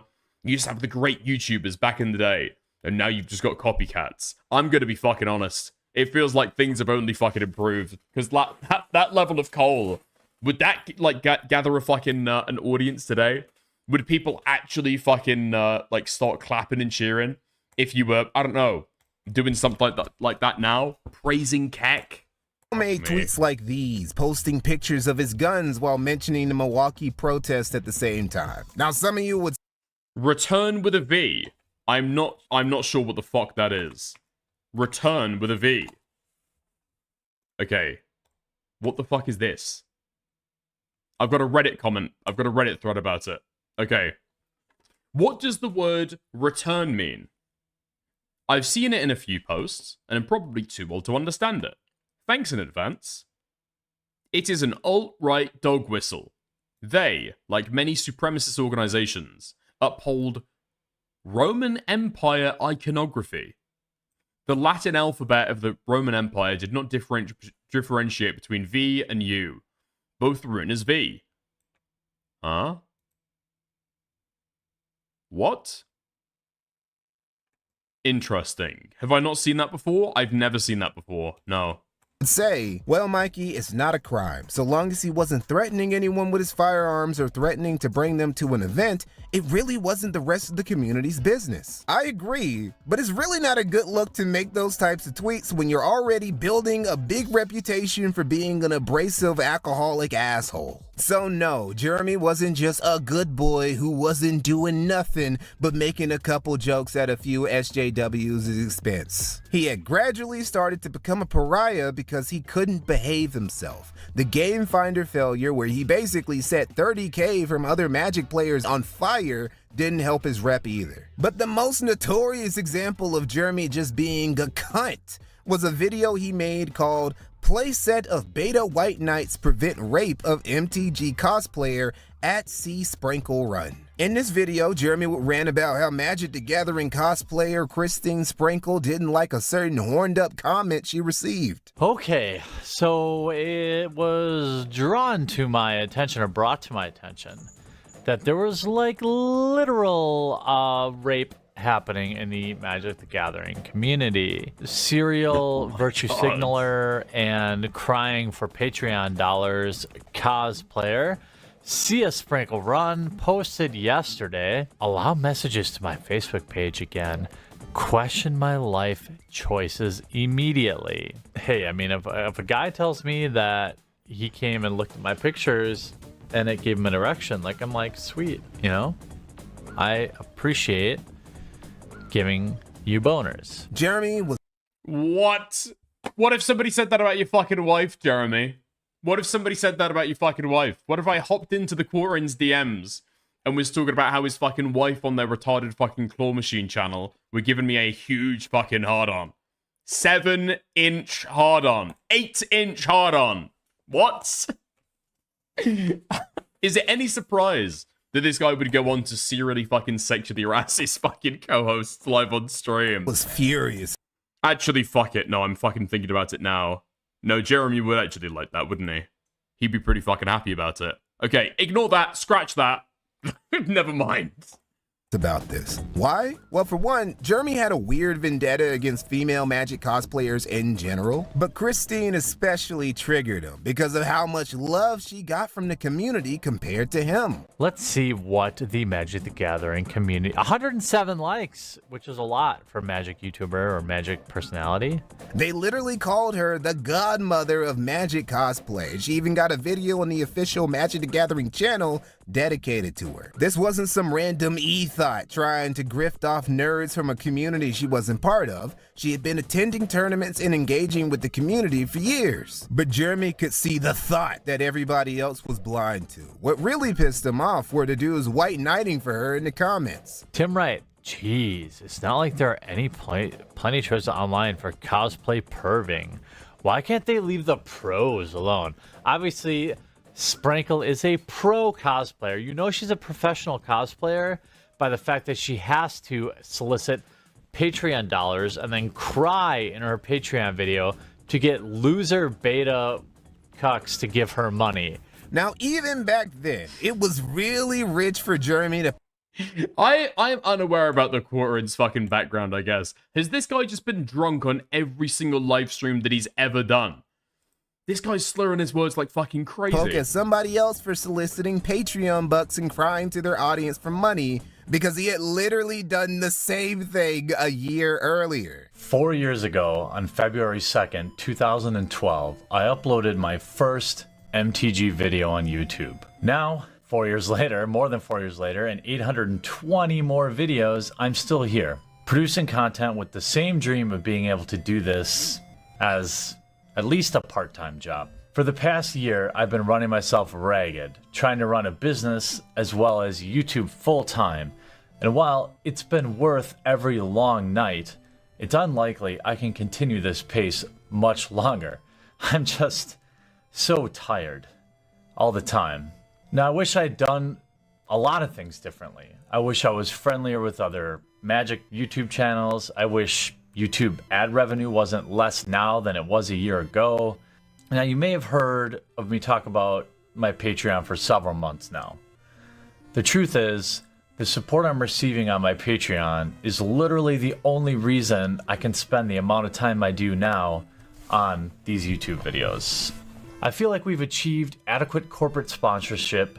In fact, I would say I'm probably spending too much time on sponsored type videos. It's a necessary evil, as things are now, to help fund all the awesome things that I want to do. You backing even $1 or $2 goes so much further than YouTube ad revenue ever could. He was just green with envy here. My favorite part... Man, I don't think... I disagree with other people, right? I don't think there's anything morally wrong with doing one of these, like, videos. People try and paint it out as though it's like a huge, like, moral sin that people do when they ask their fucking community for money. I mean, fuck, dude. We've changed so much. Originally, creators opening Patreons was seen as, like, a huge, grave moral sin. Like, I remember back in the day, I'm pretty sure that Tommy C was one of the people going around and saying, I'm happy with whatever money I get. I'm happy with whatever money I get. I remember people were being told, like, who were trying to do this full time, or who were trying to, like, branch out. No, fuck. I remember a conversation with somebody who had, like, a wife and kids and wanted a more stable income from YouTube, was opening a Patreon, and it was a huge, earth-shattering fucking drama. Because people were saying that he was being, like, money hungry, or he was, like, e-begging. Holy fuck. I don't know if, like, streaming introduced into the space has, like, massively changed it, given the fact that people will constantly, obviously, like, shill and ask for donos. But there has been a huge tone shift in this stuff. I think that releasing one of these videos, where you complain that you're not making enough money from YouTube, and so you're trying to get people to, like, fill in your Patreon, it's not, like, immoral. I don't really care about it on that level, but it is, like, deeply fucking humiliating. Do you know what I mean? Was when he started going through Christine's cosplay pictures and showing how much of a thirsty gooner he was by admitting that her PG safe for work ass cosplays made him stupid horny. Oh, I'm sorry, Sprankle. Let's look at your cosplay, your art. where some poor 14-year-old kid was unfortunately made an erection comment about you, and fuck him for being such a degenerate. I mean, what is sexual about this? Nothing, right? Oh no, totally nothing sexual about this. Oh yeah, here you go, Sprinkle. Another totally non-sexual picture where the Pokeball happens to be right on your fucking bush. Oh, here you go, wearing basically a bra. Yep, nope, nothing hot about that. Here we go again, more. Basically 75% nude, nothing sexual there. Nothing sexual at all about this Chandra. Like, nothing sexual at all. Oh yeah, look at a bodysuit. Yeah, I'm not gonna sexualize you. I mean, fuck me if I'm gonna say that I wish there was a little slot down here, you know, for me to, you know, for us to pleasure each other. Maybe should have rubbed the fuck? What the fuck? What the fuck? Like, I guess it's slightly creepy talking about how, like, much skin is fucking showing. A slot? What? Bro's asking for a fucking zip? What the fuck? The crazy thing as well is that these would be the guys who would say, like, stop trying to, like, uglyify the women in gaming when they're trying to stop every single woman in video games wearing basically a fucking bikini, right? It's not sexualized. It's not sexualized. It's not creepy. It's not gross. It's just for, like, you know, it just looks better. It's like aesthetic. People aren't masturbating to these games. One out before you. And then as soon as a woman dresses a fucking video game character, she's a total whore. Made this video, Jeremy. Anyway, this video would end up getting deleted a short time later, but it quickly gained infamy and further bruised Jeremy's already black and blue reputation in the community. What with all the doo-doo flinging he liked to do, and also the whole game finder flop that completely wasted a lot of people's money. There were 3 reasons why Jeremy made this video. Envy that Christine Sprinkle made more on Patreon and was more popular than him despite not being an elite player, or in Jeremy's eyes, not putting as much work into her content as he did, which has literally always been slop. 2, Jeremy, despite being a married man, has always had a pattern of weird interactions with women on the internet for years, especially with women he obviously finds attractive. And 3, the alcohol was just making Jeremy act unwise. So yeah, all of this were the actual reasons Jeremy got blackballed. Wizards of the Coast wasn't expecting the netbeards they gave promo material to be the most professional guys around, but they at least expected them to not chimp out at other people in the community regularly or make videos called Beta White Knights Prevent Rape of MTG Cosplayer, where they literally added the Twitter handle of the cosplayer whose figurative rape they were talking about. Eventually, Christine announced her retirement that November so she could focus on med school instead. She was hanging up the jersey and she explicitly named Jeremy as the reason for why she got sick of it all and left. His obnoxiousness and drunken tirades were just too much that not even the Patreon bucks made it worth the hassle anymore. Now, was Christine being a bit histrionic here? Of course she was, but the general sentiment was... Wait, what did she say? It's been a rough year, and I have blocked and not said anything about him because I wanted it to die. But without a doubt, MTG headquarters / unsleeved media has made my life hell this whole year with his unnecessary videos and tweets about me and other members of Magic. Oh my god. Was Christine being a bit histrionic here? Of course she was, but the general sentiment was shared among a lot of other people, and her abrupt departure caused a real stir. Jeremy would respond by saying he hadn't harassed it. I'm not gonna lie, I mean, tweets like that do make me immediately want to take the other side, right? It, like, it brings in an immediate fucking bias. Is a man not entitled to the to the sweat of his goon? Let him goon! Let him goon on main! Anyone, which is... No, this guy's like a sexual harasser, okay? I'm sticking by it. Someone who doesn't think just sending mean words to other people over the internet automatically counts as harassing them, I would feel he would have been in the right to say. Had he also not tried to play victim and say that he was the one actually getting harassed. This is the type of video I would normally do on my quartering channel, but I'm going to put it here on Unsleeved Media because I'm not going anywhere. I'm currently under basically a full-scale assault from people who have been misled or have been waiting for a moment to try and, quote, get rid of me. So yesterday or the day before, well-known grifter and cosplayer Sprinkle decided to tweet out that she was quitting Magic. Then we see literally every major creator out there completely unself-aware, talking about me being some kind of serial harasser because I made a video 6 months ago and one tweet like 2 months ago saying I didn't care that she was going to be at a GP or something. You are sicking a hate mob on me. You know that's what you're doing, and you're trying to play the victim while doing it. These people are so disconnected from reality. They legitimately think they're not doing exactly what they're accusing me of doing. When it happens to somebody else, it's just a bit of banter and trolling. When it happens to him, it's genuine harassment. Sure, okay, bro. Again, this wasn't Jeremy acting bizarrely out of character. It was an easily observable pattern of behavior. Of him asking for money from the community, then wasting it on a terribly executed business scheme, then starting drama that had nothing to do with Magic itself with other people in the community, and now there were members of the community that people actually liked that were saying they were leaving because Jeremy wouldn't stop painting the walls with feces. The permaban that Jeremy received that December from all sanctioned Magic events might have been— No fucking way! This guy had a fucking Pepe PFP. This guy had a Pepe profile picture. Oh! It's so fucking painful. It's so fucking painful.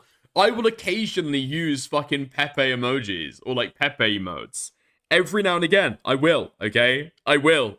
But I'm gonna stop from here on out. I didn't realize it was this cringe. I didn't realize that the Quarter Room was doing it back in 2017. It's had reverberations over the next decade, and now I'm no longer fucking using them.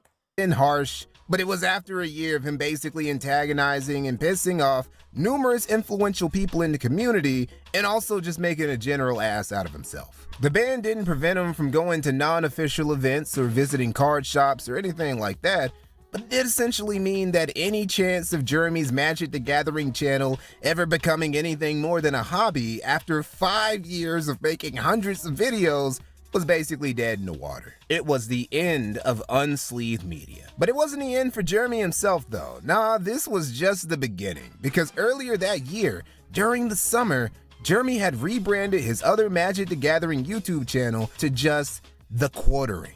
Definitely an interesting day for me.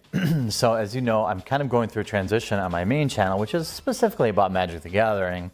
And my second channel, which is now currently called Unsleeved After Dark, because it's Unsleeved Media is my main channel, but I'm going to change it. I think I'm changing it to The Quartering this weekend. Originally, The Quartering was going to be the sideshow channel, where Jeremy would get to vent about things that either had little to do or nothing to do with Magic the Gathering. But this channel would go on to be his most successful YouTube endeavor by far, while also somehow getting him in way more internet drama. He hooked up with Sargon and Arch Warhammer. Wasn't Arch Warhammer just like an actual like Nazi? No? Am I wrong? I don't know if I was like a leftoid and like consuming shit tons of leftoid content during that time. But I'm pretty sure that guy was a Nazi, no? The Quartering had already started to become Jeremy's main priority even before his MTG ban. By late 2017, he could already tell how the winds were blowing. So he started maneuvering appropriately, and I gotta hand it to him. Hold on. As proof, I present to you r/Sig Marxism, a Reddit post from 6 years ago. Let's have a look. Okay. If this is like overly lefty, soy, gay shit, okay, we'll move on. And I'll take the fucking L, okay? Let's just reevaluate some of these claims real quick. Tired of telling people Arch Warhammer is alt-right. Hi. I'm getting pretty fed up with trying to tell people why Arch Warhammer is an alt-right, sexist, racist, etc., etc. Every time it comes up, somebody will instantly ask for video proof, which is more than fair. If somebody is accused of being any of the above said things, needing proof before accepting them blindly is a wise move. One problem I have, however, is that when somebody asks for video proof, my brain, tiredly, exhaustedly, goes, oh, here we go, and starts scanning for all the dumb, offensive, and toxic shit Archer said in his videos. And he's made a lot of statements and sentiments, which should make someone's alarm bells ring. A hell of a lot. Okay, making content with white nationalists, including... Wait, what? Oh, the fucking... Wait. I'll start by linking a video of him talking about Swedish politics with the well-known pickup artist and white nationalist, the Golden Boy. I'm pretty sure that person is called the Golden One. No? I thought he was like a Swedish bodybuilder who like oiled himself up and spoke about like white genocide and stuff. Okay. Arch also made content with Sargon, anti-immigration and anti-Muslim YouTuber, and failed political candidate from the far-right political party UKIP. Golden Boy. Greetings, true friends. Today I am talking with... Dude, they've even got his fucking channel name wrong. Yeah, the Golden One. My friend Arch Warhammer. And we just did the first part of this talk, and that's available on his channel. So first link in the description if you want to hear us talk a bit about the Horus heresy and transhumanism and robotization and a few different topics. But now we're going to talk a bit. So now they've moved on from the Horus heresy, and now they're going to talk about the future of Sweden, genetics and politics. Genetics. Sorry. Genetics. Big fans of science? Maybe? Possibly? I didn't realize that the Golden One was such an avid reader of The New Scientist. Wow. Lying about white nationalist terror. His video on the Christchurch shooter. Sorry. Wait. Who was disagreeing with me earlier that this guy was a white nationalist? What the fuck? Arch Warhammer made a video about the Christchurch shooter, where he displays anti-Muslim views and lies about whether the white nationalist shooter was radicalized, claiming it had nothing to do with online culture, which Arch Warhammer is a part of, despite this shooter explicitly citing online right-wing culture as inspiration for killing people. Okay. Black characters look wrong being Space Marines. Okay. Nice. Racist slurs. Wait. Hold on. Goldmine? Warning. Racist language. In his lore video on Noblaws, he describes the race as having slave-like qualities before calling them house N-words. Hold on. No! Fuck! That video is not available anymore.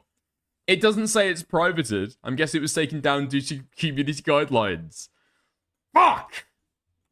Fuck me. Okay. More slurs on his Discord. Okay, I don't care about that. Denying fascism in 40k.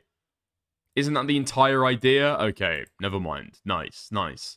I can't believe that we didn't get the fucking house N-words clip. Shit! Fuck me, man. Okay. We're getting back to this, I guess. Okay.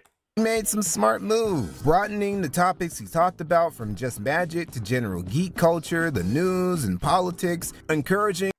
But he was on Bridges, he mustn't be that bad. Arch Warhammer was on the Destiny podcast Bridges.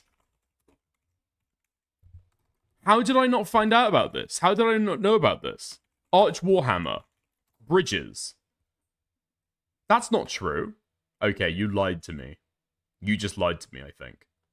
His audience on his Unsleeved Media channel to migrate to the quartering and monetizing his channel early by shilling Patreon, Subscribestar, and securing several sponsorship deals, keeping those income streams healthy and diverse from the jump. The early growth of the Quartering channel was a rare example of him putting that masters in internet marketing of his to good use. Granted, Jeremy had made like 10 other fucking YouTube channels at this point, so really you could just say it was the law of averages finally working out in his favor. Another move that the quartering made in late 2017 and early 2018 that would really affect the trajectory of his career going forward was getting associated with several anti-SJW YouTubers in their communities, like Nerdrotic and Friday Night Tights, Ethan Van Sciver and Comet Skate, and Sargon of Akkad and the Skeptics. Sargon...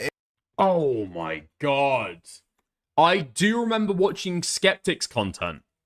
Hold on, I want to hear those names again. So really, you could just say it was the law of averages finally working out in his favor. Another move that the quartering made in late 2017 and early 2018 that would really affect the trajectory of his career going forward was getting associated with several anti-SJW YouTubers in their communities, like Nerdrotic and Friday Night Tights, Ethan Van Sciver and Comet Skate, and Sargon of Akkad and the Skeptics. Dude, holy fuck. Shit. Do we know any of the people here? Just from the profile pictures. Can I name any of the people here? Okay. Don't know any of these guys. Armored Skeptic. Teal Deer? Yeah? Then down here, is it Logicked? Is that the guy? Logicked. I don't know that guy. Barely? Or Bearing? Something like that, right? I don't know any of the rest. I know this guy's profile picture, because I've seen him on old streams before. Sargon, Andy Warski, of course. Okay. Don't know that guy. Shoe on Head. Is that Blair White? Really? All the way back during the Skeptic sphere? Alright, fair enough. Wait, Chris Raygun. Where's Chris Raygun? Crowton T. Is that Crowton T? Really? Okay, interesting. Sargon, aka Carl Benjamin's clique, would be one... Wait, Gay Riddler at the top? Where? Wait! Hold on! Okay, I do! Oh, I thought that I remembered that. Right. Okay. So that's the Gay Riddler at the top. Nice. Next to the bear is... What? This was Chris Raygun. Okay, interesting.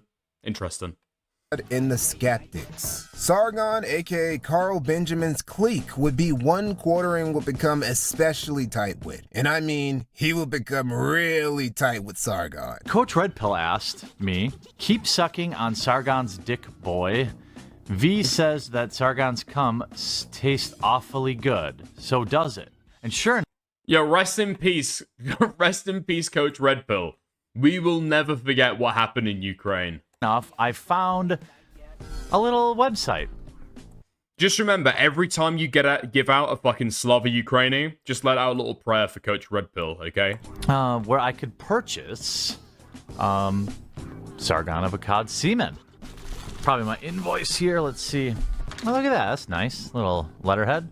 Comes in a nice little vial. This is a lot. Here goes nothing.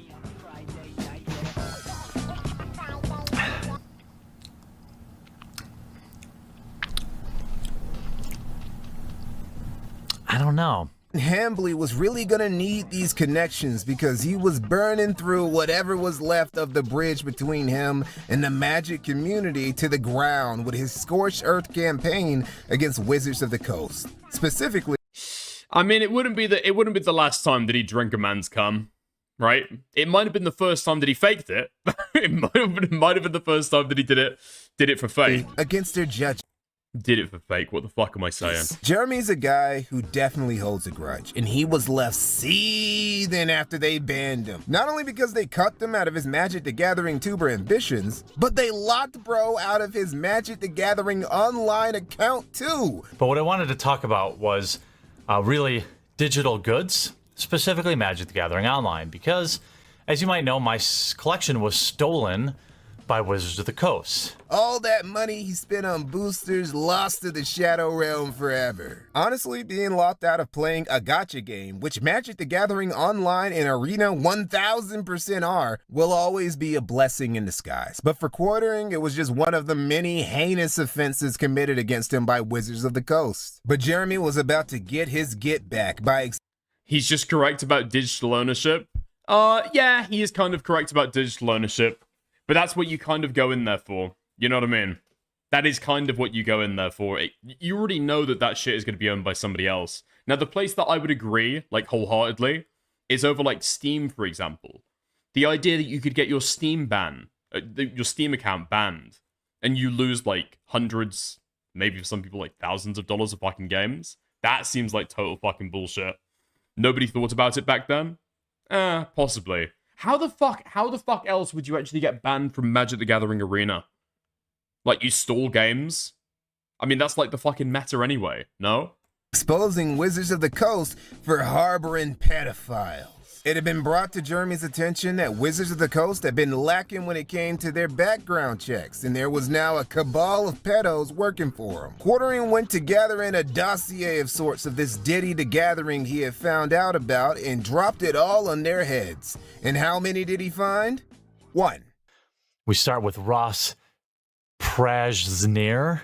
There was literally one guy, Ross Prasner, who was convicted of distributing CP in 2014, but continued being an active judge because Wizards failed to do a proper background check on him. He was the only one of the subhumans Jeremy would list who continued affiliating with Magic. Oh, sorry, I don't need to keep on fucking pointing it out, okay? But this is just my own catharsis. You know when you watch, like, reality TV, like Jerry Springer? Just to see that other people's lives are worse than 2014, yours. But continued being an active judge because Wizards failed to do a proper background check on him. He was the only— Pause! Jesus Christ, that is rough. That is rough. That's more than a fucking widow's peak. Holy shit.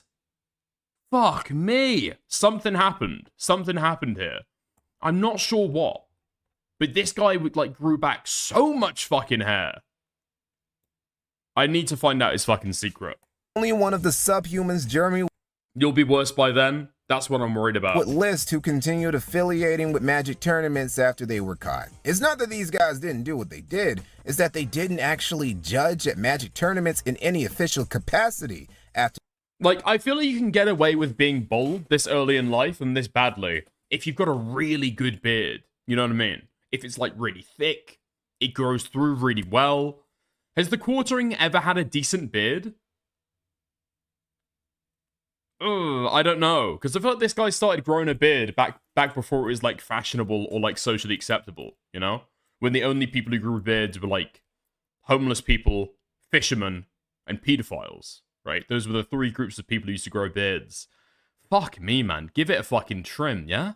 They did what they did. They just had their names on some list that had yet to remove them, and Jeremy acted like they were still working with Wizards anyway. Now, a lot of you would go, well, Mikey, you gotta give Jeremy some credit. Just exposing one pedo makes this short crusade of his worth it. And I would agree. I think he was prepping for a beard comb-over. That is adventurous. Jesus Christ. Maybe. I mean, if Jeremy, to be fair, is looking, like, straight on at the camera, and then he, like, combs it behind, right? So it can, like, flick up and, like, start covering his hair. That's not too bad, actually. However, how's your beard? Given the fact that I'm 24, I think not bad.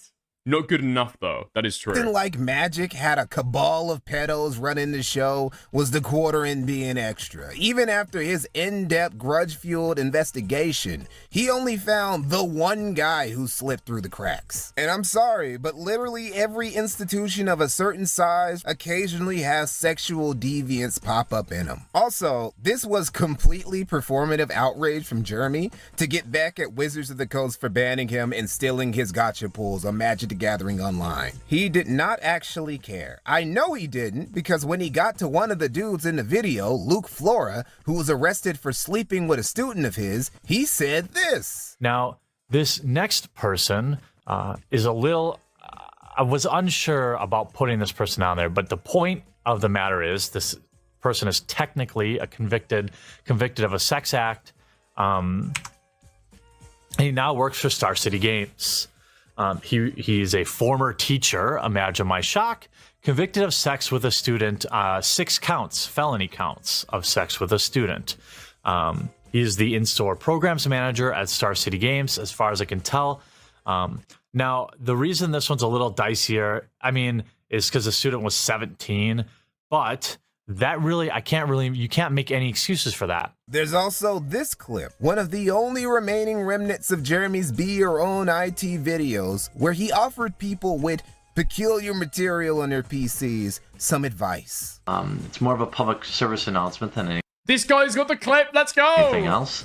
At the office this week, we had a situation where one of the techs came across some pictures on a customer's computer that were of the child pornography variety. I don't know.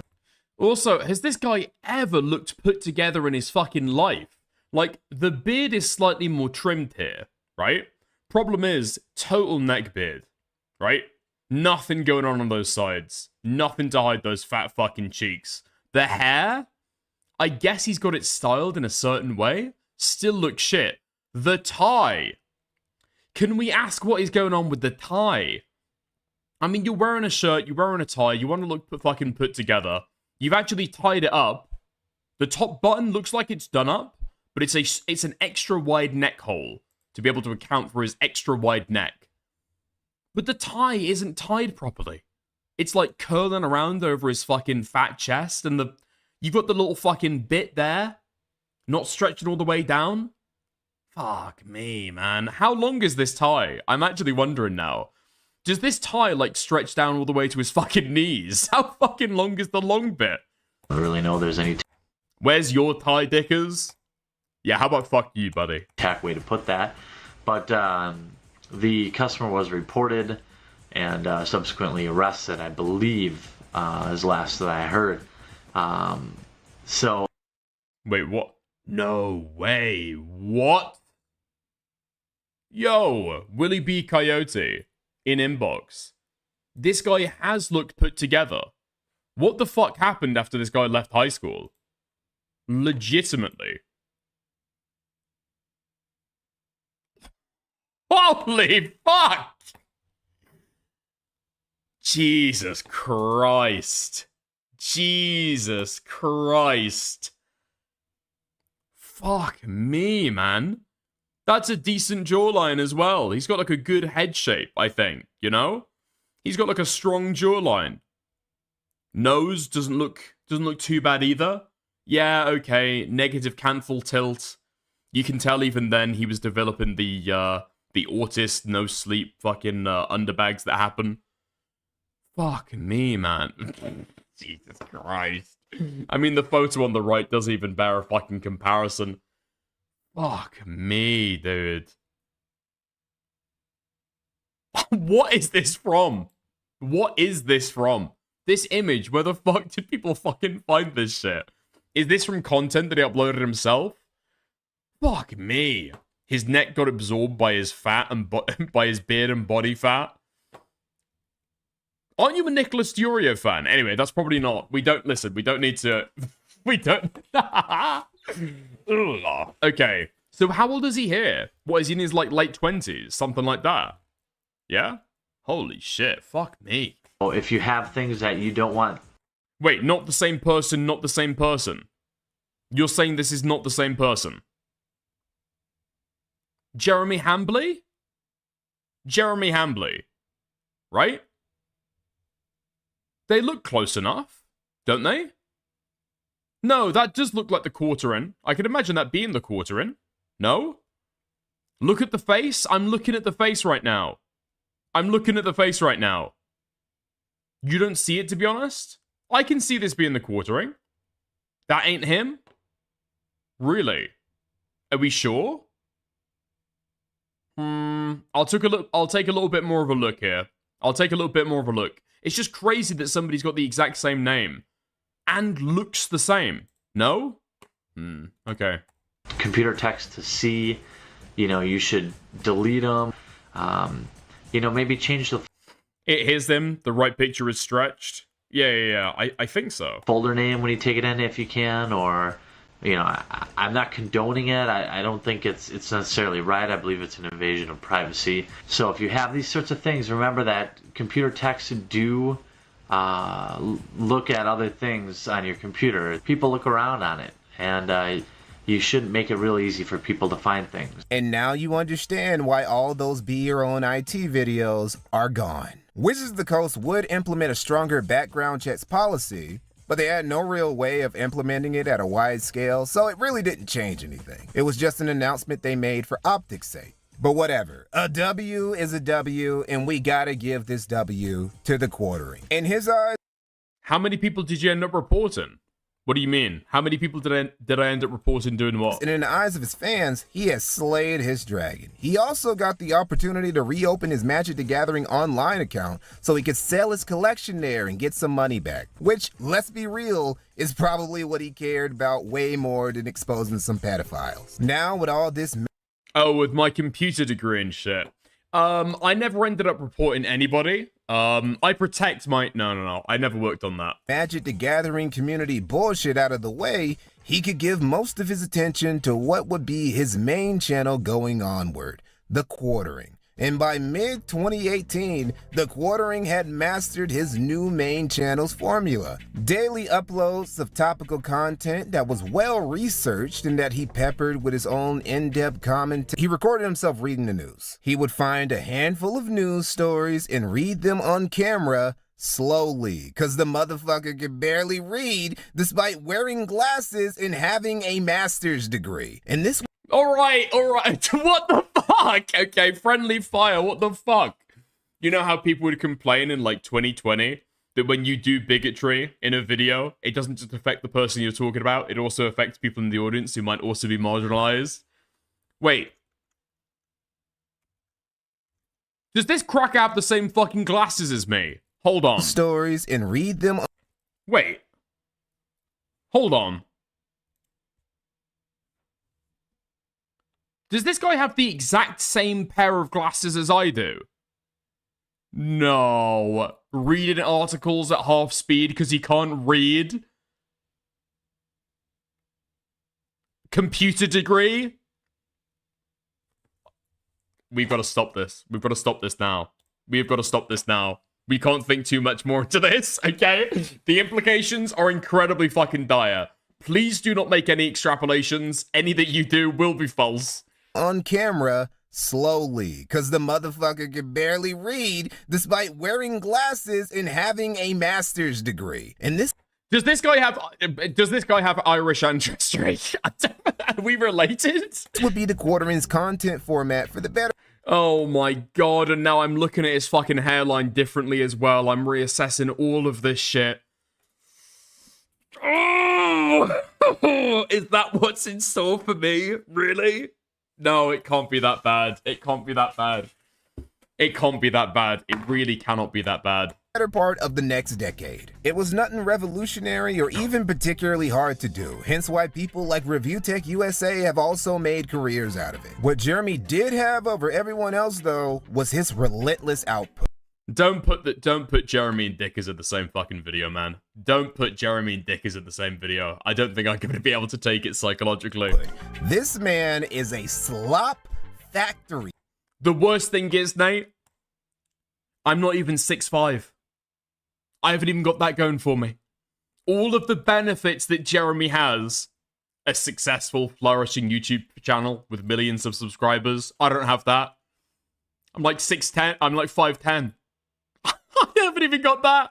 I haven't even got a wife. Oh my god. Refilling your subscription and recommended feeds with slop on top of slop on top of slop. Just a one-man chum bucket. The Quartering isn't just a slop tuber. He's a grand master of the art of slop tubing. This content mass production model of his would rack up tens of millions of views, tons of subs, and a massive bag over the years. But just like with Review Tech USA, getting paid to read articles other people wrote for a living wasn't enough. No, he had to get in some YouTube drama as well. And he would choose literally the worst people to throw digital hands with.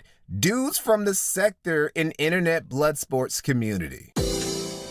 Wait, hold on. I know these guys. Dudes from the... Okay, let's do a little bit of a lore breakdown. Metica? Yeah? Why the fuck? Wait, Internet Blood Sports and Metica isn't at the fucking front. Okay. Metica. Baked Alaska. Who's the fucking, okay, his name is not Conga, but it sounds like it. Tonkasaur, okay? Tonkasaur. Andy Warski.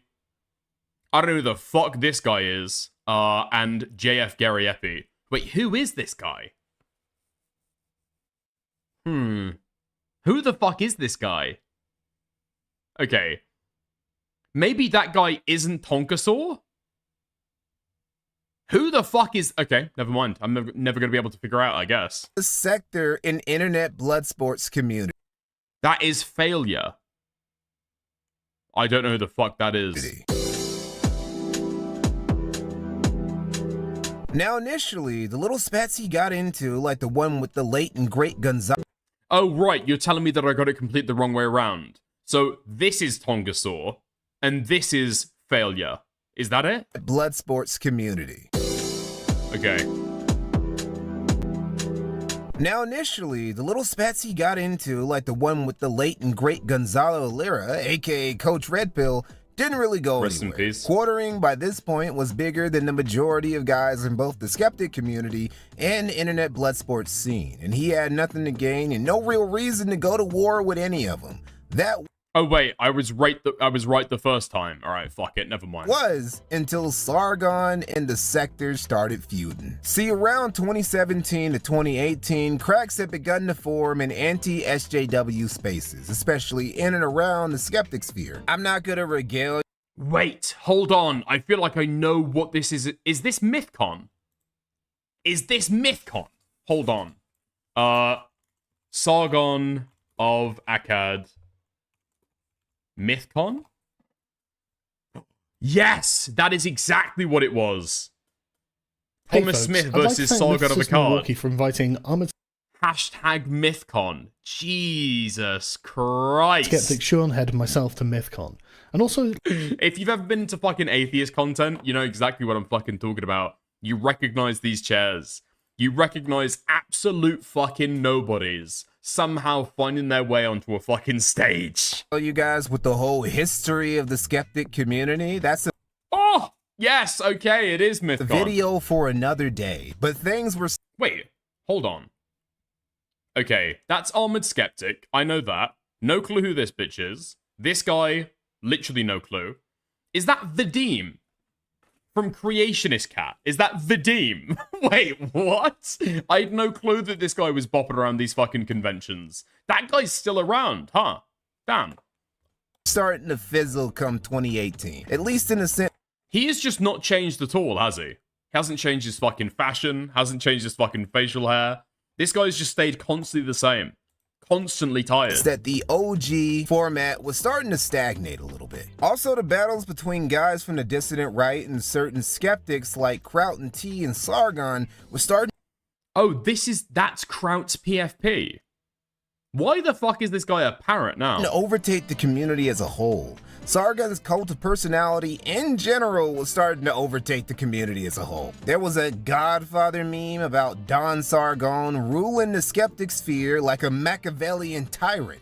And there was a bit of truth to it. He would also just start casually lying about certain things around this time. Like the incident that would get Jeremy in his first battle with Mr. Medicare, where Sargon lied about something Andy Worski, fellow skeptic at the time, had said. Worski, who wasn't a fan of having his name dragged through the internet streets, would expose some private details to prove Sargon was talking out the side of his mouth and essentially put him on the spot. In quartering, one of the top capos and glazers of Don Sargon would call Worski out for daring to defend himself and not just take it. This led to him confronting both Worski and Medicare on Takasa's Kumite and... Yo, Nate, thank you for the 10. How's it going? Yeah? Because at some time you have to watch Dave Rubin interview Armored Skeptic about his celeb status and relationship with Shu. They broke up and he crashed out hard. It was amazing. That sounds absolutely fucking Kino. Actually, yeah, I've got a little bit of a list of content that I want to go through to be able to take a look at. Dave Rubin interviewing Armored Skeptic about his relationship. That actually sounds fucking amazing. I'm copy and pasting that. Thank you. In February of 2018. Pure. I've noticed people like you like to use the we language a lot. Like, oh, we and us and stuff. You're not a part of this shit. You're not hosting blood sports. Who cares what your fucking input is? I also thought a lot of the other things you said in your video were fucking dumb, too. I mean, you went on about the it was wrong for Andy to show Skype messages from Sargon. Why? It is fucking wrong. Why? Should he Because be a bitch? Should he be a bitch and let somebody fucking lie lied about him and about be me. a... This whole thing is a semantic argument, right? It's the same thing where you said, oh, it's a debate. I wanted to have a conversation. Well, it's supposed to be a debate. No, the quartering. He said he never told me he wanted to speak to Spencer. That's not semantics. That's a straight out lie, right? Look, we're not going to agree here, and that's fine. My point is just that you could have come on and said, look, Sargon, this is what you said. You didn't need to expose I it. could have done a lot of things. The problem Jeremy was having here with Worski is that Worski actually cared about people thinking he was a liar or somebody who just makes shit up. Jeremy couldn't understand this because Jeremy doesn't care about people thinking he's dishonest, talks out the side of his mouth, or is just pulling stuff out of his cheeks. He just wants to make money and will literally just lie about shit to get ahead or get out of a jam. A great example. I don't know if I totally agree with that read. Like, I don't know if I disagree with the read about the quartering and what was said about him. I don't know if Andy Worski necessarily cares that hard, right? I think Andy Worski is just, like, half in the fucking politics sphere at the time and, like, half in drama, right? And he just sees an opportunity to get somebody on to be able to debate on his fucking live stream. Example would be his drama with Matt. Basically, I think that Andy Worski just sees the keynote, like the keynote about to be made. Matt Loader that same year, a dude in a dress. And no, I'm not being rainbow tribe phobic. Settle down. Matt Loader is just a guy who likes to cross-dress. Literally a dude in a dress. Now this dress-wearing fellow would end up assaulting Jeremy while on a trip to Gen Con in August of that year in Indianapolis. And it was like 1:30. And somebody walked up behind me and said, hey, is your name Jeremy? And he would have been probably the 25th person to do that tonight. So I turned around, I said, yeah, and I stuck my hand out, and he immediately started punching me. According to the quartering, who would also shortly after open up a crowdfunding campaign. Wait, what? Shut the fuck up. This Jeremy got punched out in a fucking convention center, started punching me, multiple fucking fists flying, and we have not got video evidence of it. I'm so glad that people started live streaming. I'm so glad that the meta has changed, and now people start fucking live streaming all the time. There is content to be gathered if people know where to fucking look. Oh my god, by a man in a dress. Paying for legal fees so he could sue this blouse-wearing bastard. Matt Loader was a deranged leftist who assaulted him for political. Okay, let's go. I wasn't going to post about this, but it's getting picked up by national news and families finding out. While at a convention in Indianapolis, I was attacked by a psychopath who was trying to kill me over my political beliefs. This sounds nuts, but it's true. Test results would show that was a lie. Wait, this guy had already posted about it in a vlog at the time. No? Okay. I've filed a police report and identified my attacker. He's currently on the run, and I am 100% fine. I did not leave the convention because I will not be bullied. Dude. Whoa, a guy, like, was in 6 inches of you, tried to fucking kill you, and you got away 100% fine, completely unscathed?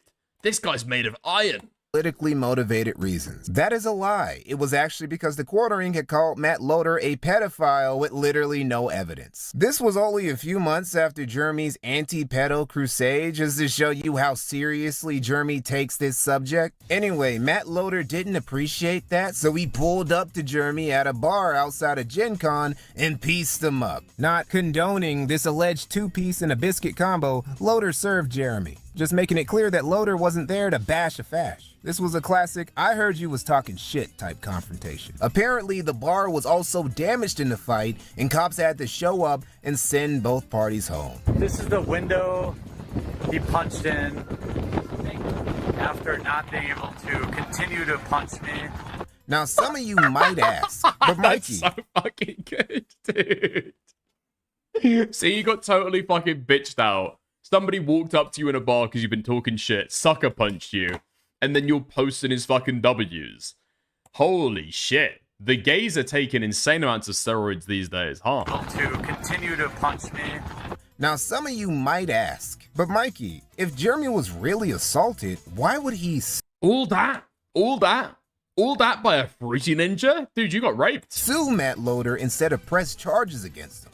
As a matter of fact, why didn't the cops just arrest Loader right there after he had assaulted somebody and damaged the establishment's property in the scuffle? Oh, that's because it's an obvious lie, dude. I mean, he already lies from the get-go about not knowing who Loader was and also about Loader attacking him for culture war reasons when it was really about him calling bro a pedo with no evidence. He even lied about filing a police report. Quartering's retelling of events simply do not make sense and are very likely heavily embellished, if not simply made the fuck up. Which is probably why you would end up settling for a video apology from Matt Loader in May of next year rather than continue the suit.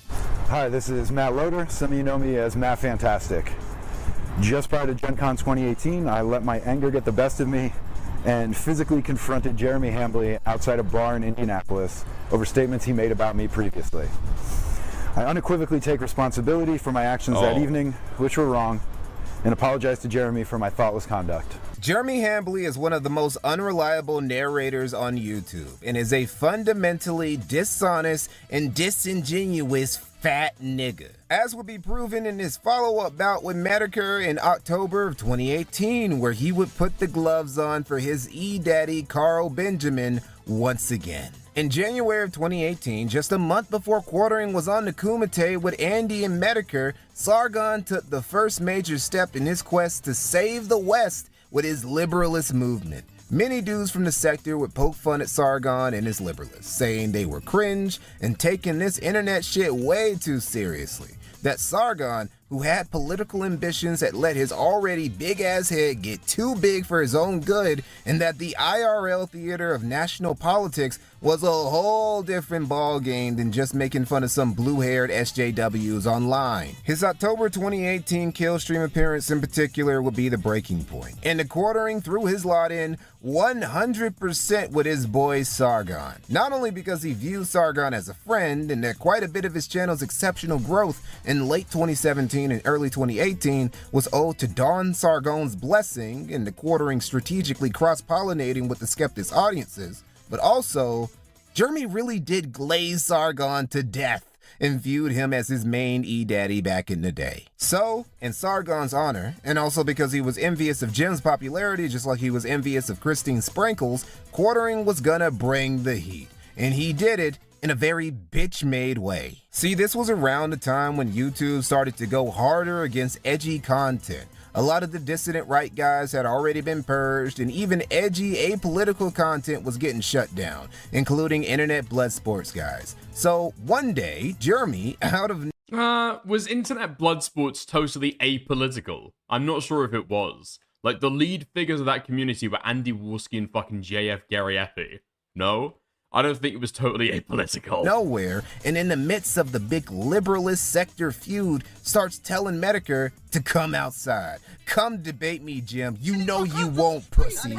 Oh, but it has to be on your stream, not mine. And why was Jeremy so adamant about it being on Medicare's stream? Because you could get deplatformed just by having people send spicy super chats to you. And dude, wouldn't it be so funny if dozens of guys with names like I Love Adolf 1488 started filling your chat with $1 donos about how much the Holocaust was based and, you know, just get your shit shut down? Bro, that'd be hilarious. Yeah, Jim didn't take the bait. But you know a guy who Quartering was yapping at the same time who did take the bait?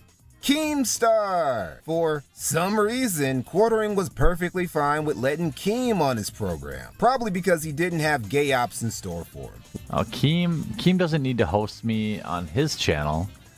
He's plenty big. I'm welcome. I'm happy to invite him onto mine. Wait, there's no way that he used this, like, profile picture unironically. This is a meme. This is a meme made by somebody, like, mocking him, right?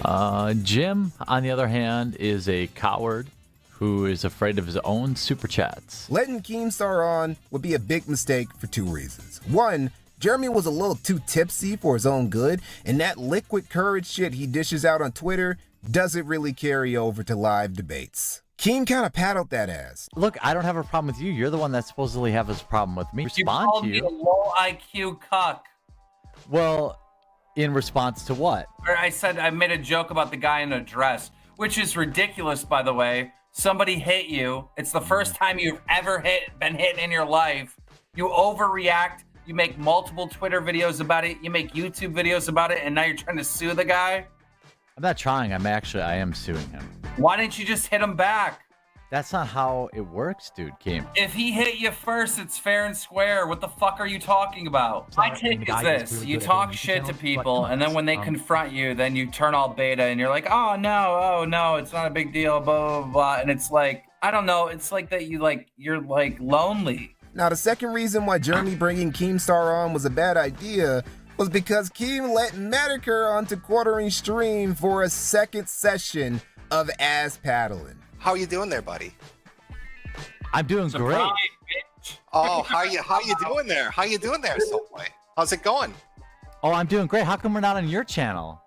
Oh, because you're the one that invited me over here, remember? Did you stream last Sunday? I missed it. No, see, I didn't want to be a cunt and, beg people for money when somebody's doing a charity stream like somebody else did. So you saying you kissed the ring of Monday Matt last weekend? Oh, no, I just didn't want to steal money from children like an asshole might do. Well, you know who what I mean? did that? All the thousands of dollars that Ralph donated? Oh, wait, none of that. None of that actually made it. No, well, I think it's the same guy that had to do a GoFundMe because a tranny beat him up. Me?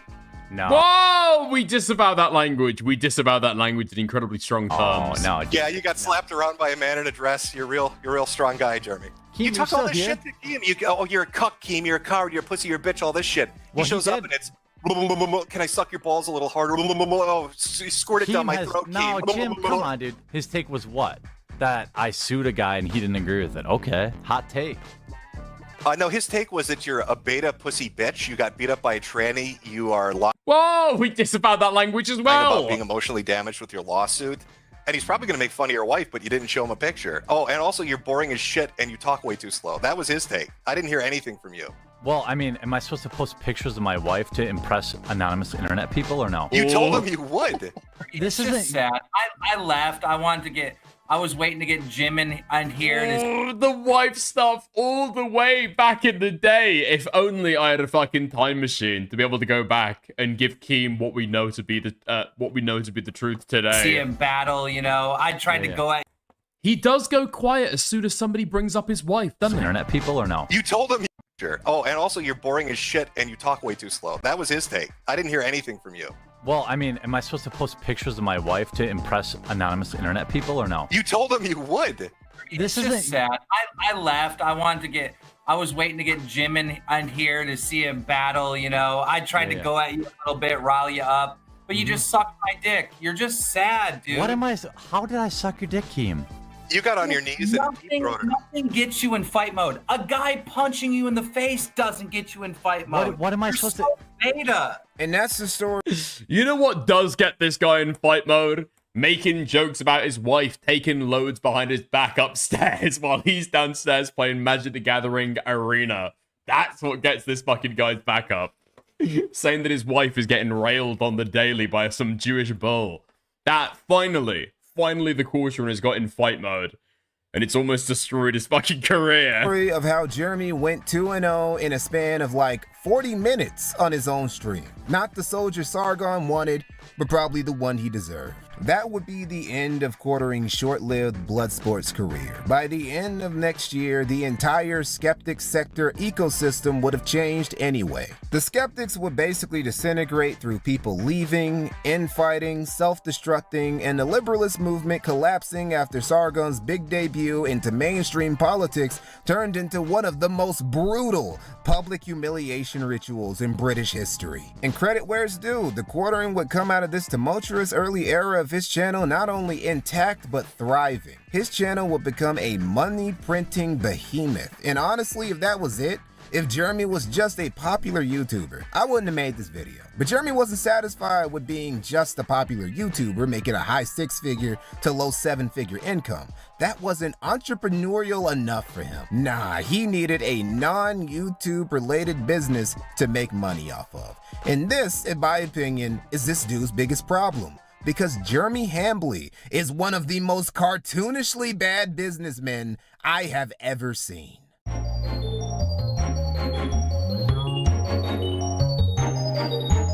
Before we get to the post-skeptic era of Jeremy's career, we gotta talk business. Something a lot of YouTubers end up leaning into if they have any long-term thinking. The desire to take your YouTube riches and invest it into something outside of YouTube isn't unique to the quartering. It's basically a requirement for all YouTubers unless you plan on getting another job or doing YouTube until you hit retirement age, which a shocking amount of middle-aged dudes on this platform unironically seem to plan to do. Quartering No fucking way. There's no way that Tommy C gets fucking sniped in this video talking about the quartering from 3 months ago. What the fuck? Now, the crazy thing about this is, right? The crazy thing about this is a year ago, if you included this image, you could have said, you could have swept a little bit. Could have defended Tommy. Oh, come on, dude. That's below the belt. He's not on that show anymore. Come on, he's not on that show. No, he's back on the show now. He's back on the show now. He's come crawling back to game, doing everything that people said about quartering and more, gobbling his fucking balls for a fucking steady paycheck because he can't make it on his own. Very, very sad. Very, very sad. A lot of middle-aged dudes on this platform unironically seem to plan to do. Quartering wasn't wrong to try and duplicate. Mickey No More is unironically the best commentary video essayist right now. He is pretty fucking good, I can't lie. His streams of revenue. And he can say the N-word without getting TOS strikes as well, so it's always a benefit. Off-site. Tons of popular YouTubers have made legit off-site businesses off of their YouTube fame and money. The issue is purely in execution. Now, some of you might say, well, Mikey, the majority of people who try to make content for a living never get any support. And if they do, they're lucky to just make minimum wage. Jeremy becoming a millionaire off content creation is genuinely an impressive feat. And okay, I don't disagree. But is being a successful content creator the same thing as being a successful businessman? There are literal teenagers who don't know shit about running a business, making an LLC, filing their taxes, or anything besides making videos, indoor streaming, and still end up as millionaires before they can legally drink. Running a successful business and running a successful YouTube channel are two separate enterprises. I feel most people understand this. Jeremy ain't most people. He's barely human for real. And his admittedly exceptional success as a YouTuber has got to put him under a self-afflicted genjutsu, wherein he believes he's a competent businessman too. He ain't. Closest he ever got was Be Your Own IT, which barely made any money, and which he sold off for more than it was worth the second he got the opportunity.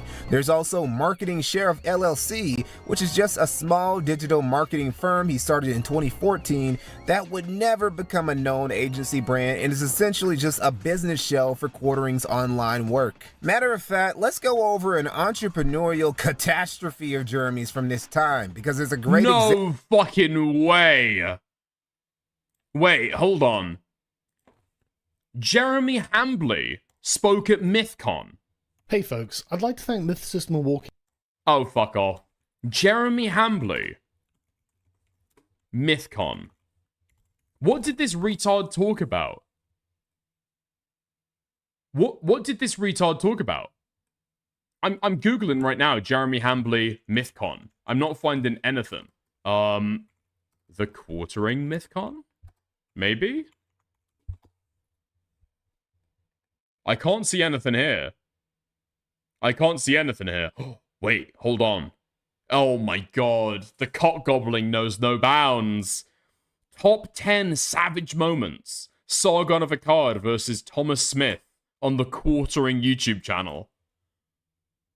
Well, so for the audience to follow, intersectionality has taken over feminism. Okay, what is feminism?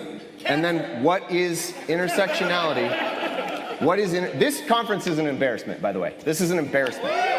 You should be fucking embarrassed. Why is everyone having This is the crowd. This is the crowd. This is the crowd. This is what you want the movement to be. You want people to be yelling. This is what you want the movement to be. Organizers should be fucking embarrassed. Your movement is tiny and collapsed. This is going to be a spicy top 10, but I'm going to get out of here as quick as I can. I heard that due to the online harassment campaign led by people like Christy Winters and Steve Shives, MythCon actually had to hire about an additional $12,000 in security. Oh, shut the fuck up. Online harassment campaign. I mean, I know the Christy Winters girl. That's the person who debated Sargon about feminism, right? You needed to hire extra security. All right. Yeah, I just don't believe that off the fucking bat. I don't believe that off the bat. Okay. And there's no digital record that I can find, at least, of Jeremy talking to MythCon ever. Okay, right. Example of what I'm getting at. We go back to late 2018. It's December, and it's a big moment for the Big Ham Planet because he was launching a new ambitious project, exclusively games. It was going to be... It is kind of crazy how, like, fat middle-aged men, for a period of time on the internet, just pretended that they were terrified of, like, fat obese lesbians and gay men. That went on for, like, 5 years, right? Gamergate, like, infested the fucking internet with that stuff. As though these fucking useless virtue signaling, like, libtards could actually do anything scary at all. The real scary people were the actual trans people, right? Organizing fucking doxing brigades and fucking doxing lists and, like, shit like that. That was fucking crazy.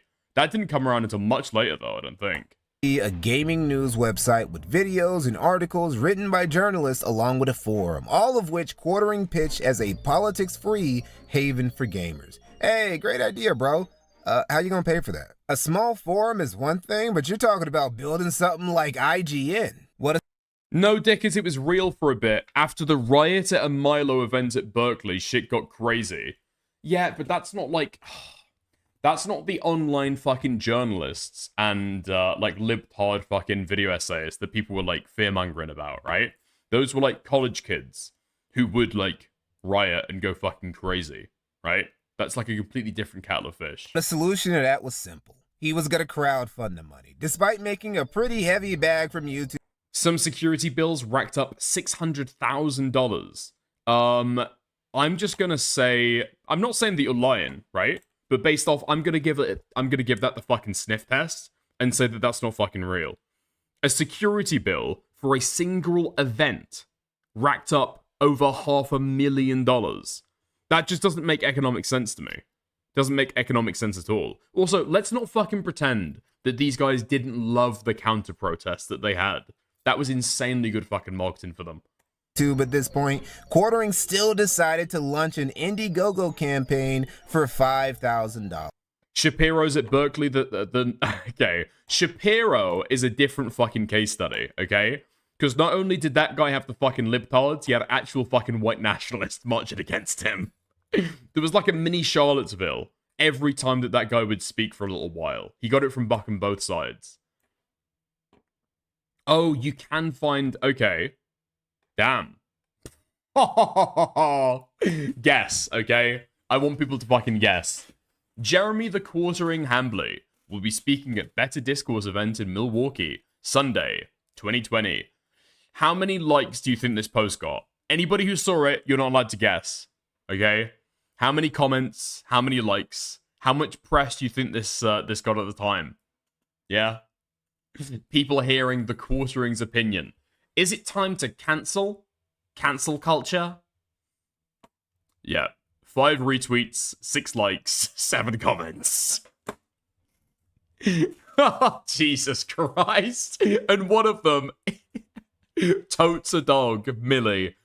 Pretty gross. Pretty gross.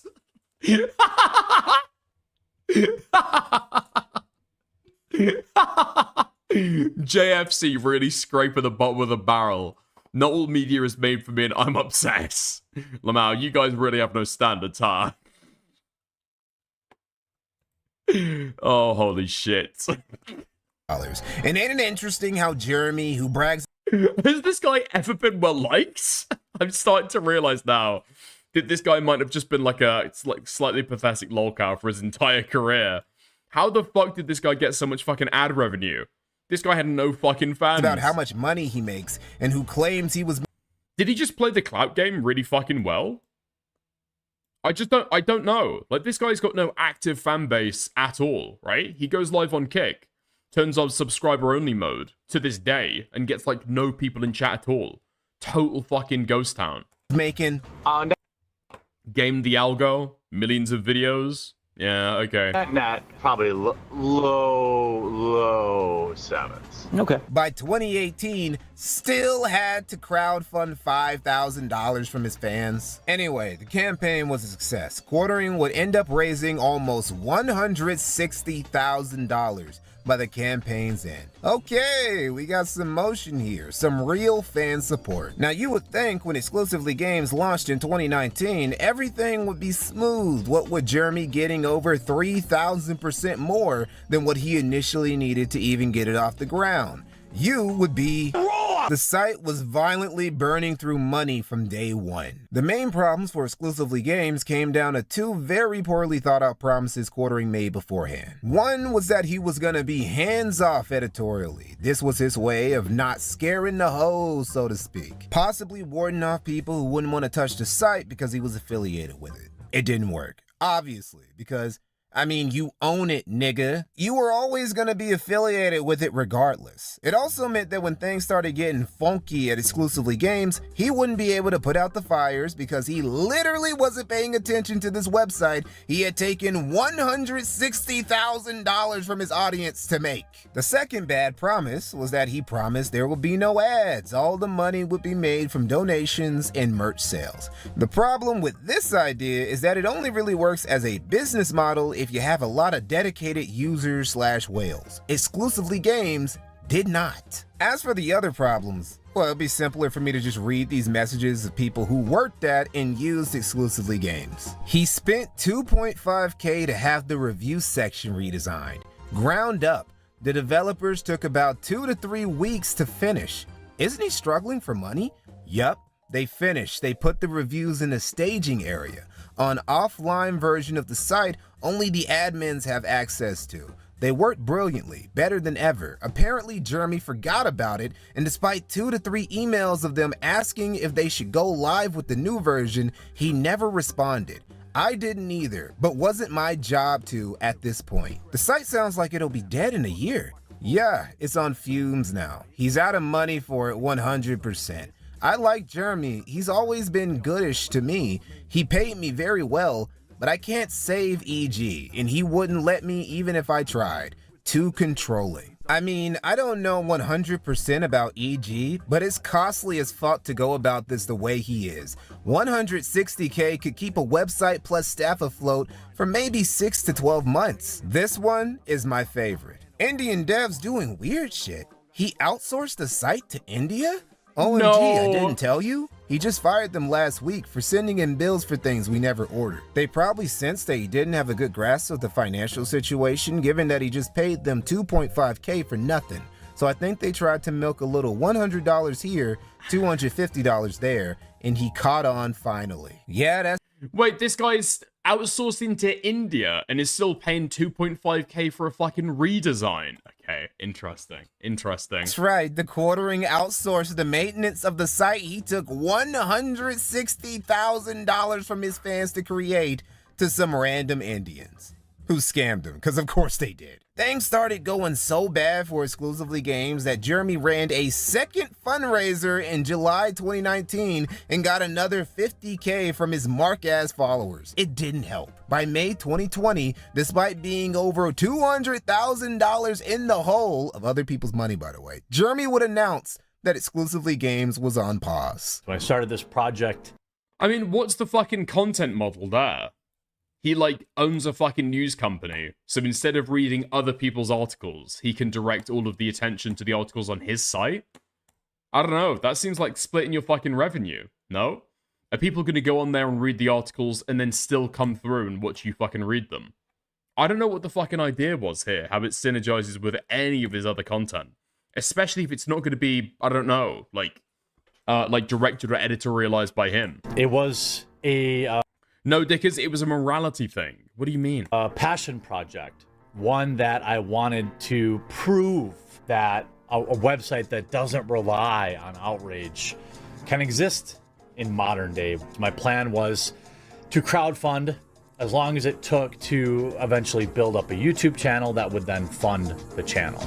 Well, after the first 6 months, the YouTube channel really didn't pick up very much steam, wasn't generating any money. And between paying an editor and people to do social media and write articles, the money disappeared very quickly. So we ran a second fundraiser. And at that point, I had made it my goal to figure out how to get this funded without continuing to ask for handouts, because I wanted the site to exist on its own. Well, that didn't work. I tried running Amazon ads. I tried doing a couple of different, ads like that. At the end of the day, the site really failed to reach critical mass. Much of that falls on me for not advertising it enough. Some disgruntled fans of the Quartering, unamused by his bullshit, launched an imitation site also called Exclusively Games, with the same logo, forum, and even Twitter handle. It didn't last for long, but it goes to show the passion that some of the Quartering's fans had was genuine, and he could have actually had something on his hands if he was just more competent. All in all, it turned out to be more of a money-burning exercise than anything else. Made Game Finder almost look competently executed by comparison. And that's just the beginning. There was also that time in 2020 when the pandemic was taking the world by storm that Quartering would obtain a $32,500 PPP loan for Marketing Sheriff LLC as part of the COVID-19 relief program, a loan which was fully forgiven by the government. Now, Jeremy is far from the only businessman to take advantage of this program during the pandemic, but Jeremy, who likes to think of himself as a real businessman who got it out the mud and didn't take handouts, gets a little upset when people compare PPP to other types of loan forgiveness. It's okay, bro. You're not less of a man just because you got off on PPP. You are. What the fuck? Why is the official White House account tweeting this? Also, they're trying to compare PPP loans to college loan forgiveness, and they are not close to the same thing. You're less of a man because of that time you ran. Well, how much? I'm not even going to look at his content, okay? I'm not even going to look at his content. But how much would you fucking bet that this guy was criticizing the COVID response as well at the same time, under the fucking Biden admin? How much would you fucking bet? And how much would you bet if you knew the government was going to give you fucking free money? Ran away from a bread tuber in August of 2020, though.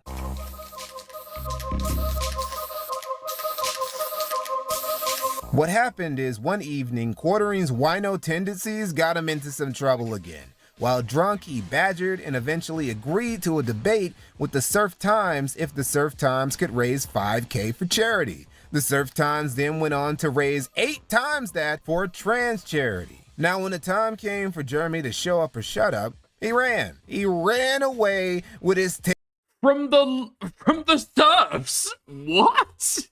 You're running from the fucking Surfs? What? Did the Surfs ever win a fucking debate on in his time on Twitch? I'm trying to think. A single time. Did this guy win a debate a single fucking time? You're running from Lance from the Surfs. Tail tucked between his fat thighs. I had scheduled a debate with a harsh critic of mine. In good faith, I agreed to speak to them for charity. A harsh critic. Oh my god. It's like so fucking shameful. Oh my god. Anybody who's describing Lance from the Surfs as a harsh critic. My god. You need to fucking go. You need to like get your fucking head checked and reassess your fucking life. Did you think it was going to be another Keemstar? Sake. This week they have taken to a charity live stream and raised money spreading absurd lies about me and showing anything but good faith. No way. No way. I should have known. No way. I'll keep to my word about donating money, but this will be the last time I agree to speak to these people in good faith. I've maintained radio silence, not engaged or fired shots at them, but they simply couldn't be bothered to extend the same comedy. Shit boy. It goes on. Moving forward, it's pretty hilarious how these folks consider themselves so full of virtue. I wonder what the charity would think about them using the platform of raising money to help trans people was at least partly funded by harassing and bullying others. Oh, wow. Hypocrites, as usual.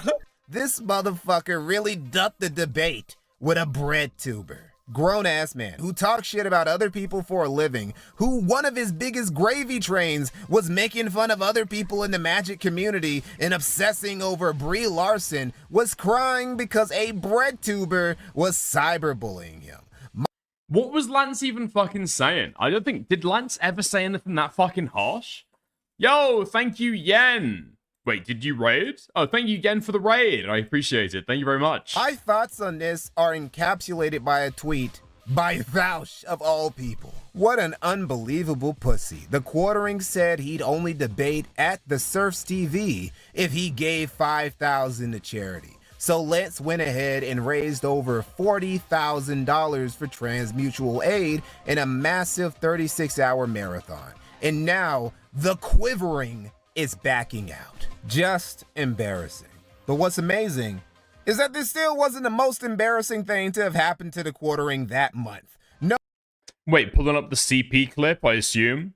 I mean, what is there in slander? Those are like his own words. That shit he said. Oh, that honor goes to something before this. To Pissgate, the time Jeremy got blackout drunk and pissed in his basement.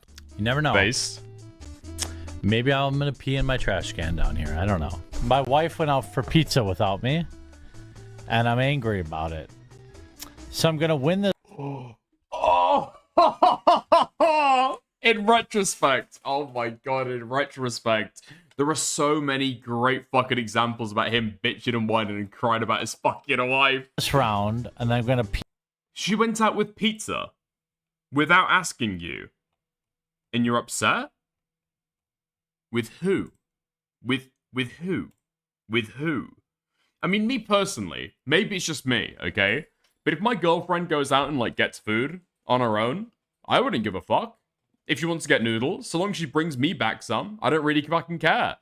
Why would you be upset about your girlfriend or wife going out on her own? Unless she's going out with somebody else, huh? Unless you're Billy No Mates, being left behind by the cuck. Being left behind by your wife and the bull. Pee. If I don't win this round, I'm gonna pee in my own basement. What do we think about that? I don't have a bathroom down here. I was ready to pee my pants. I'm ready to, I don't have a toilet down here. All I have is a drain in the floor. I feel like we're gonna have to use it though. I feel like we're gonna have to use it. I gotta pee so bad. I gotta pee so bad. I gotta pee so bad. I gotta pee so bad. I gotta pee so bad. I'll never survive this round. I'm not gonna survive this round. I gotta pee so bad. Nobody's been eliminated either. Get up! Get up! No!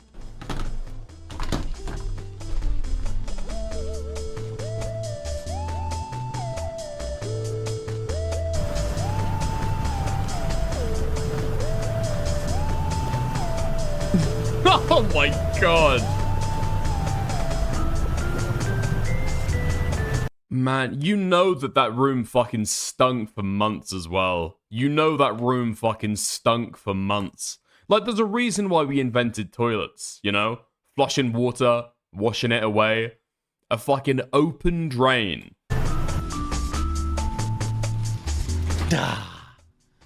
I've literally never lost that round.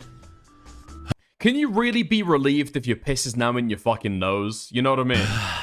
But I'm ready. I'm ready now.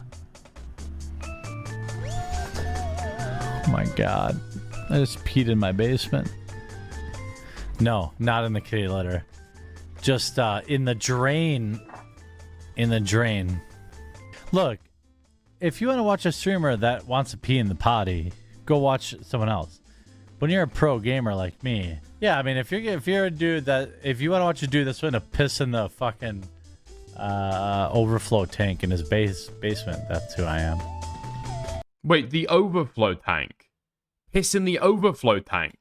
So that shit did actually stay there. That shit fucking stuck around. Oh my god. Literally, pissing into a bottle while on stream would have been less shameful. I'm not taking a pause to pee. I guess you can just get away with shit like this when you're just known for regurgitating news 5 to 6 times a day. And that's the story of how the Quartering, aka PP Piss Boy, relieved himself on the floor of his basement. All in all, 2020 wasn't the best year for Jeremy. A lot of...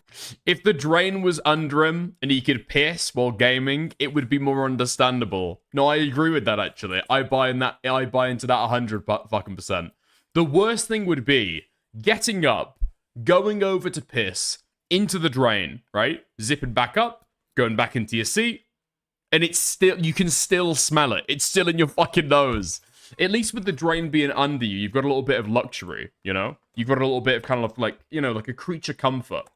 Of it came down to, well, him. But the alcohol definitely helped.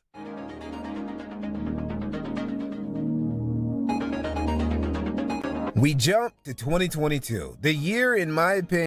You could have it flush by dumping water into it. I guess that would work, but that is like a 2 or maybe a 3-man job. After his wife and the bull got back from the fucking pizza parlor. Guys, can I, little help? Little help? Grab a bucket, follow me. That's been the most faithful for the quartering after 2017. It was the year he would purposely shackle the heaviest ball and chain he could to his ankle, voluntarily branding himself with a brand of sacrifice that would see financial demons hunting him down for years to come. This was the year that he would, in May, announce coffee brand coffee. If you've been on my channel for any amount of time, you know What the fuck is going on at the back? This guy's got like the Shadow the Hedgehog fucking quills going on there. Is this a wig? Is that a wig? Or has he got like really dark hair? Maybe he's dyed it to be able to cover up the graying. And like, it's just greasy. It's just greasy and fucking sweaty at the back. That shit is molded into quills. Spent the better part of the last 5 years covering companies who have gotten woke and eventually gotten broke, lamenting how major companies like Disney or even ice cream makers or comic books have at best become politically divisive and at worst outright attack their own customers.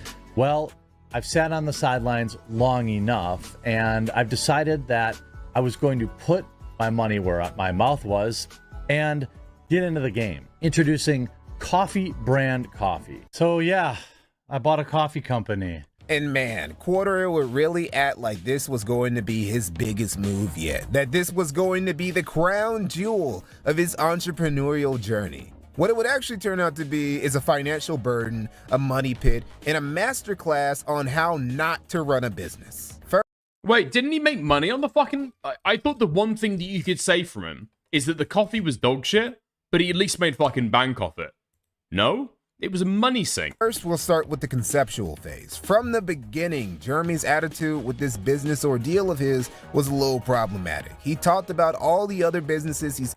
No, it was a total failure. Isn't it still running to this day? Isn't it still running to this day? No? Covered over the years that have failed, but presenting their failings as a result of them just gotten woke and eventually gotten broke. Never mind that there have been woke-free and straight-up anti-woke businesses that have also gone broke. But Jeremy had fooled himself into... Wait, no. Coffee Brand Coffee is still a thing. Yeah, Jeremy's Club. Earn rewards every time you shop. Great coffee every time by the founder. Okay, hold on. I just want to make sure that it doesn't give me a fucking delivery address. Hold on.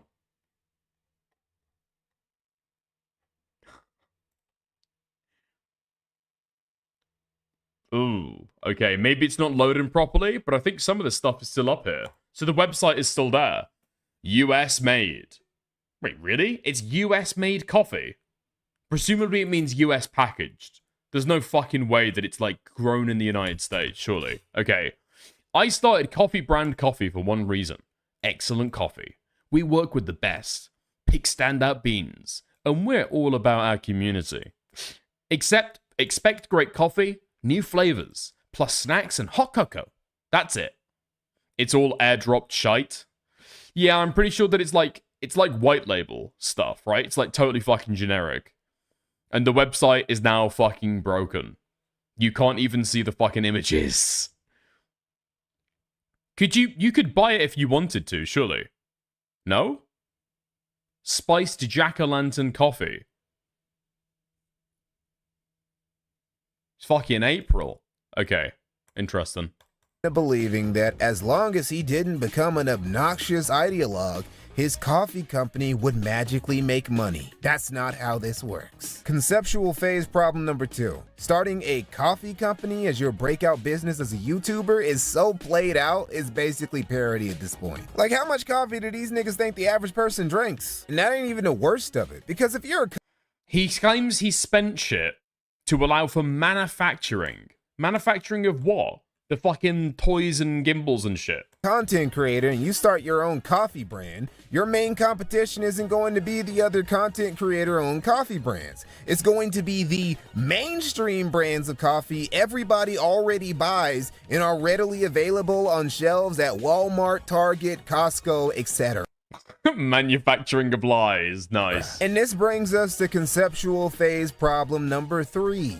The name. Quartering naming his coffee company Coffee Brand Coffee is simultaneously the most arrogant and most retarded thing he has ever done. The cojones on this pendejo to give his coffee this placeholder ass name and this generic minimalist off-brand aesthetic really speaks to how high he had gotten on his own supply. He really thought he was like that he could sell this shit based on his own name recognition. Maybe he even thought that his giant audience would buy up his whole stock in the first year so he wouldn't need to make use of that masters in internet marketing and actually market his product to him. He would be wrong.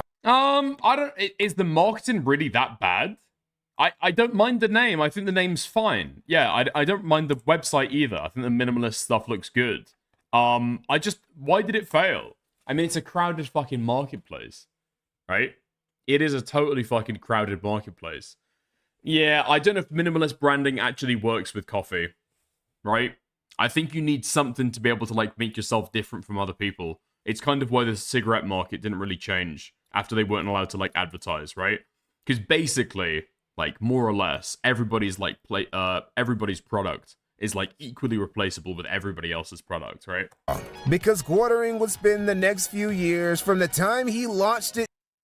Yeah, okay. I saw Killjoy, you sent me the company that supposedly supplies all the coffee for the Quartering. And you can just go on there and buy it. I don't know how you know that this is where they buy it from, though. Mill Creek Coffee.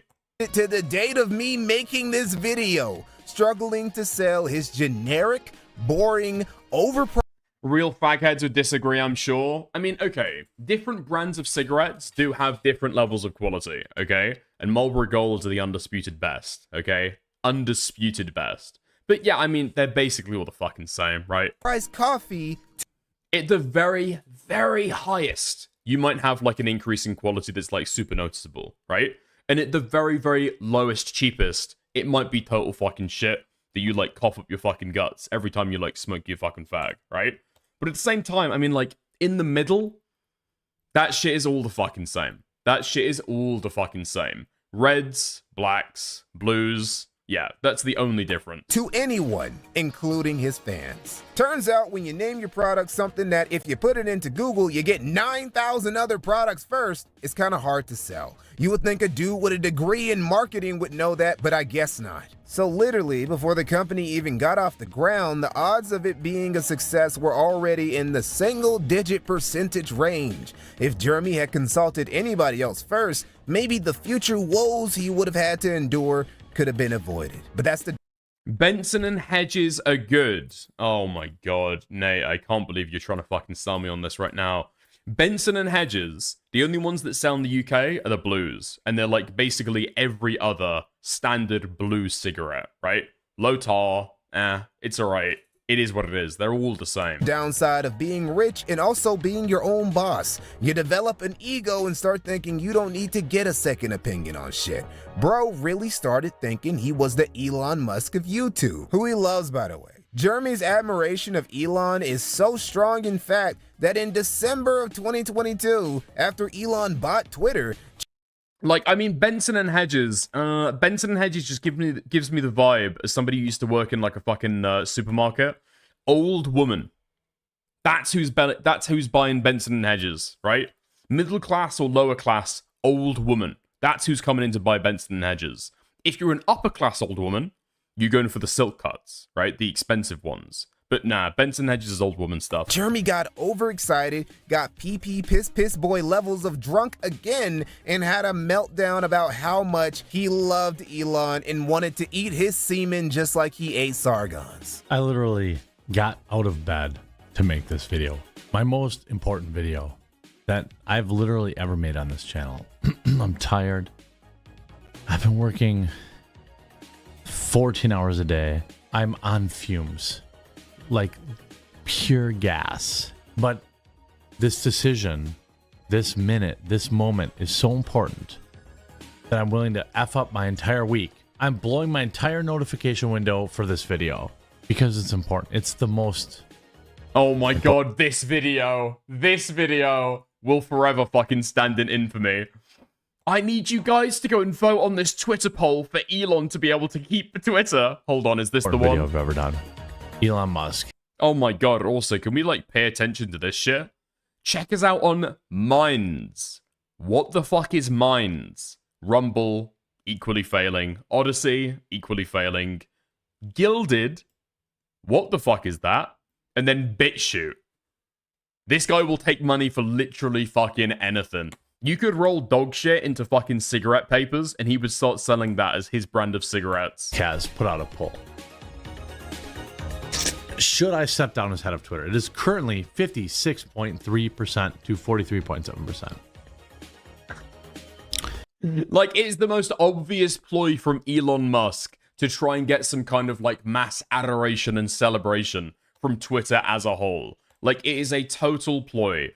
The dispensary ran out of fucking ketamine for that month, I guess. This guy's feeling down about himself, and so he puts out this poll to try and get a little bit of fucking self-respect left. Or sorry, a little bit of self-esteem back. That's the only reason he did this shit. The Quartering has treated it like it's life and death for free speech in the West. It's actually gotten a little bit closer. I need you to go to Elon Musk's Twitter right now. BitChute is the place for snuff films, right?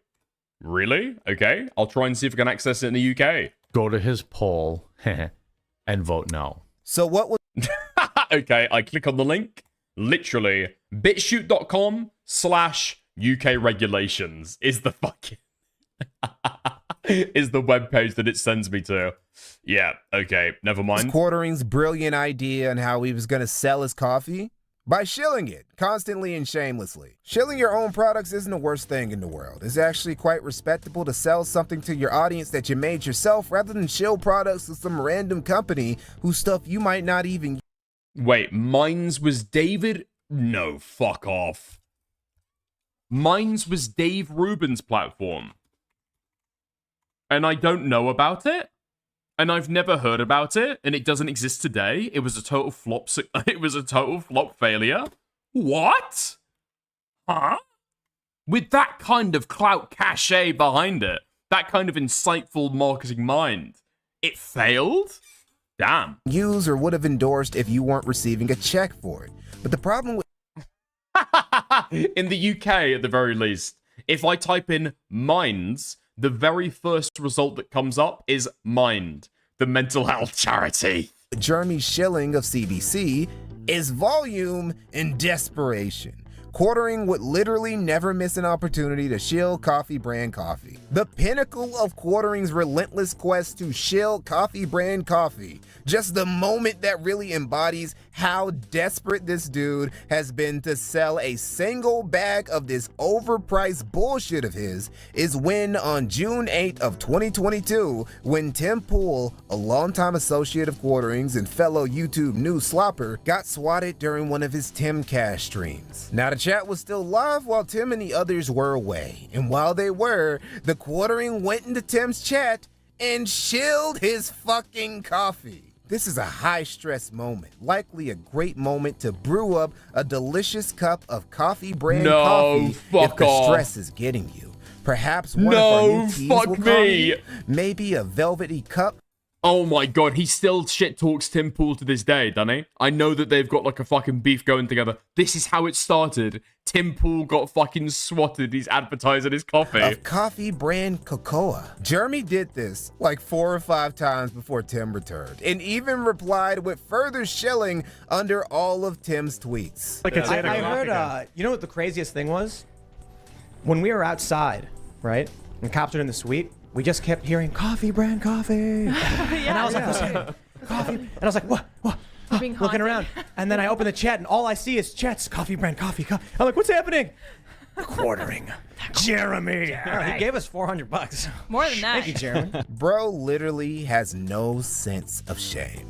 Now, what's funny is that Quartering joked on Twitter, "Look, I'm not saying I caused the swatting at Tim Pool's house just to hawk my delicious coffee, organic teas, and indulgent cocoas, but I'm not saying that," and then proceeded to get swatted himself just a few hours later. That's what you get, fam. Push you. Yeah, blood. Whose end are you coming to now, fam? Dickhead. Despite all this shilling, hawking, suspicion... Could you imagine if that was Tim Pool's Charlie Kirk moment? That guy gets fucking topped in his studio by the fucking police. SWAT team busts in, blasts off his fucking head, and it's the last thing that happens before you hear a loud bang, and Tim Pool's beanie comes flying through the fucking window. Splats. It's a wet splat on the fucking wall. It's Jeremy trying to chill his fucking coffee through super chats. That would have actually, oh my god. I'm not saying that I would have been glad that Tim Pool had been killed, okay? It would have been a tragedy for anybody to have died, but it would have been fucking hilarious. Seriously, hyper-positive 5-star reviews and promises about how he'd get coffee... If you could go back in time, you know? There's so many things you could do. Bring knowledge about vaccines to, you know, ignorant savages, saving billions of lives over the course of humankind. You know, you could go back, you could kill Hitler, you know, make sure that fascism never takes rise in Germany. Or you could go back and make sure, okay, train as a police officer, train as a SWAT agent. Brand coffee on store shelves by the end of 2022. Reception to Quartering's coffee has always remained mixed, and he's always struggled to sell any of it. Now, just because Quartering was sinking in the commercial quicksand that was his coffee company, that wouldn't stop him from starting another business just a year later. See, this is how cocky bro was. He was just swimming in money, huffing in all his mustiness, thinking he was gonna be making 9 figures by 2030 or whatever. The motivation for this particular capitalist venture, however, wasn't just Quartering's desire to have a legitimate business, it was to simp.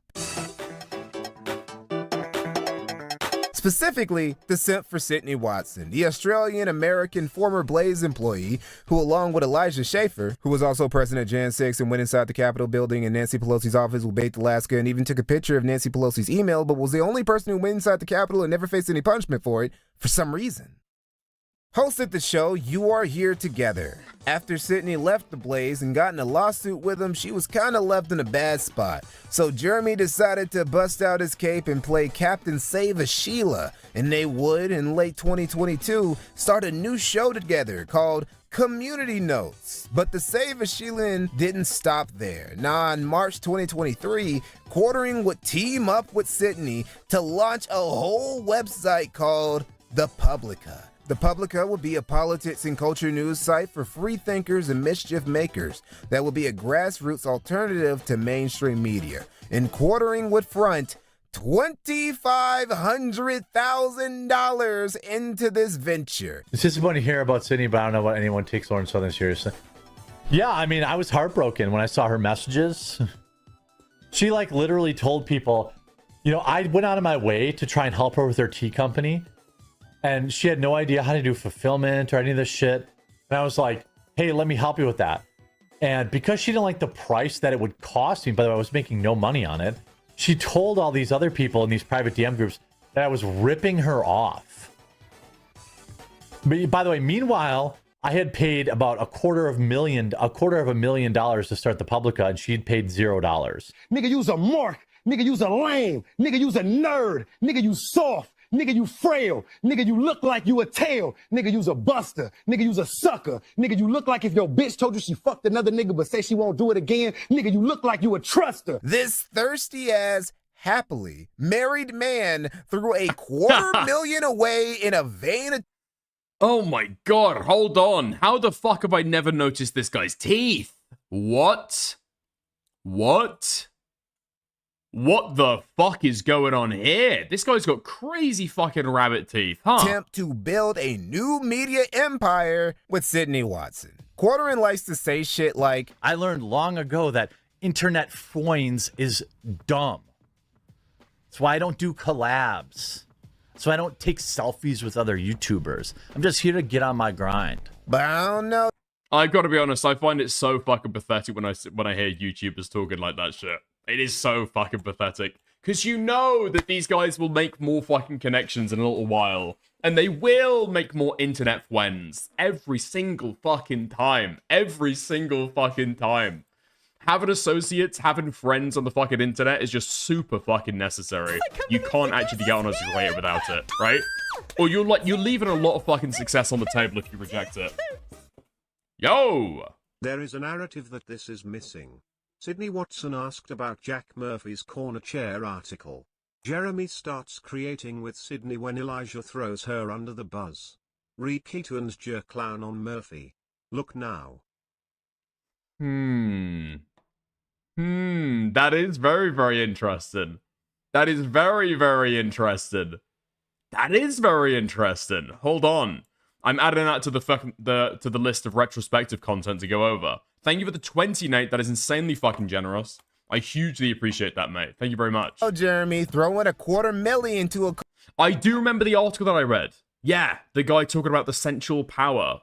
The sensual power of whoring out your wife. Collab with a bitch you barely know is definitely a few steps beyond what most people would do for their internet friends. Jeremy actually really wants internet friends more than the average e-celeb does. He yearns for acknowledgement and acceptance from his peers like Dankula, Sargon, Tim Pool, and especially conservative women like Sydney, along with Lauren Southern, Lauren Chin, and pretty much any other right-wing chick he tried to bait using his money. Sydney barely gave him crumbs of attention before, by the way.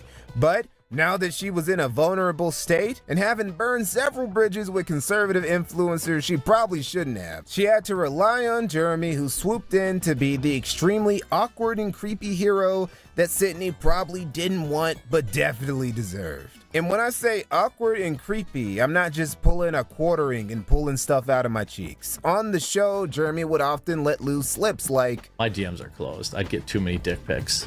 Do you? Oh. Just loads of them. And they're not great either.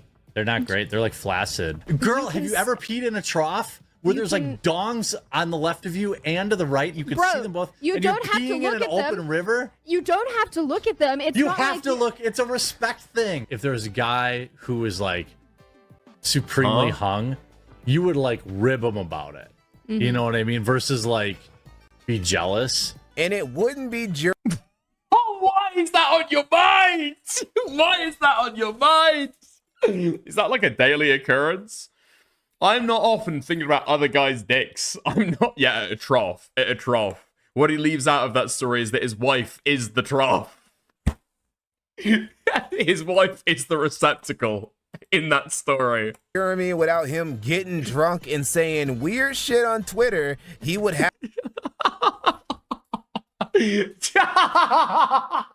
Yeah, do you ever look at other guys' cocks when they're like pissing into the trough, you know?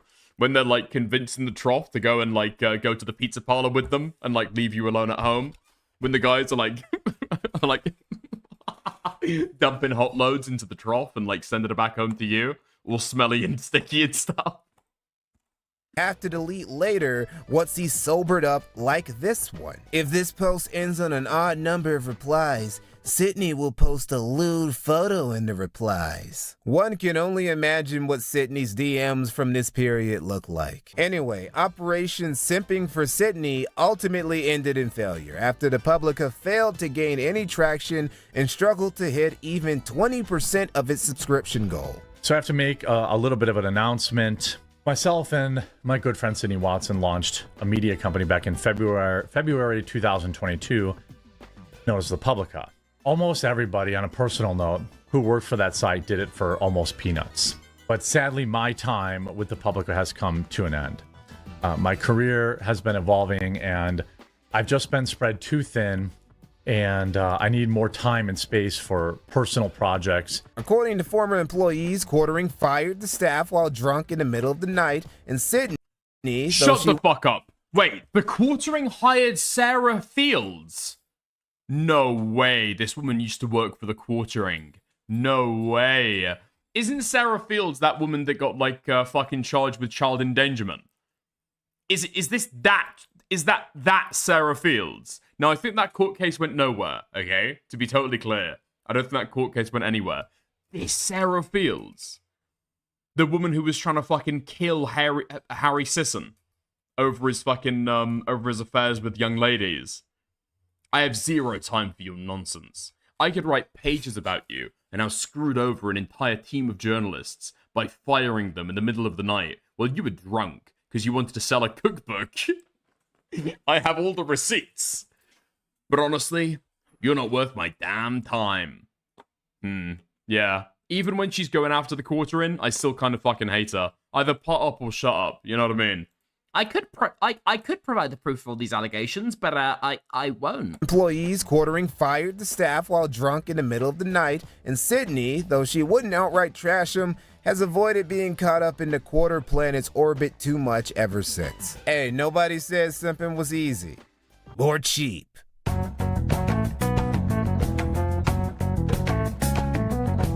Another failed business venture and another failed attempt to catch himself an e-girl. But that was okay. Jeremy was gonna throw more money at another conservative woman he wouldn't make the money back on, namely Melanie Mack. Now, she isn't the only woman currently employed by the quartering. He has several people, male and female, on his payroll that he probably shouldn't. But what makes Melanie stand out is not only does she not really bring anything to the table besides being one of several human money pits that orbit around the quarter planet and eat up his net worth, but Jeremy is obviously fixated on and overfamiliar with her to a degree he just isn't with any other co-host, and constantly white knights and fights battles for her to a degree that even as a boss trying to look out for his employees, is kinda much. It also makes his earlier words about Christine Sprinkle and her white knights look a little hypocritical in hindsight. This was most obvious during the brief Goonergate incident in December of last year,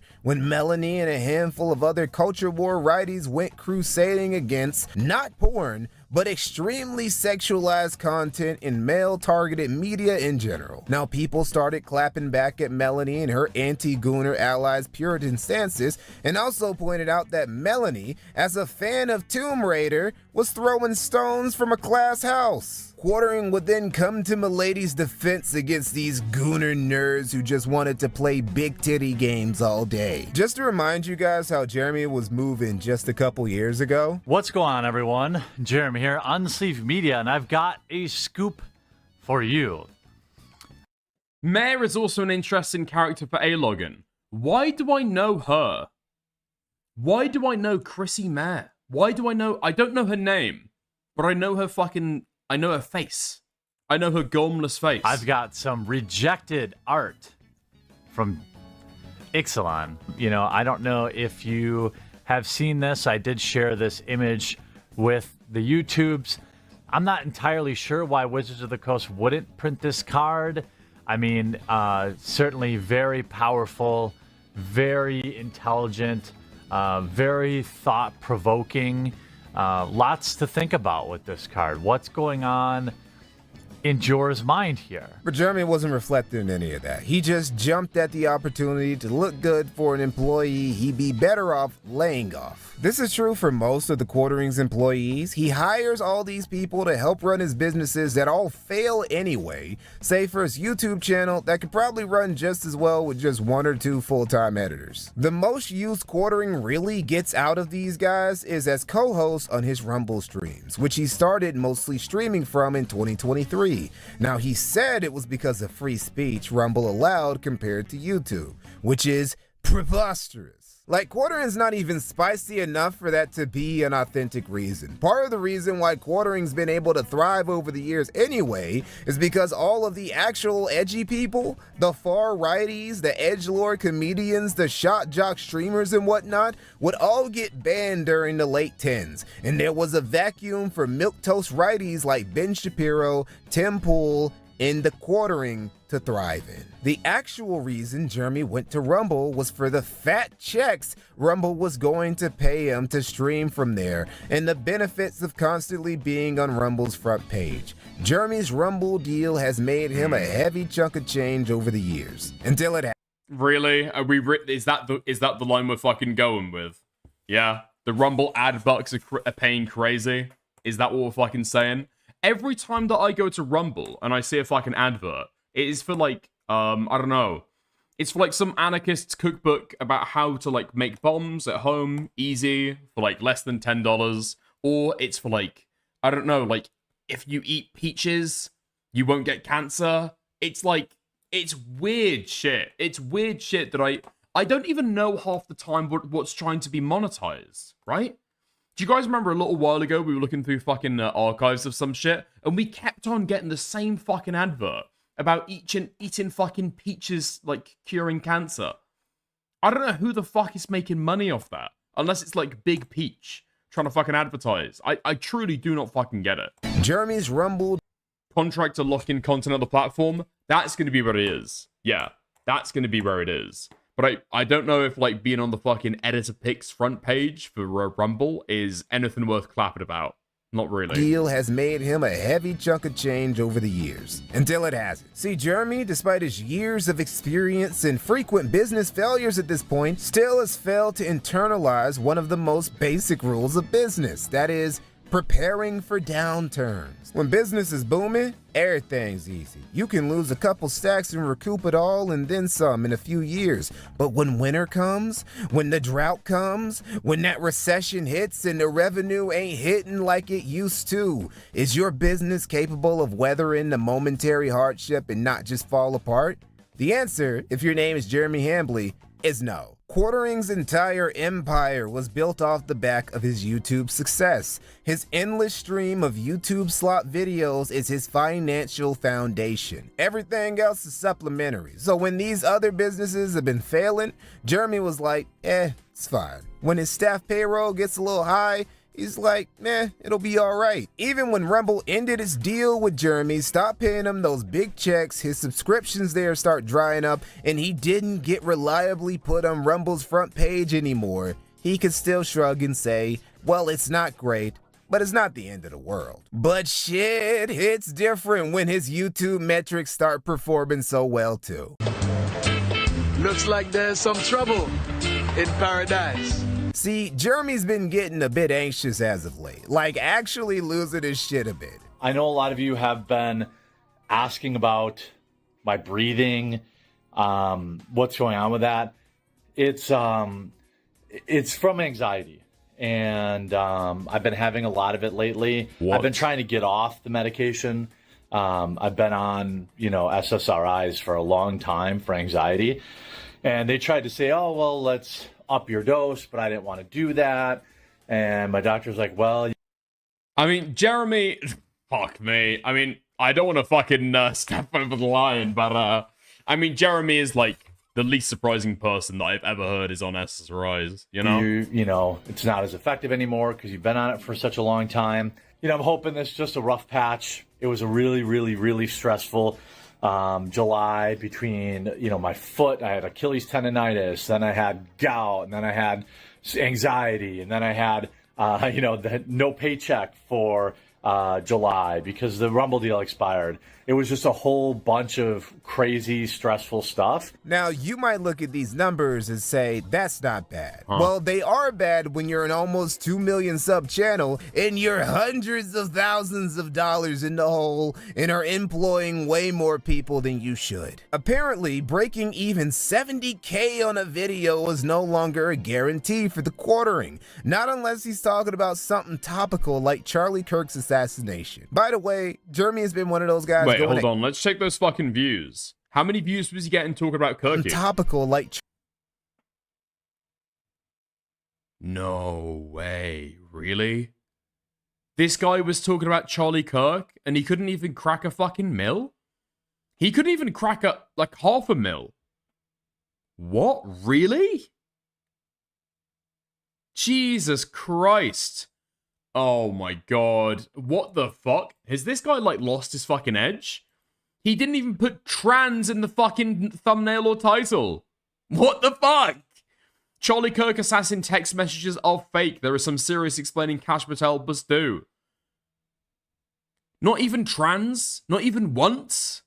Oh my fucking god. Okay. Charlie Kirk's assassination. By the way, Jeremy has been one of those guys going at Candace Owens for milking Charlie's death for views, despite making literally dozens of videos about Charlie in a row to milk his death for views too. Reminded that Jeremy's full of shit and just as much of a shameless grifter as Candace is. Jeremy's metrics are even worse on his secondary channel, Jeremy Hambly. This used to be a channel called Quartercast, and he can't even get 50K on a video reliably anymore. The last few months have been the worst performing months he's had on YouTube in years. And he can blame it on his channel getting shadow banned, censored, or strangled, as if his cookie cutter ass clickbait is worth that type of effort from Google. The truth is, after being blessed with a gravy train for the better part of a decade, YouTube's algorithm doesn't care for the quartering in his stank anymore. Censorship. I wonder what it is. Is it just because, like, subscriptions are, like, less valuable in the YouTube algorithm now? Is that going to be what it is? I mean, I'm guessing so, right? On YouTube has actually lessened recently under Neil Mahan, and Neil's even let some edgy boys from the past who've been banned for a while back on the platform. Now, this is terrible news for Jeremy, because the lack of competition was one of his main strengths. He can't hang in an era of YouTube where he's not getting that algorithmic stimulus package and has to compete with right-leaning content creators who make better content than his slop. The next few years of Jeremy's YouTube career aren't looking too bright. And if all this financial stress was occurring in just one place, that'd be bad enough. But it's everywhere, all at once. His main channel, his secondary channel, his Rumble, and worst of all, his coffee company. Bro, coffee brand coffee has gotten Jeremy. Wait, hold on. I need to take a look. I need to take a look, actually. The quartering. Wait, wait, what? Quartering? If I take a look at that, does it come up? How the fuck do I find this guy's channel? The quartering. No spaces. Okay, nice. Okay, let's go. What kind of viewership are we fucking looking at? Savaganda? Savaganda? Okay, so daily average. Really? Wait, what? Okay, let's go for a little bit of a longer fucking span, okay? So the daily average over the last week has been 1 million views a day. But the weekly average is less than 1 million? Something's weird there. Something's weird there. Okay, let's just go for 1 million a day. Okay, that is a crazy fucking variance. You've got to imagine with 1 million views a day, the guy's still doing pretty fucking well, no? Still getting some kind of sub growth, even if it's like relatively small. It's just not as good as it was. It's not nearly as good as it was. Jesus Christ. What was going on here? I guess it sounds like his shit has always been pretty fucking middling, I guess. I don't know. All the way. The slot machine can never be fucking quelled. YouTube can change their algorithm as much as they fucking want. Like, content merchants are always going to be content merchants. And they're always going to win, you know? They're never going to win big, but you can never make them fucking lose. Fucked up. Apparently, he's over $300,000 in debt. What's wrong, everyone? Jeremy here from the quartering. I wasn't sure I was going to go public about this, but it appears I have to now. Many of you know that I've got a lot of irons in the fire. You've heard me say, hey, I've got my Mega Mixology cookbook to help fund the new studio. Obviously it's a meme, but you all know I have my coffee company. All of these things have stretched basically me to the absolute max. It was fine. You probably saw I was selling my Neo Geo collection. I'm selling my Nintendo collection. I'm selling all this stuff to help fund this stuff. We really are at an inflection point where a lot of companies would take on investors. You know, I've got $300,000 almost floating right now in debt. I'm just being dead serious. And it's the worst type of debt. Debt that's tied to high interest loans and unsecured credit. And he just can't sell any of it. It doesn't. No fucking way. No fucking way. No fucking way. No fucking way. This guy's taken out credit card loans. Completely unsecured. He's got several fucking businesses, right? And he's got a fucking mansion. This guy couldn't take a fucking, like an extra bit out of his fucking mortgage? He couldn't remortgage his house? He has to do it on fucking credit. There's no way.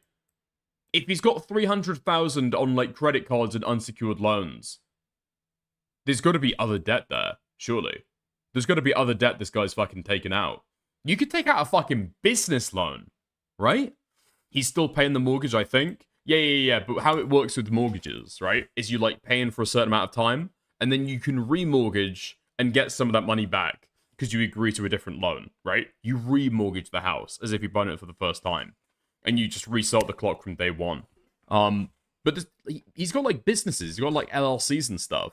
He could get business loans secured against the business. No matter how many flavors he has or how many holiday specials he makes, he's not moving any of this product. No market footprint and no market penetration. Only thing getting penetrated is Jeremy's bussy, cause winter is coming, bills are due, and he's got tons of inventory that nobody, including his fans, want. And before we get off this subject, I need to spill some beans about a certain not-so-secret detail concerning Coffee Brand Coffee. That is the claim that Jeremy does everything in-house at his privately owned coffee company and doesn't just drop ship. There's a big difference between what I do and what most everyone else does. I don't drop ship my coffee. We roast our own special blends. We hand flavor our beans.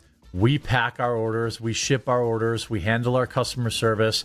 We are not a dropship outlet. We're a real coffee company. Yeah, that is also a lie. Jeremy doesn't do all the work in-house. Pick the beans, roast the blends, all that stuff. He didn't even really buy a coffee company at all. What he's actually been doing is repackaging coffee made by a company called Mill Creek Coffee Roasters and selling it as his own, which he can do since Mill Creek Coffee Roasters is a private label that allows other white label companies, which Coffee Brand Coffee actually is, to do that. In a video Jeremy posted to prove that he does in fact have a roastery, people are able to compare these photos to ones that Mill Creek Coffee had.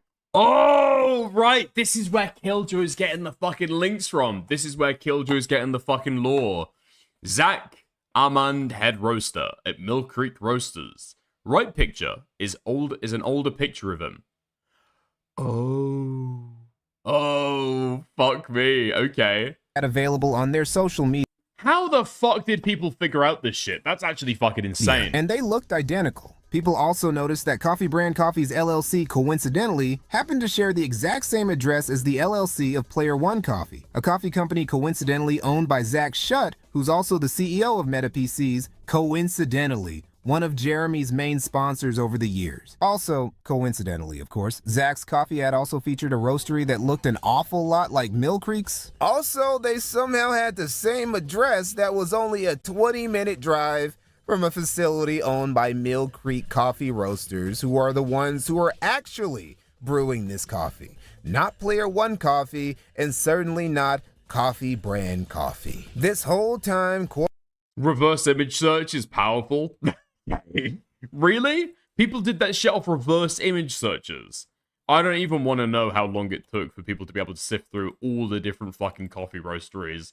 I'm just gonna like not realize how people did it and just choose to believe that it's like insane internet magic done by evil doxers. Quartering's been bragging like Killjoy. How's it going, mate? About how he's doing everything in-house instead of drop shipping.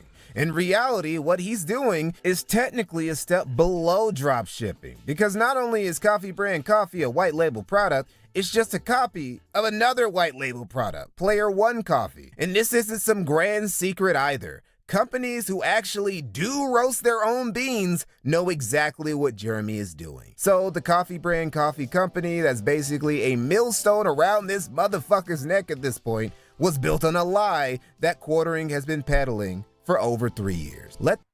Fuck, okay. Right, there goes the fucking business loan then, I guess. Because I was thinking, if this guy does actually have a fucking business company, a coffee company, a coffee business, let's say that he does, he can secure a loan against that, surely. They've got assets, right? They've got assets. Maybe not, maybe not. They've got like 2 fucking storage rooms and an agreement for distribution with Amazon. This be a lesson. Being a grifter doesn't always pay. The quartering is spiraling. His metrics keep dropping. His businesses have all failed or are actively failing. He's burning through money month after month, and Melanie Mack and Sydney Watson still won't give him a crumb. It's tough out here for Jeremy. Well, not really. Because as much as Jeremy likes to e-beg his fans to bail him out of the latest financial Kimura lock he's put himself in. Mother's Day is next week, but more important than that, I'm hoping, praying, asking you guys to support the channel. He still lives one of the most decadent lifestyles in America. And he doesn't even hide it. At least with the Millhouse coffee roaster shit, he tries to keep that on the down low. He'll just openly talk about and post photos and videos of his collection of vintage arcade machines, his fleet of cars including a fully modded Cybertruck, his multiple $1,000 plus watches, his giant RC track on his acres of land, his giant ass house that he had personally built in his 7-foot tall saltwater fish tank. This ain't me. I can't lie. I really dislike the guy. Okay? It is what it is. I think he's a pathetic lolcow. I'm incredibly fucking envious of his house, though. Jesus Christ. Tanky posting about Jeremy living it up. Like, Jeremy is probably the kind of guy that I can imagine being, like, friends with just to get access to his fucking house, you know? just to get access to his possessions, you know? I hear this guy's given up quite a lot, you know? He's selling his fucking Neopets. He's selling his Pokemon cards.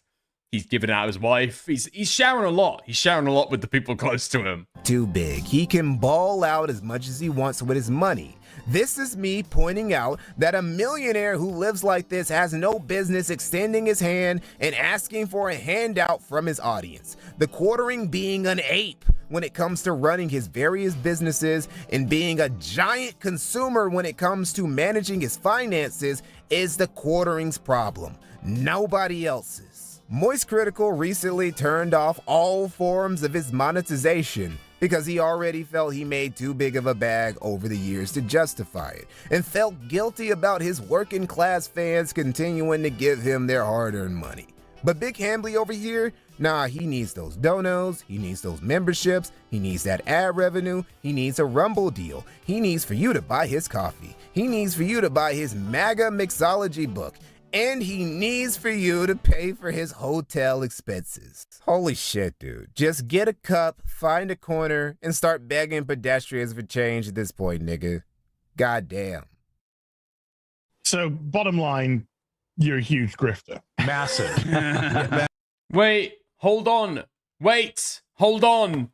Is this the guy? Is this the pronouns guy? Pronouns rant. Yes, it is the guy. Wait, who the fuck is this guy? That's not quite... No, this isn't quite what I was looking for. Hold on. Wait, sorry. Wait. That's not what I was looking for at all. Wait. Yeah, okay, here we go. Sorry, did you want to get immersed in our world? Yeah, well, guess what? Fucking pronouns! Fucking gender ambiguity! Fucking current day Californian shit! That's all we fucking know! It's a fucking edit. We're so fucking boring! Okay. I didn't realize this guy was a content creator. I've literally never seen this man do anything else in his fucking content career. I thought that he was like a Twitter personality who'd like posted a story rant to Twitter and gone viral. Yeah. I've actually, so I have it drawn out. I have basically a 2-year plan that started last year. I'm pretty sure that like my channel will be irrelevant like by this time next year. There hasn't been a big push in the last year. And if there isn't another one next year to kind of refresh viewership, I've already kind of started planning my exit plan. So I'm maximum grift.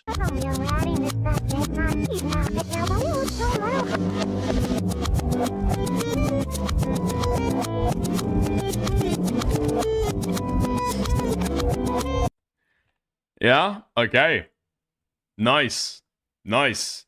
Nightmare blunt rotation. I mean, yeah, you've literally got a guy there. I noticed that. Year to kind of Make America alpha again. Come on, dude. come on. Wear that fucking shirt on your own channel if you fucking want to. On this panel? Really? Okay. Nice. Pardon me. Okay. There we go. That's the quarter retrospective. There we go. I've looked into it. I know the law now. I know all of this shit. Hold on.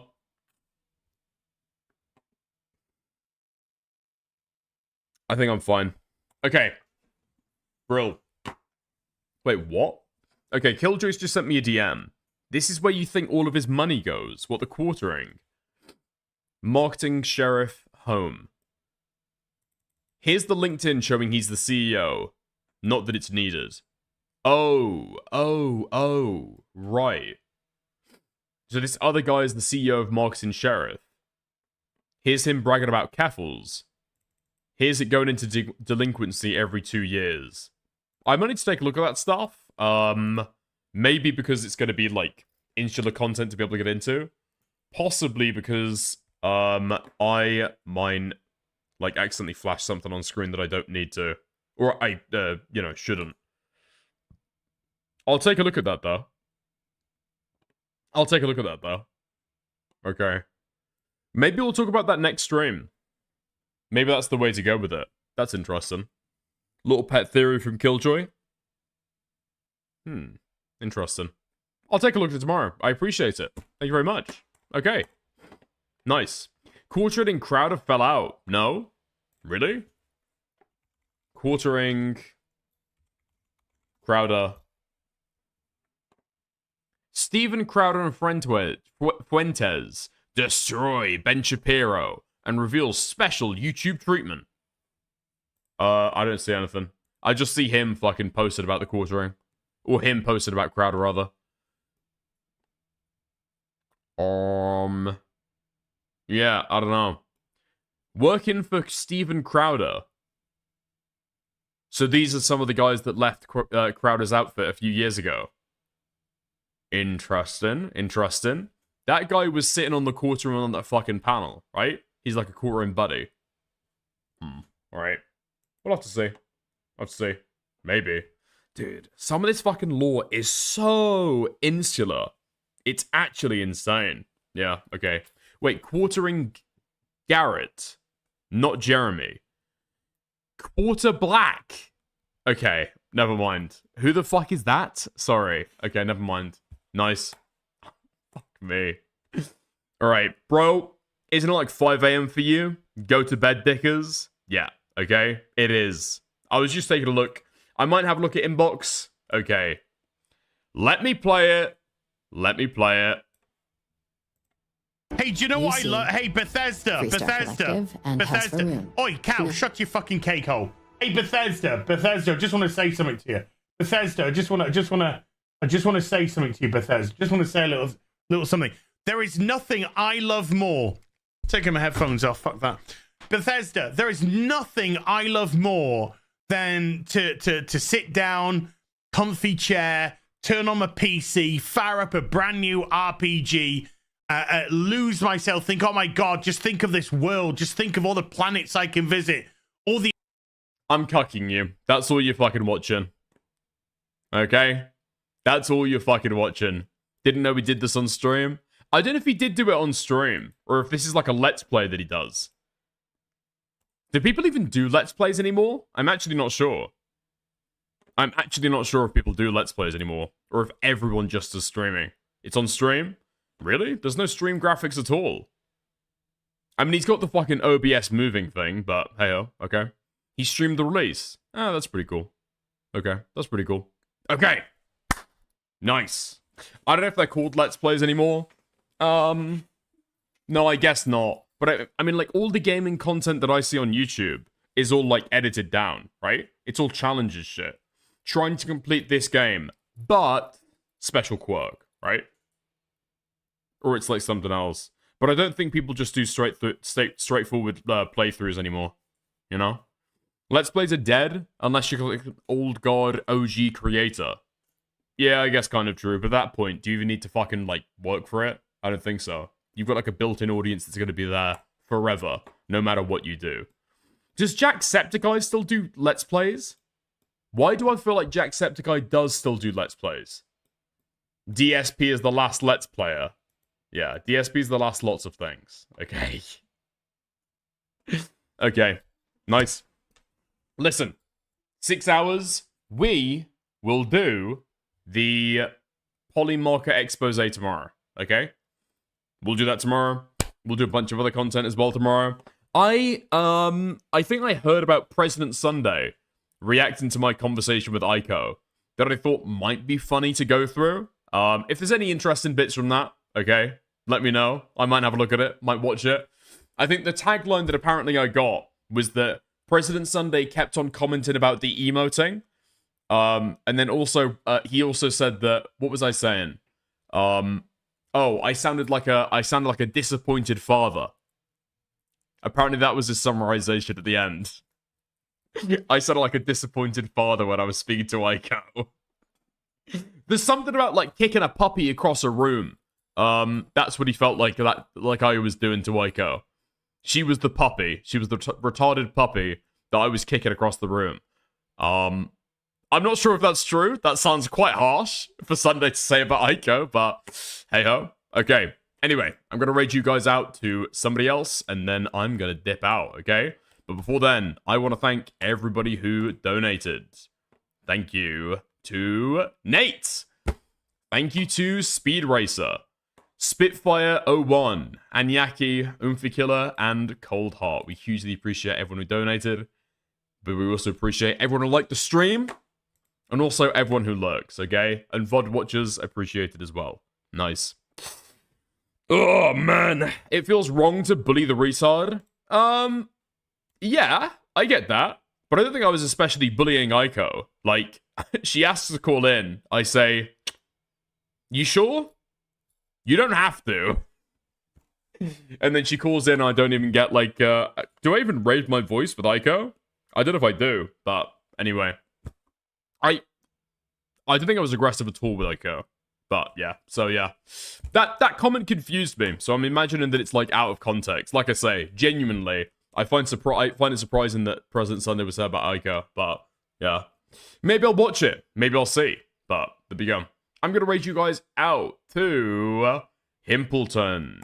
Okay? Nice, nice, nice. Like the stream on your way out, okay? Helps enormously with the VOD, and I'll chat to you guys tomorrow, okay? If you're not already, join the Discord. I'll ping that tomorrow when I go live. Alright, have fun. See you later. Bye. If it was anyone else, you would have gone hard. We'll see. Yes, probably. Fuck it. See you later.